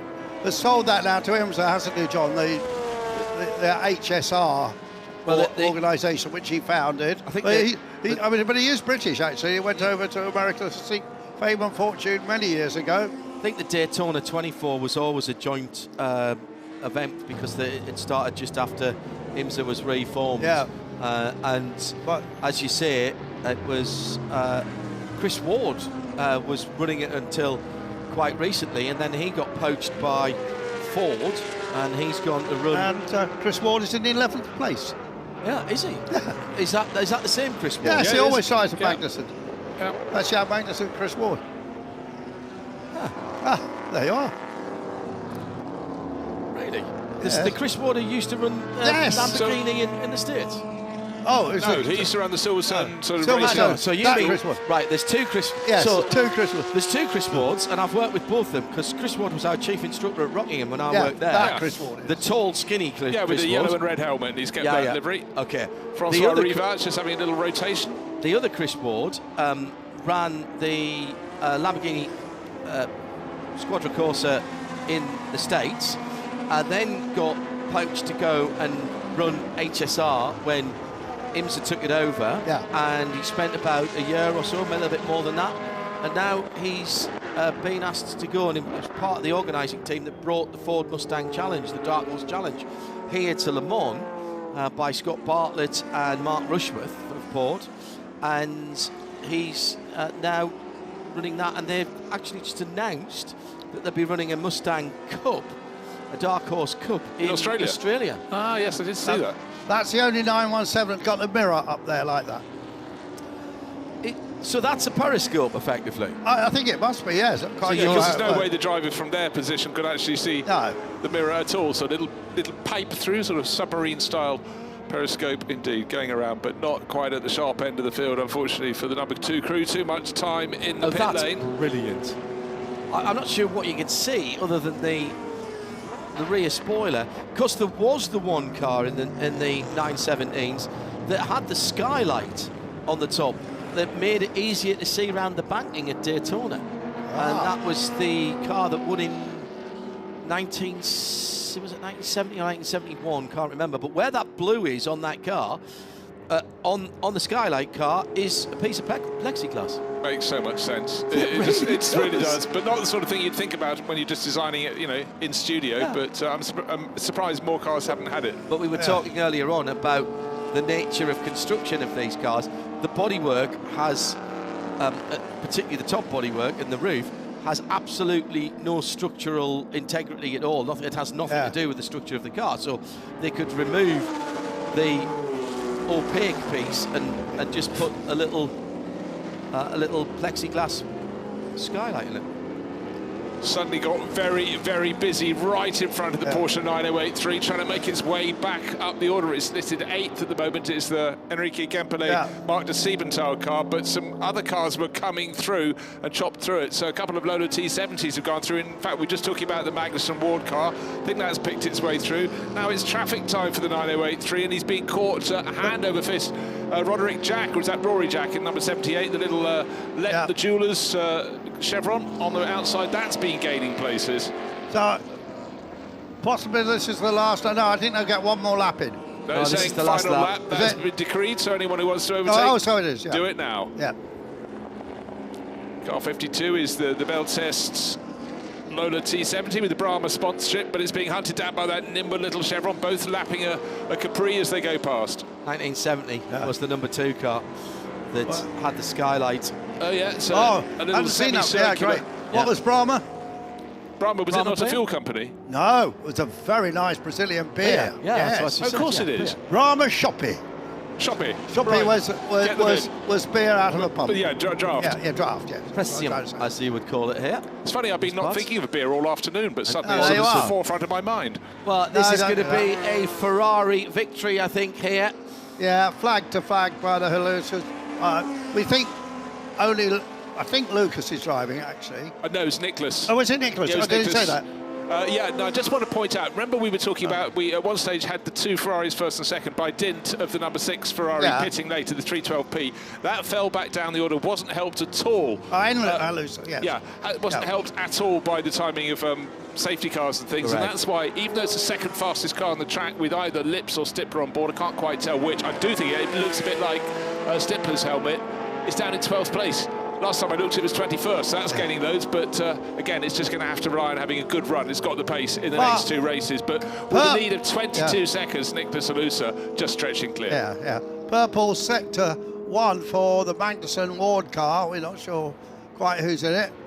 But that's quite a bit quicker than anybody's got in sector 1. I think that's Magnussen in that car. Yeah. Now, we saw it in the pit lane earlier on. So Kyle Tilley in 4th, Steve Brooks in 3rd, Armand Mille in 2nd, and Nicolas Halusa on the final lap, 24 seconds or thereabouts to the good. Could not exactly kick the clutch in from here, far from it, but can cruise in relatively easily, does not have to push that car. Another car looking good on gold rims, by the way, through Indianapolis for the last time. David Hart's got one of these, and he races quite regularly. And I was talking to him a few weeks ago, and he said, I absolutely love that car, so I had a replica made, and then I found a real one. So I bought the real one as well, but that's in the basement. I'm only racing the continuity car. Yeah. But sadly, obviously they're racing so many things, decided not to bring it here. It's an absolute classic, and if you think... They will race at the Silverstone Festival, I'm told.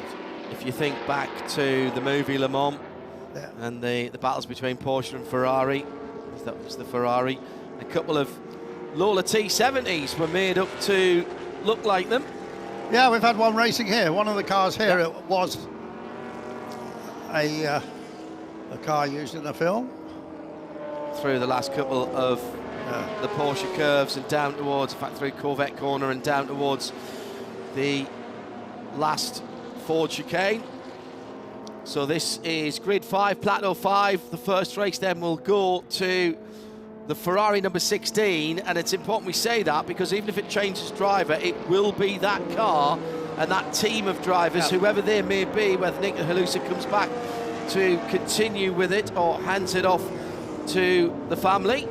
Or Alex Ames, so they do let him drive that car, Alex. He's not. Oh, yeah, exactly. He's listed with the 2 brothers, so he may well. Even though there it says 3 Halusas, therefore Martin, the father. Right, the car in third place. Second place, of course, sorry, is Armand Mill. He started second. Behind the car, there's one. The gap between them now, this is the crucial bit, it's 27 seconds. That's a really nice buffer for that number 16 Ferrari across the night race and the day race. That was a decent last lap. I thought Hindhaugh was cruising. It was still a 4 minutes 10. That's by far the quickest of anybody. John, even more impressive than that, that's about 3 laps in a row within about 2 seconds. Yeah. And with the vagaries of back markers, that's astonishing. I think the previous lap was also a 4 minute 10. And the Magnussen Ward's got up to 4th place on that last lap. Right.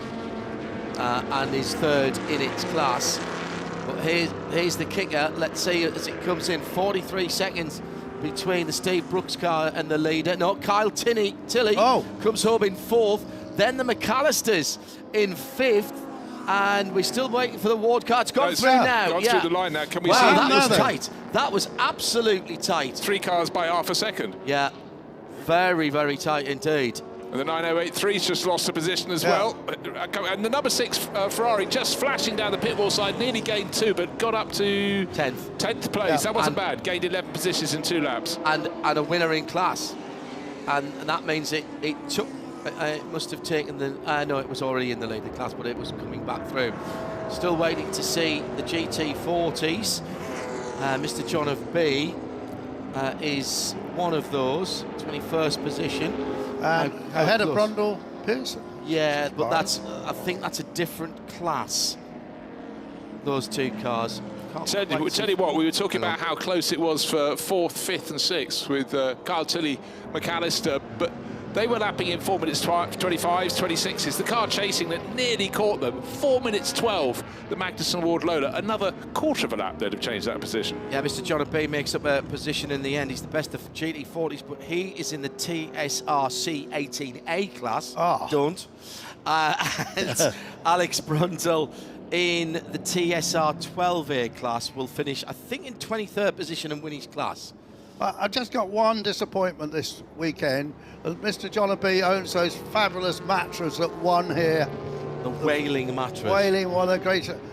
He owns 2 of them, and he has raced them here before, but at the moment he's keeping them back in the storage. All right, keeping them in the basement, in the toy. And they were fettled for a while by Hall and Hall. Yeah. I saw them race down in Portugal with both Halls driving them, actually. Because they were owned by somebody else back then. 22nd for Alex Brundle. And I'm surprised at that, I must say. I think. Well, they're a couple of 100 horsepower down on a lot of the cars around them. Yeah, but that's. But not a Chevron B19. Yeah. Well. Anyway, there's probably a reason, and we may find it out later. Well, as I say, they got bumped up into 5. They were hoping to be in 4, but the specification date was just out. Although it's listed as a 65 there, and there were some 65s running in the previous plateau. Still, they won the class. And they've had a race. Still coming home. A very standard looking, other than the additional lights, and you might wonder why would they have those on here? They're not rally cars, but of course they're getting ready for the evening sessions and the darkness sessions, and the 2 outside lights, the CBA lights. There used to be a CBS grandstand tribune on the far side. Driver's left, lifting up the inside front wing. Good lad, beautiful going through in that number 81 Porsche, which is yet to finish. There's a few walking wounded and a few to be picked up at the end of this one as well. And yeah, those 2 outside lamps pointing towards the curbs and the driving lights in the front. So congratulations to Nicolas Hindhaugh, who wins in the Ferrari. This is how he did it.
So the rundown of the Grid 5 first race, first of 3 races. We've gone through all the major positions, but you can have a look to see where your favourites are. The Magnussen Chris Ward car coming up to 6th position, but what a run from the Remo Lips and Frank Stippler car from the pits lane to 10th position.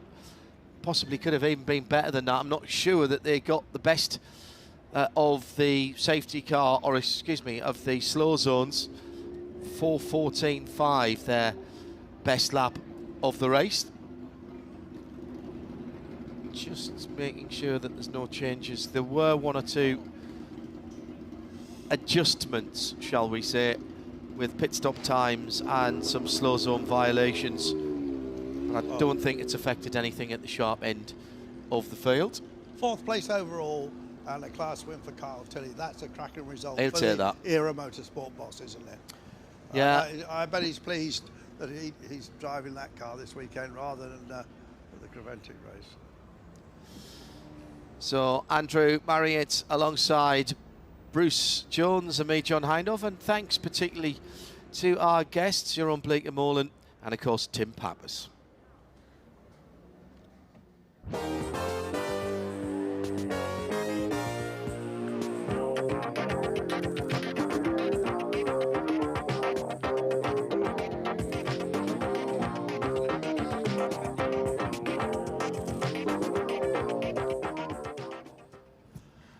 So nice. Sorry, John. Grid 6 is the, at the moment at least, of our substantive grids, is the newest set of cars that we have. It runs up to 1981, and once again, Andrew Mariott, a phenomenal array and variety of cars that we have in here, and again, many of them that we see throughout the rest of the season in the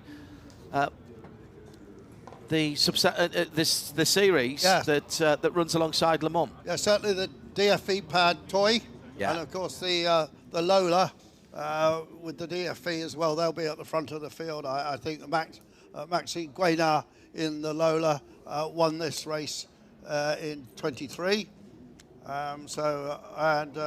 Yves Shamama, who is driving the Taj, the other DFE pad car, he won it back in 18 actually. So and Chris McAllister is in the Golf Mirage. He won it in 14, but in 22, no, sorry, in 23 had a big shunt here.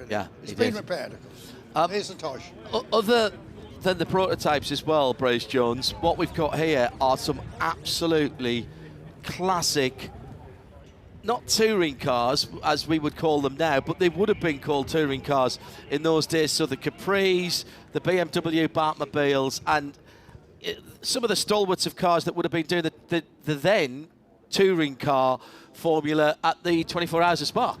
No, absolutely so. And you get this sort of crossover where you think, have they just mixed these grids of cars together? But that was the thing, you know, over the years at Le Mans, you got cars exactly like the CSL BMW, the Ford Capri, and you think, were they right? But you have to remember the categories get shuffled around over the history of the sport. But to me, the cars I love most in this field are the little 2-litre sports cars, and the Crown Racing Lola in the background qualified very nicely. The T290, 292. Chris Krass used to race this car. Won the European 2-litre sports car championship. Yeah, the big problem there, the championship was so successful.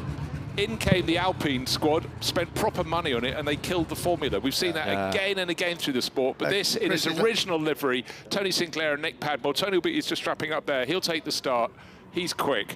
But this car, that looks quick standing still. So that's a 2-litre Ford, presumably, is it? Yeah, of course. Yeah. I'm not sure. There's a few slightly different variations. The best engine is the BDG, but the BDA was a pretty good engine. I can't remember exactly which that had. In our little opener there, of course, it did have the mattress, which I was just saying, sadly, they aren't racing this time.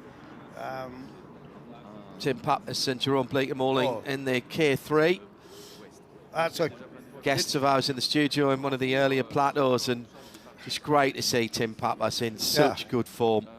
Interscope racing car from Newport, from Newport Beach, California. And absolutely most famous for being partnered with Danny Ongais, the flying Hawaiian, Yes. in all categories of racing. On guys with a races car. Danny on the gas. On the gas. About the only drag racer that ever made the transition to circuit racing, I think.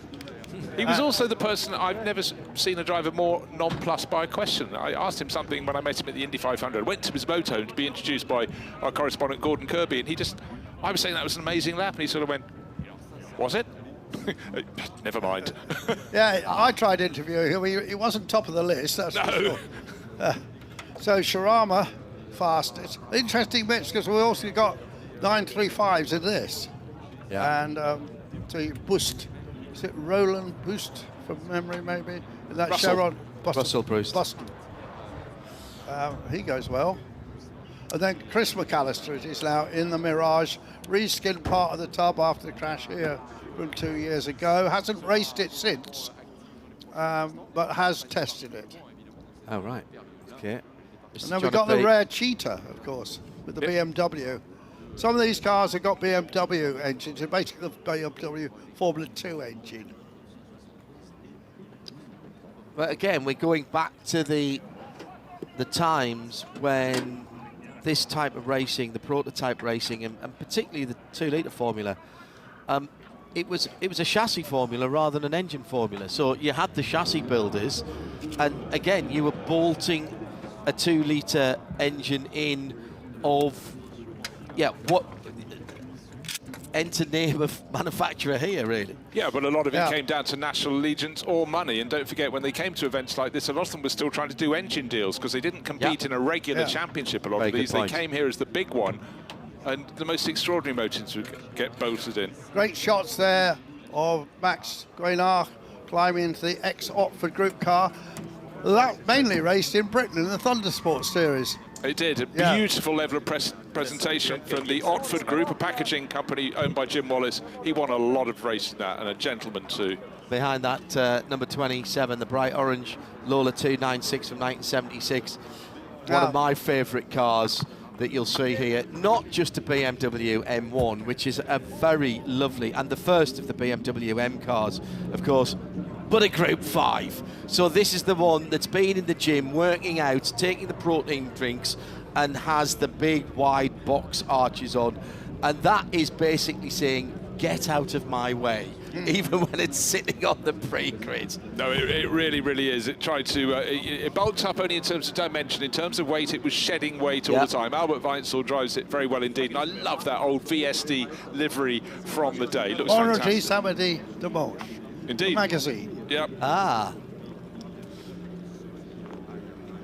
Yeah, looks Friday, Saturday, Sunday. Yeah, sorry, I wasn't going to translate. I presumed. Yeah, we're multilingual here, you know. Oh, yeah.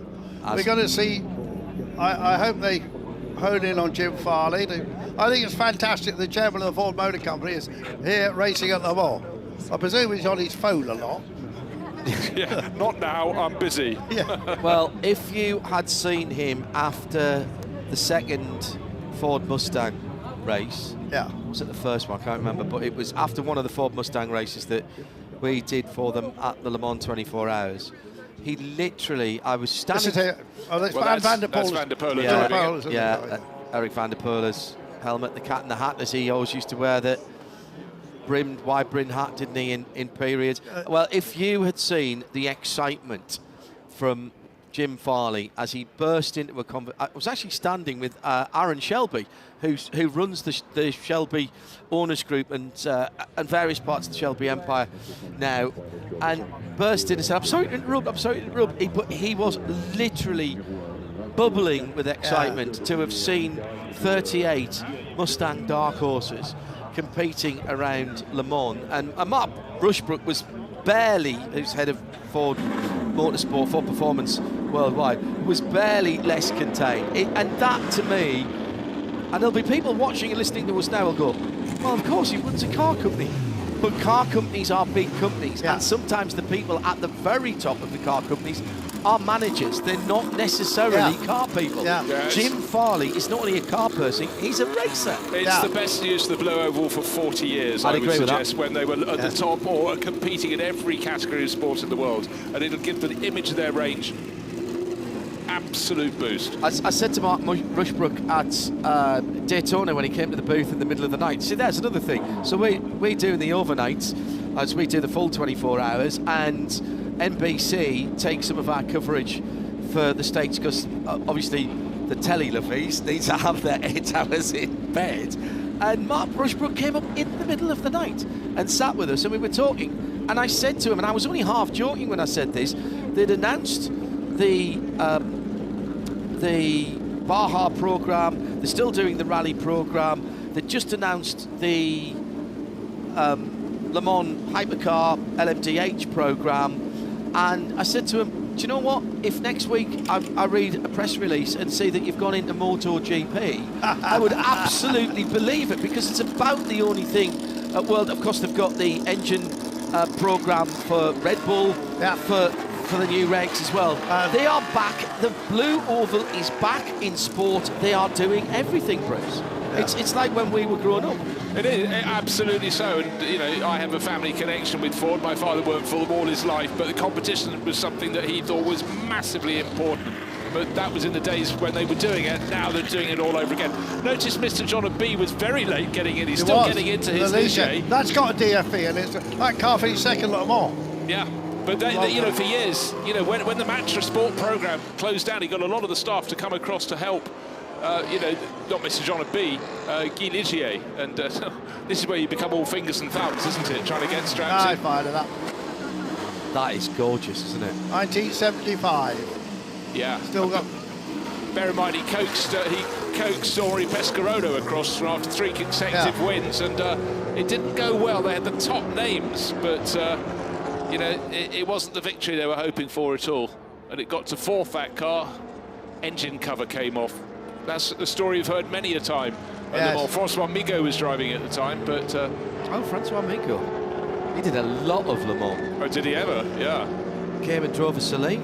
Brought some finance and drove a Celine. One to watch out for, problems in practice, Cal Mika in the number 75 Lola 292. He'll move up the field. He's 25th on the grid.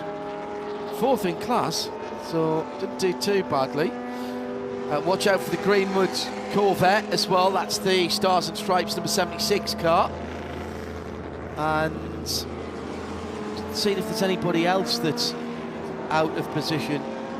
Oh, we must mention the two NASCARs. The American Thunder NASCAR to Le Mans has just been released. I think it was last Wednesday, a couple of Wednesdays ago, actually. And that's the story of the Camaro coming to Le Mans for the 2023 race, and a really nice piece of documentary filmmaking there. Huge project for the film, and an even bigger one for Jim France and for NASCAR. Jim France is a sports car man, always has been, and he was determined to get something back to Le Mans. In 1976, they sent out a Ford Gran Torino and a Dodge Charger to race at Le Mans. And it didn't quite work out, Bruce. I will give you some issues. First of all, I believe they're still the heaviest cars ever to have raced at Le Mans, which is extraordinary when you look at the Cadillacs that came here in the early 50s and so on and so forth. But they had all sorts of problems. The fuel didn't suit them at all. And in fact, the Dodge Charger managed 1 lap, but only after having stopped for a very long time at the start of the race. The Torino went a little bit better, but it was trying to sort of almost etch on glass using a lump hammer. Yeah. You know, it was just too much grunt, and the Ford had a 7-litre engine, and again, harnessing all the vibration. When you've taken a car effectively off the NASCAR ranks, it's made for a very, very different purpose. But the fans loved it. Yeah. You love diversity, you love sound. It'd be great if they continued, but they'd have had to completely bring a different sort of car. Maybe a one-off was best, actually. I heartily recommend it. Mike Rockenfeller was signed up to do the development work. Jimmy Johnson was involved with his old crew chief, Chad Knaus, and Jensen Button got roped in as well. Rocky had been doing some road course racing in NASCAR, and Jensen did a couple as well. It's fair to say that Mr. France was not going to be defeated by anything, and certainly tried not to make the mistakes of his father. And it was Hendrick Motorsports, the most successful NASCAR squad, along with General Motors. Goodyear supplied the tyres, of course, and pretty much everything was bespoke. The original thought was to bring a cup car, a road circuit cup car, and that sort of had to be shelved, and Dallara were brought in and basically built a prototype that looked like a NASCAR. It's a brilliant story. Sounded like a NASCAR, that was for sure. Did that win fans? Oh, yes. And the ACO actually told them, they said, right, we're doing this, doing that, because so they had to deal with things like windscreen wipers and lights and all that sort of stuff. And at one stage, it had air jacks in it. And the ACO and Thierry Bouvet and President Fillon basically said, no. We want you to do the theatre of running round with the jackman. Yeah. So they ditched the idea of putting the hydraulic jacks in, and they did it. And they won the pit stop competition without hydraulic jacks. And they brought in a team just to do a sort of weekend warrior set, just to do the wheel changes. Great story. A couple of well-known touring car racers in this event down the field. Gordon Shedden, British touring car champion. Flash. Yeah, he's in the 9345, and I don't know if they had. And then we got Stefan Mucker, multi-season DTM racer, and he's driving with his father Peter, who was a good racer. So they're sharing a bit a Capri, 1973 Capri. I'm afraid I have to hold up my hand and do something I do all too often: correct myself. The NASCARs in '76 were the heaviest of the decade. It's not they couldn't have been heavier than the Cadillacs in the early '50s. But anyhow, better to admit your error and move on. Well, now you stop those tweets right now. You can delete those. Now another car that was quite heavy but had loads of grunt. Spotted it in the pack a short while ago. It's the Muncher. It's the Robin Hamilton Aston Martin. Had a huge number of British fans. I think Snowy might have driven that, or the sister car or something. Peter Stone, one of our. You can be sure, and if he hasn't, he'll get it sorted. So look back down the pack again. You get this array of cars. I mean, it's like the widest one of the pack is that Group 5 BMW, the VSD sponsorship, just waiting in the background for the. Yes, there it is, left-hand side of the track, red flanks, white top. That's the Muncher Aston Martin. I think the interesting thing here is that Max Guenard would have been, on paper, favourite to win this race. He won it 2 years ago. He's won quite a lot of races in that car last couple of seasons. So it'll be interesting to see if he can work his way up for ninth. Maybe they did have some mechanical issue. Now, of course, in these events, shortest races, 43 minutes times 3.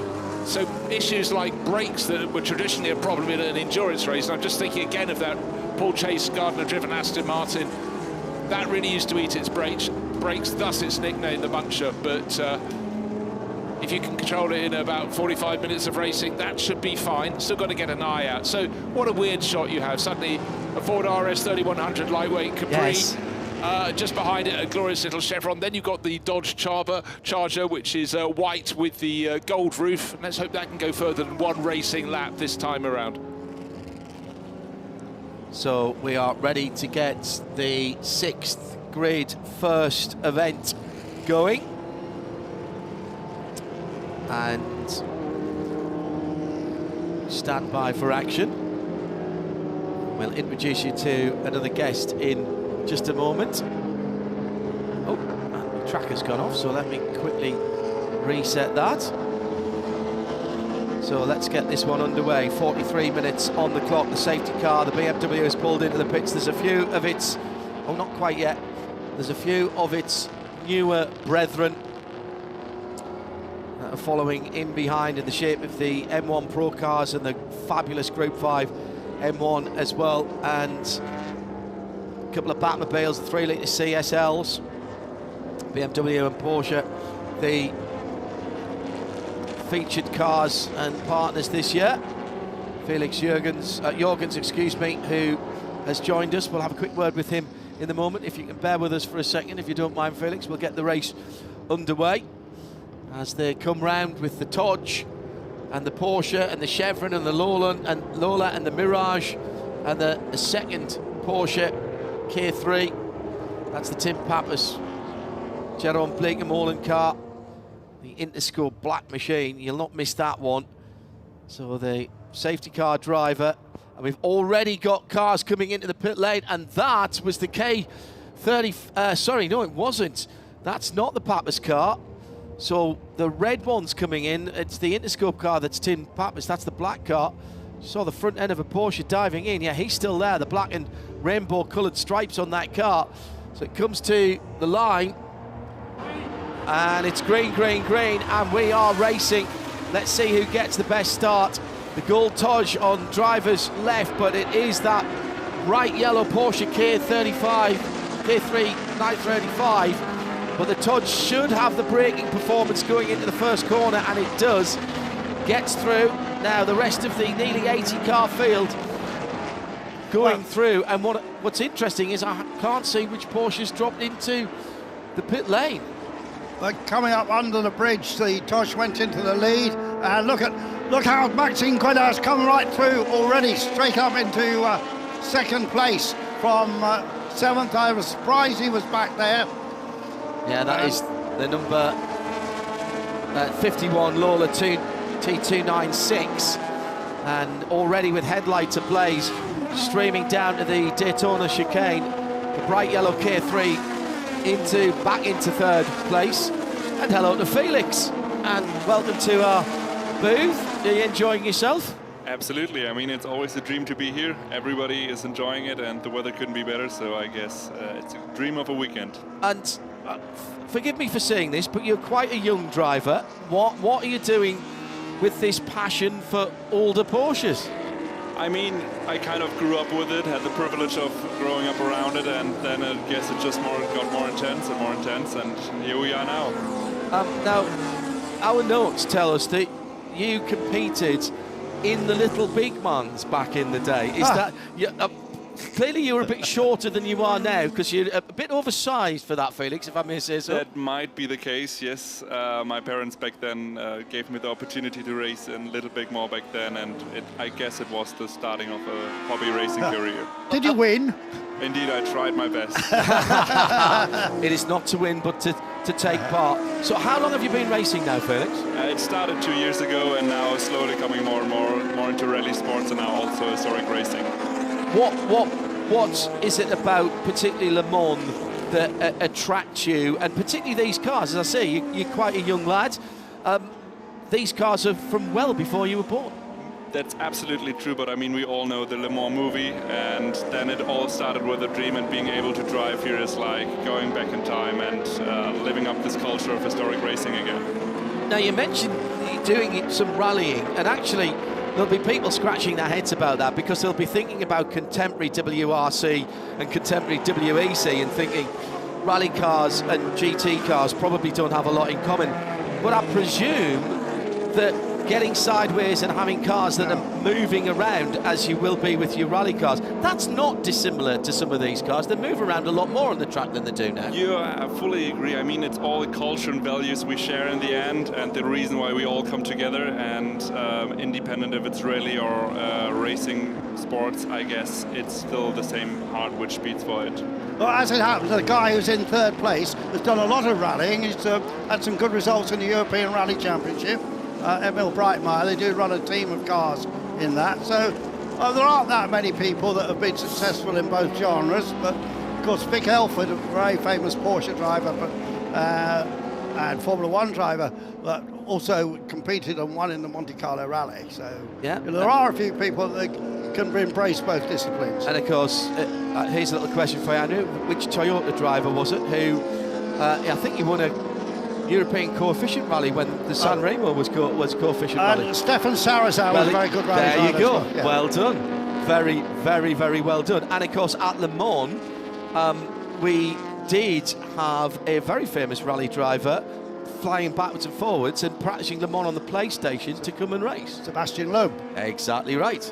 So there's been some crossover. I think Colin McRae drove here as well, the Pro Drive 550. He did. Yeah. Absolutely, he did. And it went well. So now at the front of the field, we've got these two old rivals and friends. Yves Shamama, Swiss, but has been based out in Cincinnati, I think, where they ran a big engineering company with his brother. But these two often race together in the Peter Auto Series, just like this both with DFV engines, but British chassis versus a sort of German chassis, but actually it started as a British chassis.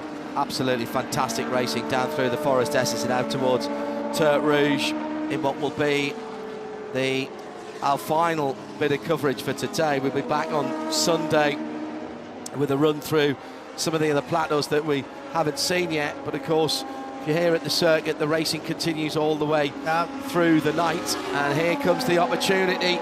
Gunat then in second place, Maxime Gunat with Yves Shimama ahead of him, just pulling out of the slipstream a little bit, maybe trying to get a bit of air onto the intakes. The Warsteiner beer car, oh, he's coming from a long way back, and that's not going to work, I don't think. There was a thought there, and fair play to Shimama, it did not move in the braking area. Felix Jurgens with us, driver and heavily involved in the classic car scene. How big a part have events like this, of Peter Auto doing the Le Mans Classic and their series, how big a part has that played in the growth of this part of motorsport? I mean, it was always present due to my father, who also competed in many Peter Auto events. So I guess now I'm trying to get more and more involved into also other events like Toronto, for example, for next year, and now also organizing my own small event. So I guess it's really always present. Felix, sorry, did you do the Tour Auto? Not yet, but it's aiming for next year. You must be, yeah, and this event becomes annual from next year. I'll just come back to that in a second, as we've got the CSL from 1973 in the full M Sport colours. I'm afraid the 58 car off by the side of the road. Alex and Peter Silo. Yeah, and that's early on. That's just before Tertre Rouge, Marshall Post 5. And one of the Corvettes as well. Now, that's a car that Ricky Taylor raced at the Daytona 24 Classic. Yes, he did. I think Jordan raced it as well. That is the Greenwood car then. Yeah. So that is very early on in the lap. Well, what happened to that? That's just pulled off very early on. Felix Jurgens with us. Annual event with the categories and the eras of cars being split into two annual events. That's great for us as spectators. What's the feeling in the paddock? Is that something that they've been asking for the No, sure. entries? I mean, you always try to keep up to date, and of course, due to the planning in advance for next year, I guess everybody is hyped for a new format, and I guess if you want to develop a program like this into the next generation, you always have to change some things, and people can't wait for the next year, so now they don't have to wait 2 years. It's next year already. Yeah, exactly, and we'll be back doing it again, I hope, as well. And obviously we've been televising this event and streaming it to the world for a long time. This year, for the first time, we have been streaming the Peter Auto series, which next year will be called the Le Mans Classic Series. The ability for people to tune in from Africa, America, Australia, all around the world, that has been a major change. No, and I think it's a really, really great asset you got, because people all over the world share this passion, and not everybody has the possibility to be here. It's limited access, of course, and just being able to watch it from the beach or wherever you are in the world currently, I think it's the best you can have. Well, for somebody of your era, your contemporaries in terms of age, you can pick up your phone wherever you are, and as long as you've got a Wi-Fi signal or you've got connectivity, you can tune into it. Whereas these races would have been happening 10 years ago, and nobody would have perhaps known they were happening. I fully agree, and I mean, you have to share it out in the world so that people really know what is happening here. Otherwise, if we just stay in our circle here, I think it will get really difficult to bring it into the actual next generation. We're talking about age, and this battle, there's 25 years difference between those two racing. The Torino's done. Gone back. Yeah, dear. The Torino, the NASCAR. Has got fluid coming out of it, look. Oh, yeah, that's the proper Starsky and Hutch front end on that car as well, for those of a certain era with the white stripe over the top of it. That's one of the two NASCARs. The Charger, I think, is still running, so that's a turnaround from what happened when they were here in 1976. It was the Charger that met its demise earlier than the Ford. The Dodge didn't go as far as the Ford this time. That particular record has been reset. Felix, you were racing a 2.5 litre ST this morning. How did that go? Indeed, I mean, a Porsche is always a weapon that always works, I guess. It's not like the British cars where you always have to work a lot on them, I guess. And for me, it was the perfect start into it. It's not too brutal. It's a car which you really can calculate a lot and just hit around the corners. Of course, you don't have the high top speeds like the 917s or 910s, but to get a feeling for here, I think it was the perfect car. Do you mind me asking how old you are? I'm 24. All right. So you've passed your test sort of 5, 6, 7 years ago. Had you already driven a stick shift car with 3 pedals, or did you have to relearn? No. I learned stick shift driving directly at the same time, like a little bit more. It was already a shifter. All right, okay. I learned driving in an old Porsche, so it was there from the beginning, I guess. I suppose we have to thank your parents. That's responsible parenting. How it should be, I guess. Yeah, absolutely, absolutely. A quick final question before we get back to the race and we let you get away and enjoy the rest of your weekend. Are you going to be doing any more of the Peter Auto events? We're off at Imola next in a couple of weeks' time. I won't make it this year, but next year you will see me for sure back on the grid. Well, that's absolutely fantastic. I'm so pleased that someone of your tender years appreciates the cars of not only your mum and dad's area, but even before that. Thanks for coming. Thanks for your passion, and keep spreading the word, won't you? Thanks for having me, and have a lovely weekend. It's brilliant. Thank you to Felix Jurgens, the Porsche driver in his ST from this morning. I did say I thought Cal Mika would move up the field, and Cal's up to 5th place now. So the Canadian going very well indeed. So, but our previous guest, Pappas and Bleekemolen, they're having a stellar run in 3rd place. Yeah, 4th place. Absolutely fantastic. I thought that car would come through. Still haven't worked out which was the Porsche that pulled off right at the beginning of the race. Oh, was it the Beck 935? Yes, it was. It was the 23 car, the red car. The Coca-Cola Bobby Rahal car, yeah. Yes, that's what it was. That was that car out of position then? Because that didn't show on the grid sheet. Never mind. It doesn't matter now. The car hasn't gone any further since it pulled into the pit lane. So Shimama and Grenat still battling it out. They're only half a second or so between them, and now they're into traffic. And the problem is some of these cars that they're trying to pass now are very quick in a straight line. That's how Van der Poel stopped. Oh, Van der Poel. Oh no, Federico de Rocha. Similar helmet. Yeah, it's like and also a white and blue car. Indeed, the blue flashes on the Eric Van der Poel Lola on the Polo Lola are on the outside of the flanks. But this number 9 Chevrolet pushing on very hard indeed. Russell Bus is trying to get past, but he just doesn't have the grunt to get past the Roland Nassim on Porsche. In the corner, he's faster, but coming out. Talking of cornering, a 308 GT4. Showing us all of its flanks, but pointing the right way all over again. That's good. Yellow flags at various points. That's Marshall Post 16. Car number 66 has come to that was that white and blue Lola. Yeah, that's the white and blue. Frederic de Rocha, not Federico. French driver. That's a T298, another 1979 car now, with the Datsun in behind. I think peeling into the pit. What happened to the Ferrari? Yeah, just lost the back end. Quite a lot of rake in that car, actually. It almost looks like it should be sitting a little bit further down. Leading cars pitting. The Dodge is in. Grenat does another lap.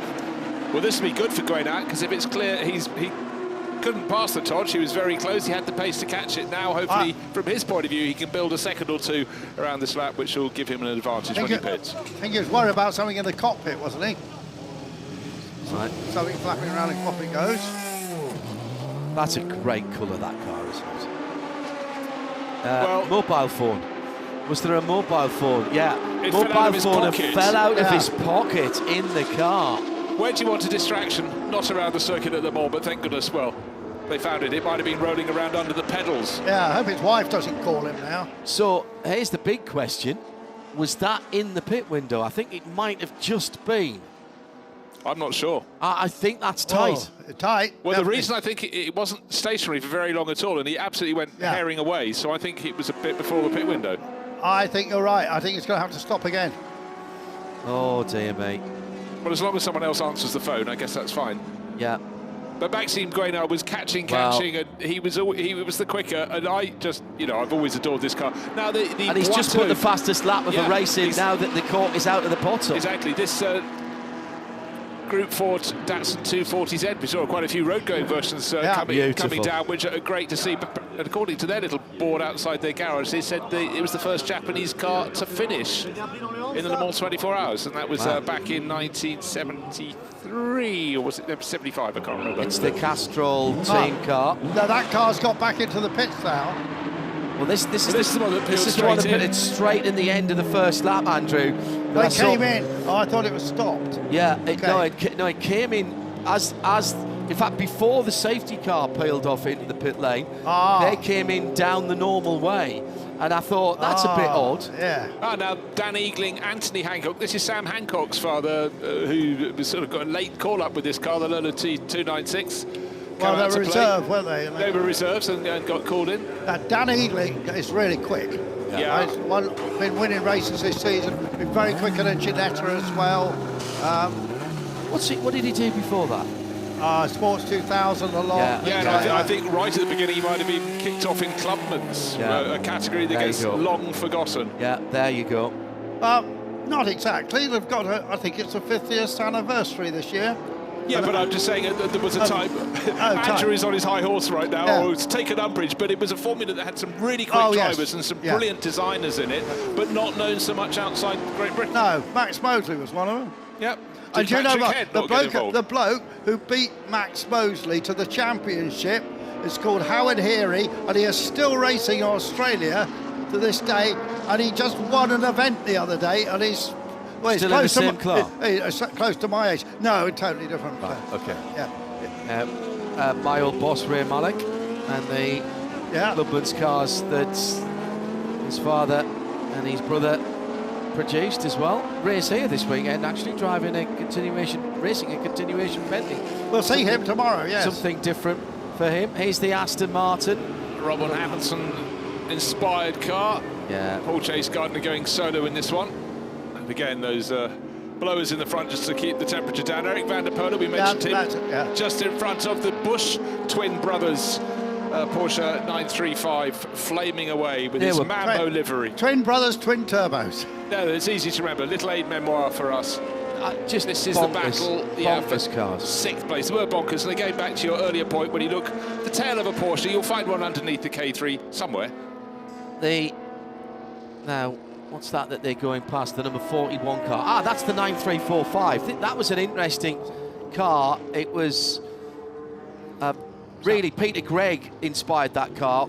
Found the kit of parts for the previous version of the 935, and there was various bits and pieces that they decided to graft on to the 934, so it became the 934.5, and including the turbos and various other pieces.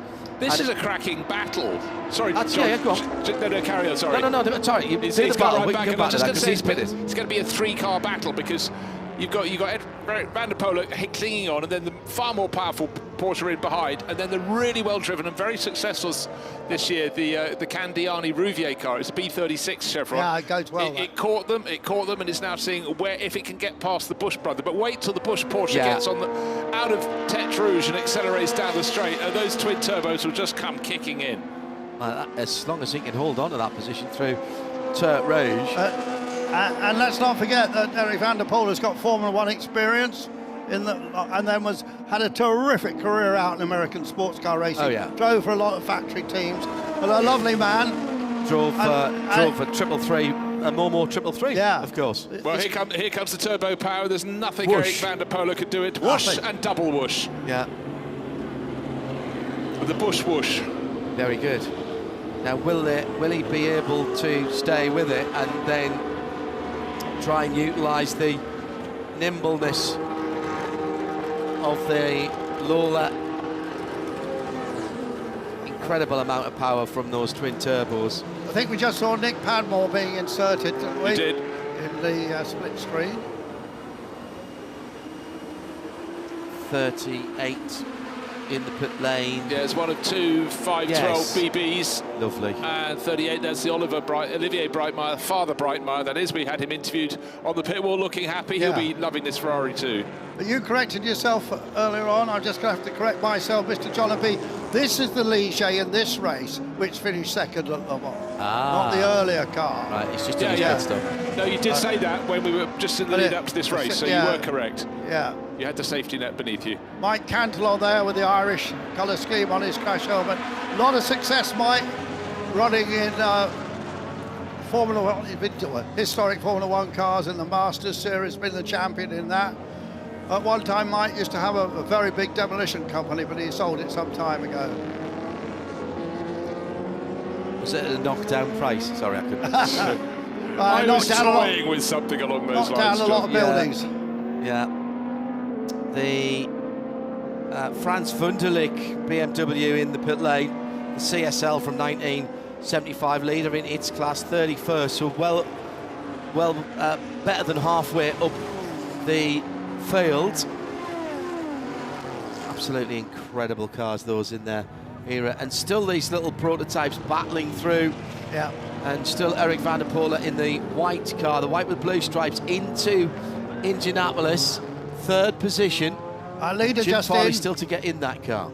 The leader is in. Okay, so the big question is that lap with a clear track ahead of Maxime Guénard in the Otford Group Lola, has that been enough for him to build an advantage? So he will be back in front, or when he emerges, he'll be ahead of the car that he was chasing for the outright lead at the start of the race. I think he probably will be. That was a 4:15 into the pits for Maxime Guénard last time around. Let's see what the Busch Porsche can do and whether it pits. Meantime, side by side for Lola versus Chevron, two great British sports car chassis manufacturers, as they're coming into traffic now. The blue Porsche ahead is their next car in the race, and this is where they're gaining. They're gaining hand over fist on that 935 ahead of them, and they might actually get by them. Oh, look at that dark coloured BMW.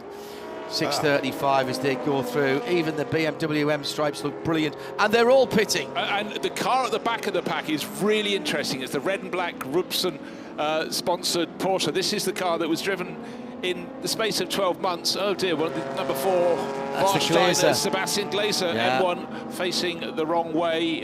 Well, not going anywhere at all, but just go back to that Porsche if I will. Thierry Perrier in period. Oh, let's find out what happened with the BMW M1. Stopped. He's simply pulled off. I was going to say he's parked nicely parallel with the barriers there. But the Rupson Porsche raced in the 1980 Le Mans 24 Hours and the 1981 Monte Carlo Rally. Thierry Perrier at the wheel. He's the driver, the right-hand side of our screen. So all these years later in a multi-purpose car. That's the thing that just seems so extraordinary to us today.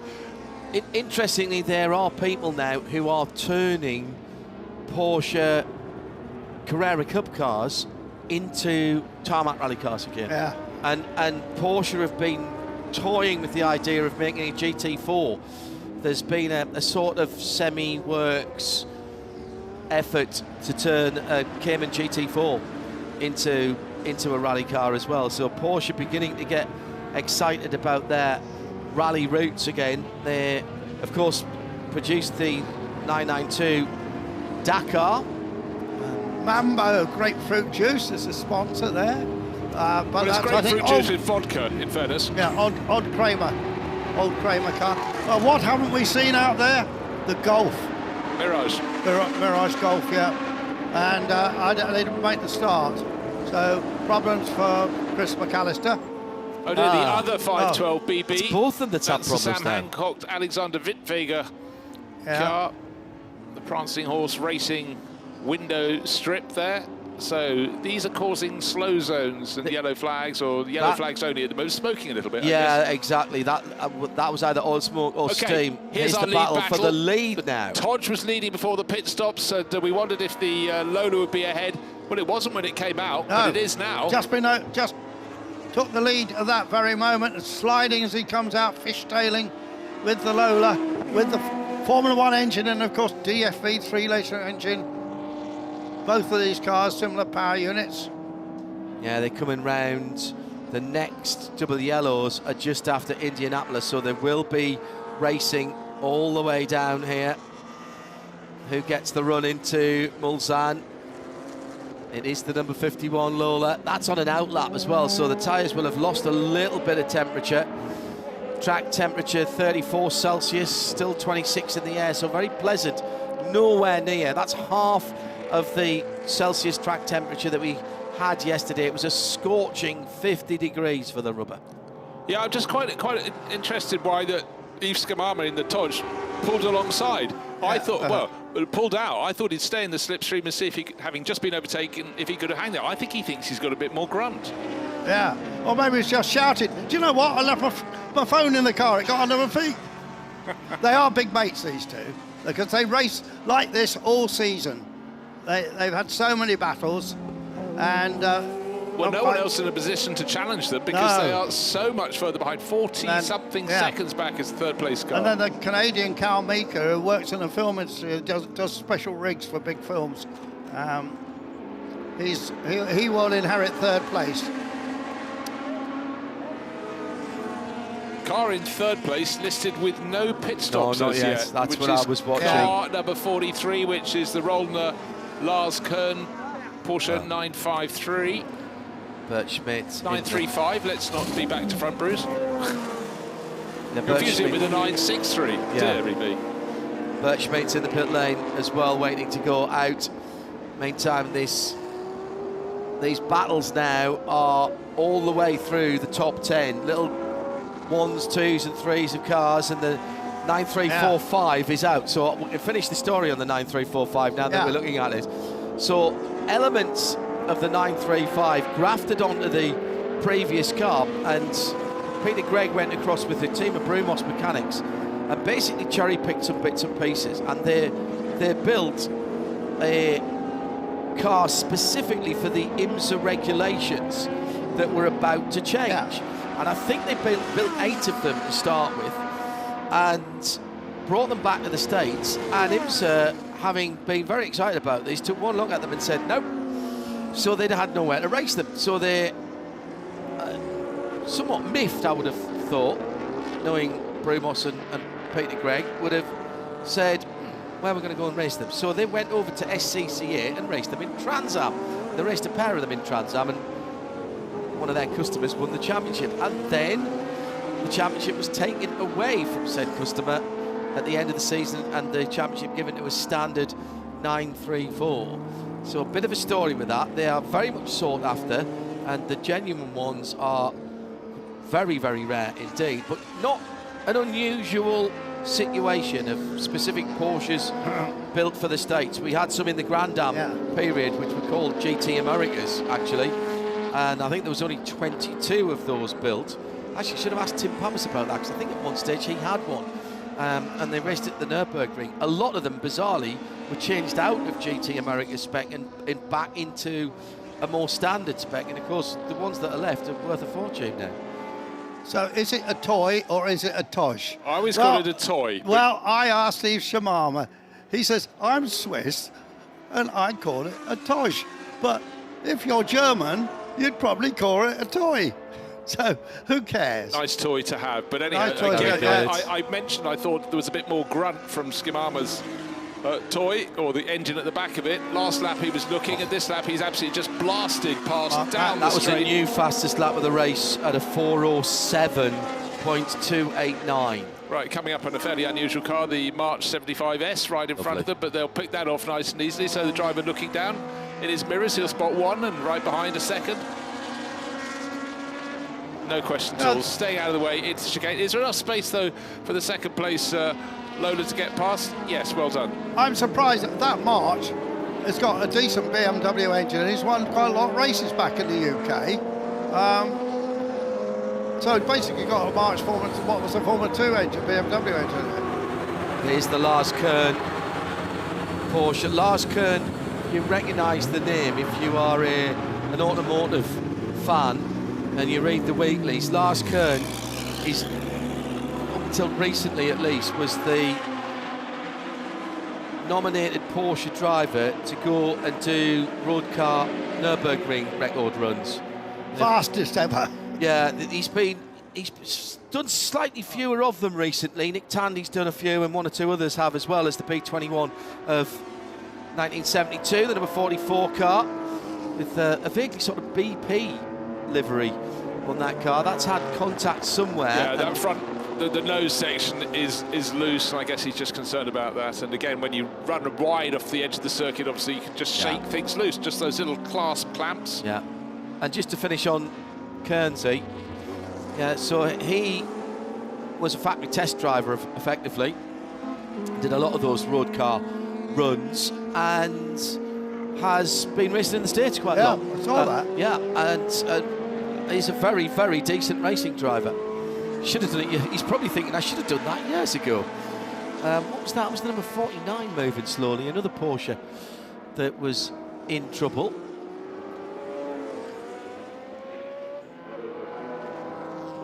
Meantime, in the pit lane, the VSD BP car. Well, that's not going anywhere, is it? They're just doing a bit of... Yeah. Well, they've got a night race today, so or a race tonight, so get it sorted for that. One of the...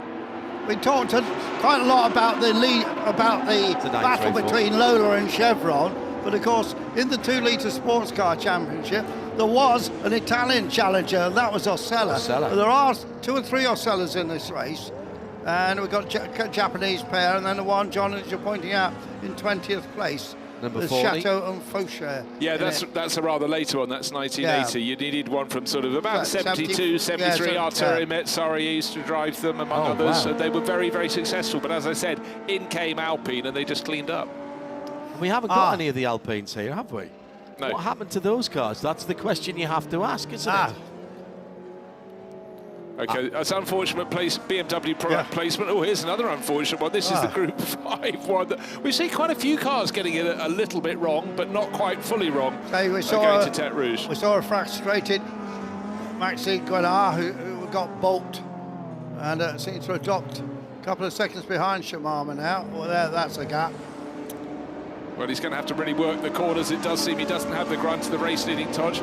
Good to see the, I'm saying Todge now, good grief, the Lloyds of London Chevron in the mix as well. Lloyds of London was Ian Bracey, and he built a car for Le Mans, a bit like Alain de Cadenet. The car has quite recently been rebuilt, a couple of years ago, and it won a race at Silverstone in the festival with... I'll tell you who was driving, Michael Lyons driving it. And they've been trying to get an entry for this, but he did definitely race here, Ian Bracey. Oh yeah, the baked bean. The baked bean, yes. Was he orange? Ask Ian Flux about sharing a room with him, or read Ian Flux's book. 83 is the Lola 296 from 1976. That's the Bert Schmidt's car that spent a bit of time in the pit lane, and that is still third in its class. Again, a myriad of classes here. Yeah. Chucking the gravel out. Clearly that run for Jean Legras. You can see the way the green strip had been peeled away from the nose, which we saw had been loose. One trip across the curbs is all it takes. The 41's been going well, hasn't he? Up there in 4th place now, a 9.345, John, that you've been talking about. Now, which Simon is that? So, yeah, that again is a class leader. The leading 2 are class leaders, then 4th and 5th. We have the IMSA class K35 as well. And then a whole slew from 7th down to 14th are all class leaders. As we come into the last 10 minutes of the race, and therefore our coverage of today. Reminder, we'll be back on Sunday just after 10 o'clock. Now, car down in the pit lane is the Datsun. Let's have a word with one of the drivers. A very original car here. It's a Datsun 240Z with Olivier Biotto. And unfortunately, there is a mechanical problem on the car. Olivier, apparemment, ça ne repartira pas pour cette Datsun 240Z. C'est quoi le problème? On a des problèmes de raté moteur avec probablement l'allumage. Donc ça ne nous permet pas de ressortir des virages avec de la puissance. Alors c'est la seule Datsun 240Z engagée ici dans ce Mans Classique 2025. Ça fait quoi d'avoir une voiture originale? C'était le but du projet. On est arrivé ici pour avoir une voiture différente qu'on a montée de A à Z en famille avec des amis. Et on est très heureux d'être ici. Bon, vous pensez que c'est réparable pour la course 2? Eh ben, on va tout faire pour, en tout cas. On a toute une équipe en qui j'ai confiance, qui est très compétente. Donc ça va le faire. Merci bien, Olivier. It's a friend affair, it's a family affair for this Datsun 240Z. Some fighting problem with this car, but they make everything so that they can be at the start of race number 2 during the night. Yeah, I said he lost power early on in that car, brought it in. Another interesting car that we've seen. I think that one was here 2 years ago. Yeah, an Altara. There's a Rondeau, and the sponsor was a wallpaper manufacturer. Renamed the car as an Altara, and Vic Elford ran that team. He was hired to run that car.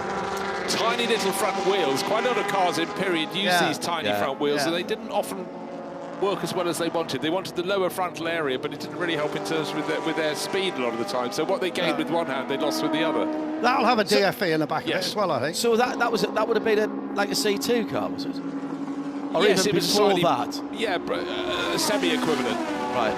Because it has the similar sort of proportions, doesn't it? Yes. It's the sort of baby prototype class. So interesting. And you see, as you say, with the sort of 10 or 11 inch front wheels, don't they? They're really small, but it does bring that frontal area down. DFE pushing you along. Making a smaller hole in the air would seem to be a good idea. The 49 Group 4 Porsche had been stopped. They've limped it back into the pit lane, and they're looking at the back of that car. I think we've got a clear track now, you know, out there for the last 7 minutes or thereabouts. And battle for position on the track is for 8th and 9th, and that's a new 8th position. That's the Nick Padmore car going through into 8th position. The black Lola, the Crown car. Yeah, that pitted relatively early because Nick Padmore will, these days be, he's won so many championships in historic racing. You want maximum Padmore time. Yeah. Maximum Padmore. He races for the Britex organisation in Germany, lots of different JPS cars, and he's always trying new ones as well. The lead's back down under a second here, guys. Yeah. Grinard has pulled Shimama back in again, and... Well, he's just coming up. No, he's not, I beg your pardon.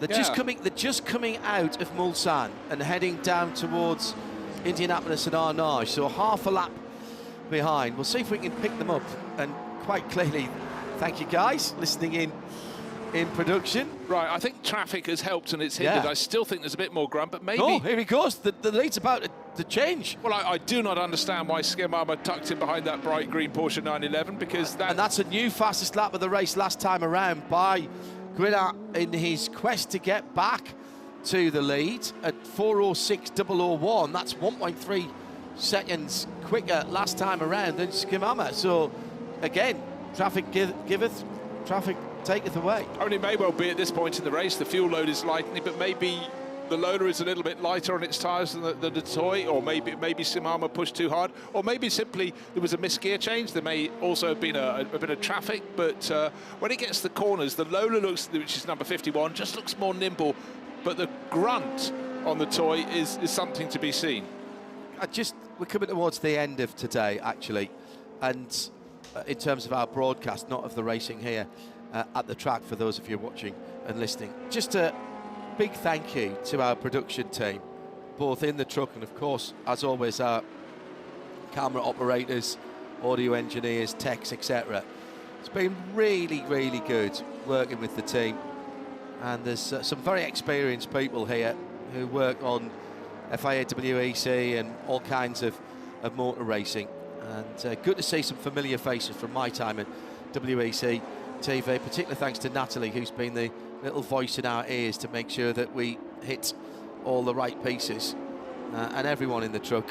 Thank you very much indeed for everything today. I'm already looking forward to tomorrow, but the coverage has been absolutely stunning, and we've had plenty of notes from people around the world to say how much they've enjoyed the pictures. Exactly so, and just remember, all of these groups, pretty much every race we've had so far has had close on 80 starters. Yeah, and to pick incredible. out, and also with a pit stop built into the middle of a race that's normally 45 minutes long, and still to be able to tell the story, that is a skill. It's not something you just gain overnight. Yeah, and I'd also say as well that some of the camera positions are a bit different from what we have at the Le Mans 24 Hours, and it gives a very different look at the circuit. Oh, a little bit of contact, and that was the chevron, that was the boost chevron.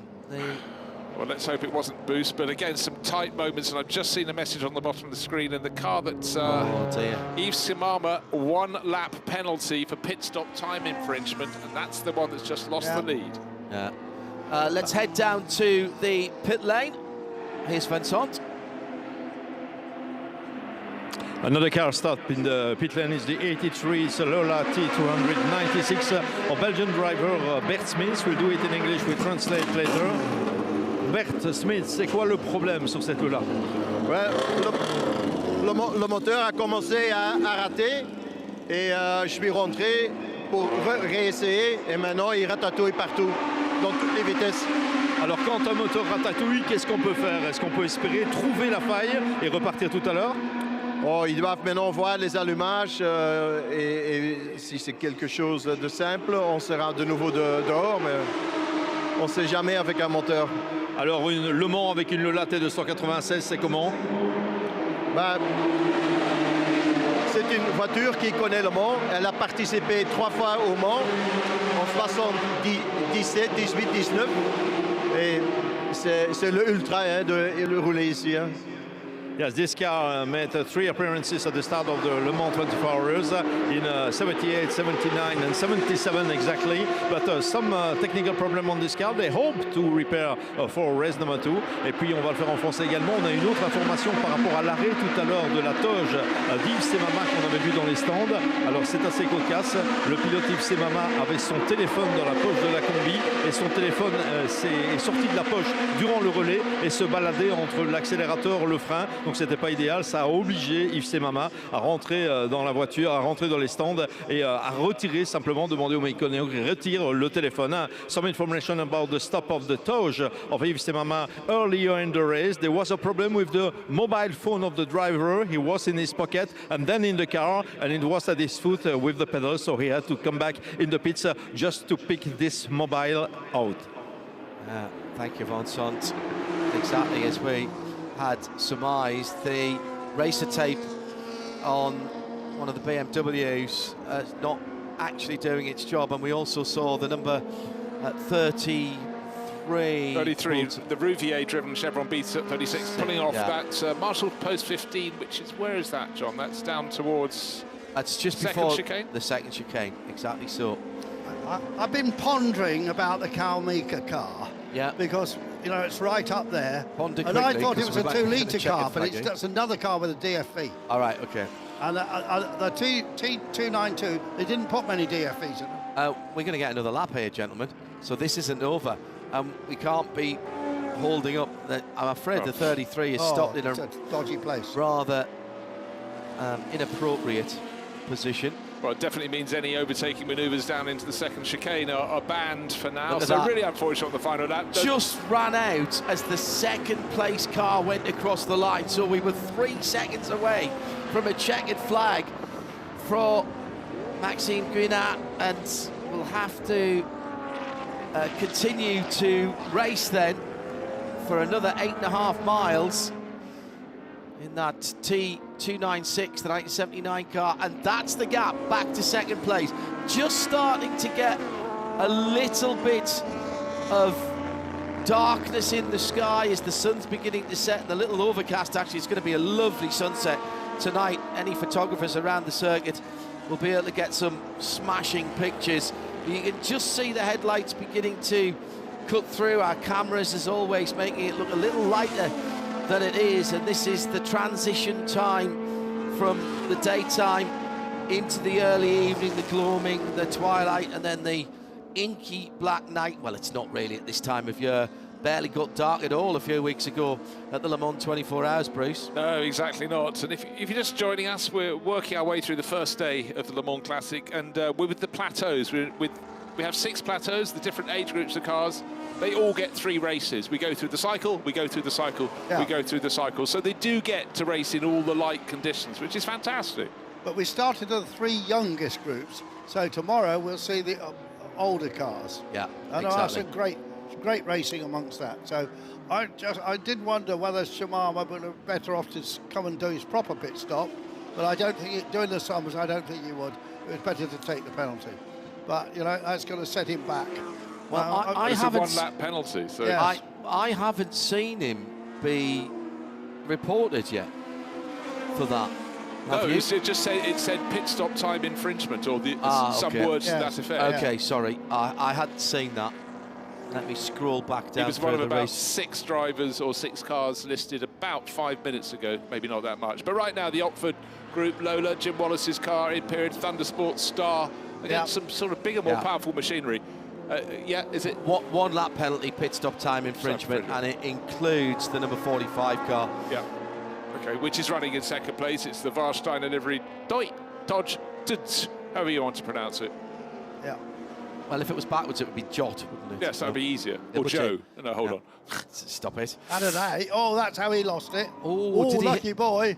Oh, that's another. How many cars have we seen on the dirt in that double apex right-hander where you go all the way out to the left-hand side just as you're coming in to the high commitment, and that's high commitment there, and you want to get your entry to Tertre Rouge, right? And we've seen so many. That must be the 4th or 5th car, and I think only 1 has hit the barriers, and even then it was just a graze. Yeah, the fact he did it in a cluster of cars as well, and nobody picked him up. Yeah. I love that little sector there. They come so fast down into Indianapolis. Got a little bit of banking on the corner, and then a little sprint down into the slowest corner on the whole track. I got asked this the other day, and I think I know the answer. Why is it called Indianapolis? Is it because it's banked? Yes. And I thought it was because it was originally bricks rather than it being banked. I never heard that. I thought it was just because it was banked. Someone out there will know. Well, at RSL_studio, and thank you for all the messages today. Time has elapsed, so the checkered flag is being readied for this first race for the youngest cars in the Le Mans Classic for 2025. Remember, we're going to a new format. It will be an annual event. We'll see these cars in 2 years' time and some more new grids as well. But here is Maxime Grenat taking the checkered flag, and just 2 seconds behind at the moment, but now will drop because the Alcamel timing will now effectively place the 2nd place car in almost stasis, because they've docked it a lap, and we will see how far it drops down. It's at the moment in 13th position. So I think that's where it will be. Everybody else was a lap back then from there. They were That's quality that the Alcamel guys can make that work so fast. And thank you to them as well today. You see, it not only helps us, but it helps all the public out there, because they can understand the situation, because they're listening to us. Oh, Tim Patterson, Jerome Blinkemolen's car showing us stopped. No. On the last lap. They're still leading that IMSA class in 12th position for the number 54. Okay, we've got yellow flags at Marshall Post 15. We know that's the Chevron sitting down there, car 33, and Marshall Post 1.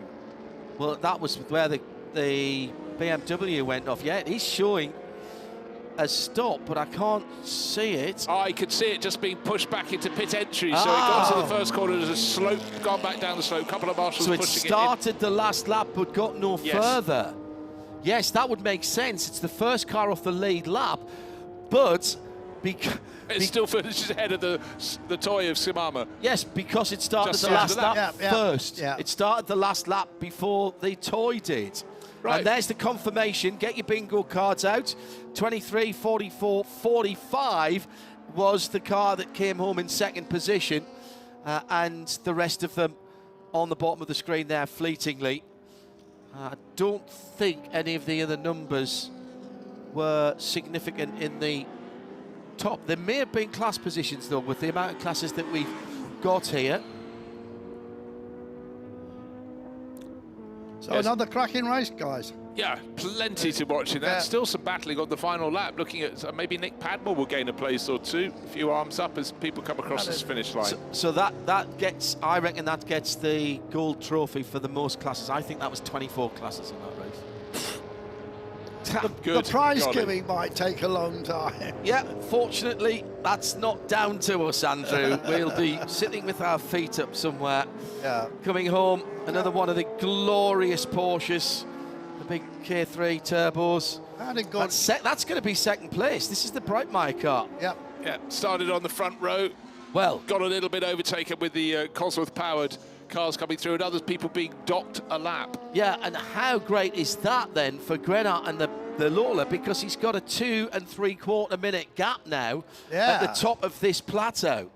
Yeah, talk about us putting our feet up later. He could do that in the next 2 races. But as we've seen, you can have mechanical failures too, so you can't bank anything. So what go on. Oh, hang on. Very close finish. Jim Farley and Nick Padmore. Padmore's Lola has just gone up into 3rd place on the line.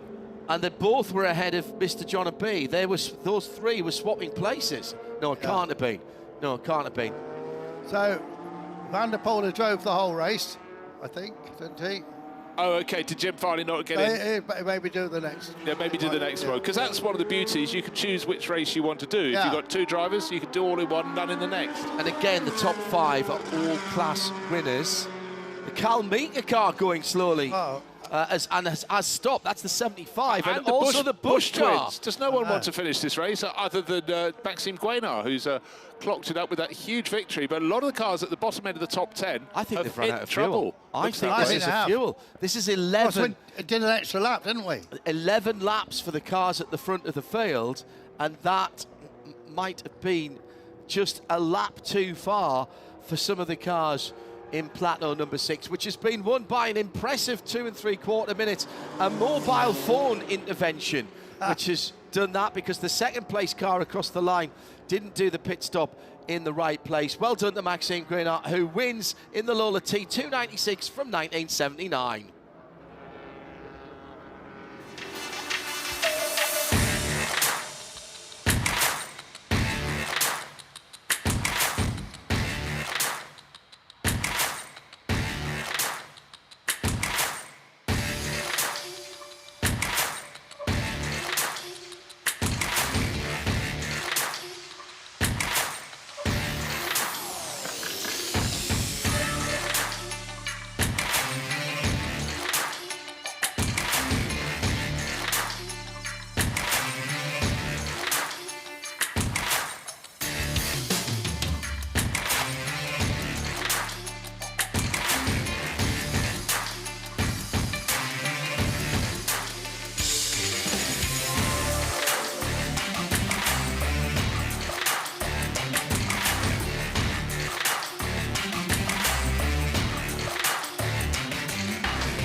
So confirming the results after the penalties, with the Maxime Guénard car winning by 2 minutes and 44 seconds from the Breitmeyer Porsche, the bright yellow car. Then the Sinclair Nick Padmore car Jim Farley and Eric van der Poel, and Charlie Hyatt coming through to second in class and finishing 5th in the Chevron B31. Lots of class winners in the top half of the field there, and a race which was pretty clean, actually, categorised at the end, Bruce, by 4 of the cars who were running at the sharp end of the field not making it through to the checkered flag when they were still on the lead lap. Just remember, John, we only just got on the final lap. If our race leader, Maxime Guénard, had backed it off by a couple of seconds, we wouldn't have had that extra lap. And it may simply be down to a lack of fuel. It may be mechanical failure. But on these small elements, things turn. Of course, he wouldn't have known, Andrew, that the car behind, because there's no pits to car radio, he wouldn't have known the car behind was getting a 1-lap penalty, so he couldn't have backed off. He would have had no idea unless they had some system with the pit signal. Sometimes, you know, you can make a word up or something. Yeah. But I think it's unlikely that he knew that his mate and great racing partner, because they raced so much together, had got that penalty. And he'll be disappointed as well. Yeah, and a mobile phone, if you didn't catch it, it was the mobile phone that fell out the pocket and they had to come in early. So there we have it then, the first race for Plateau 6, Grid 6, the youngest cars in the 2025 Le Mans Classic here at the Circuit de la Sarthe, here in early July 2025. On behalf of Andrew, Mariott, Bruce Jones and the whole crew, thank you very, very much for being with us. I'm John Hindhaugh. Have a great Saturday. We'll see you tomorrow. Bye-bye.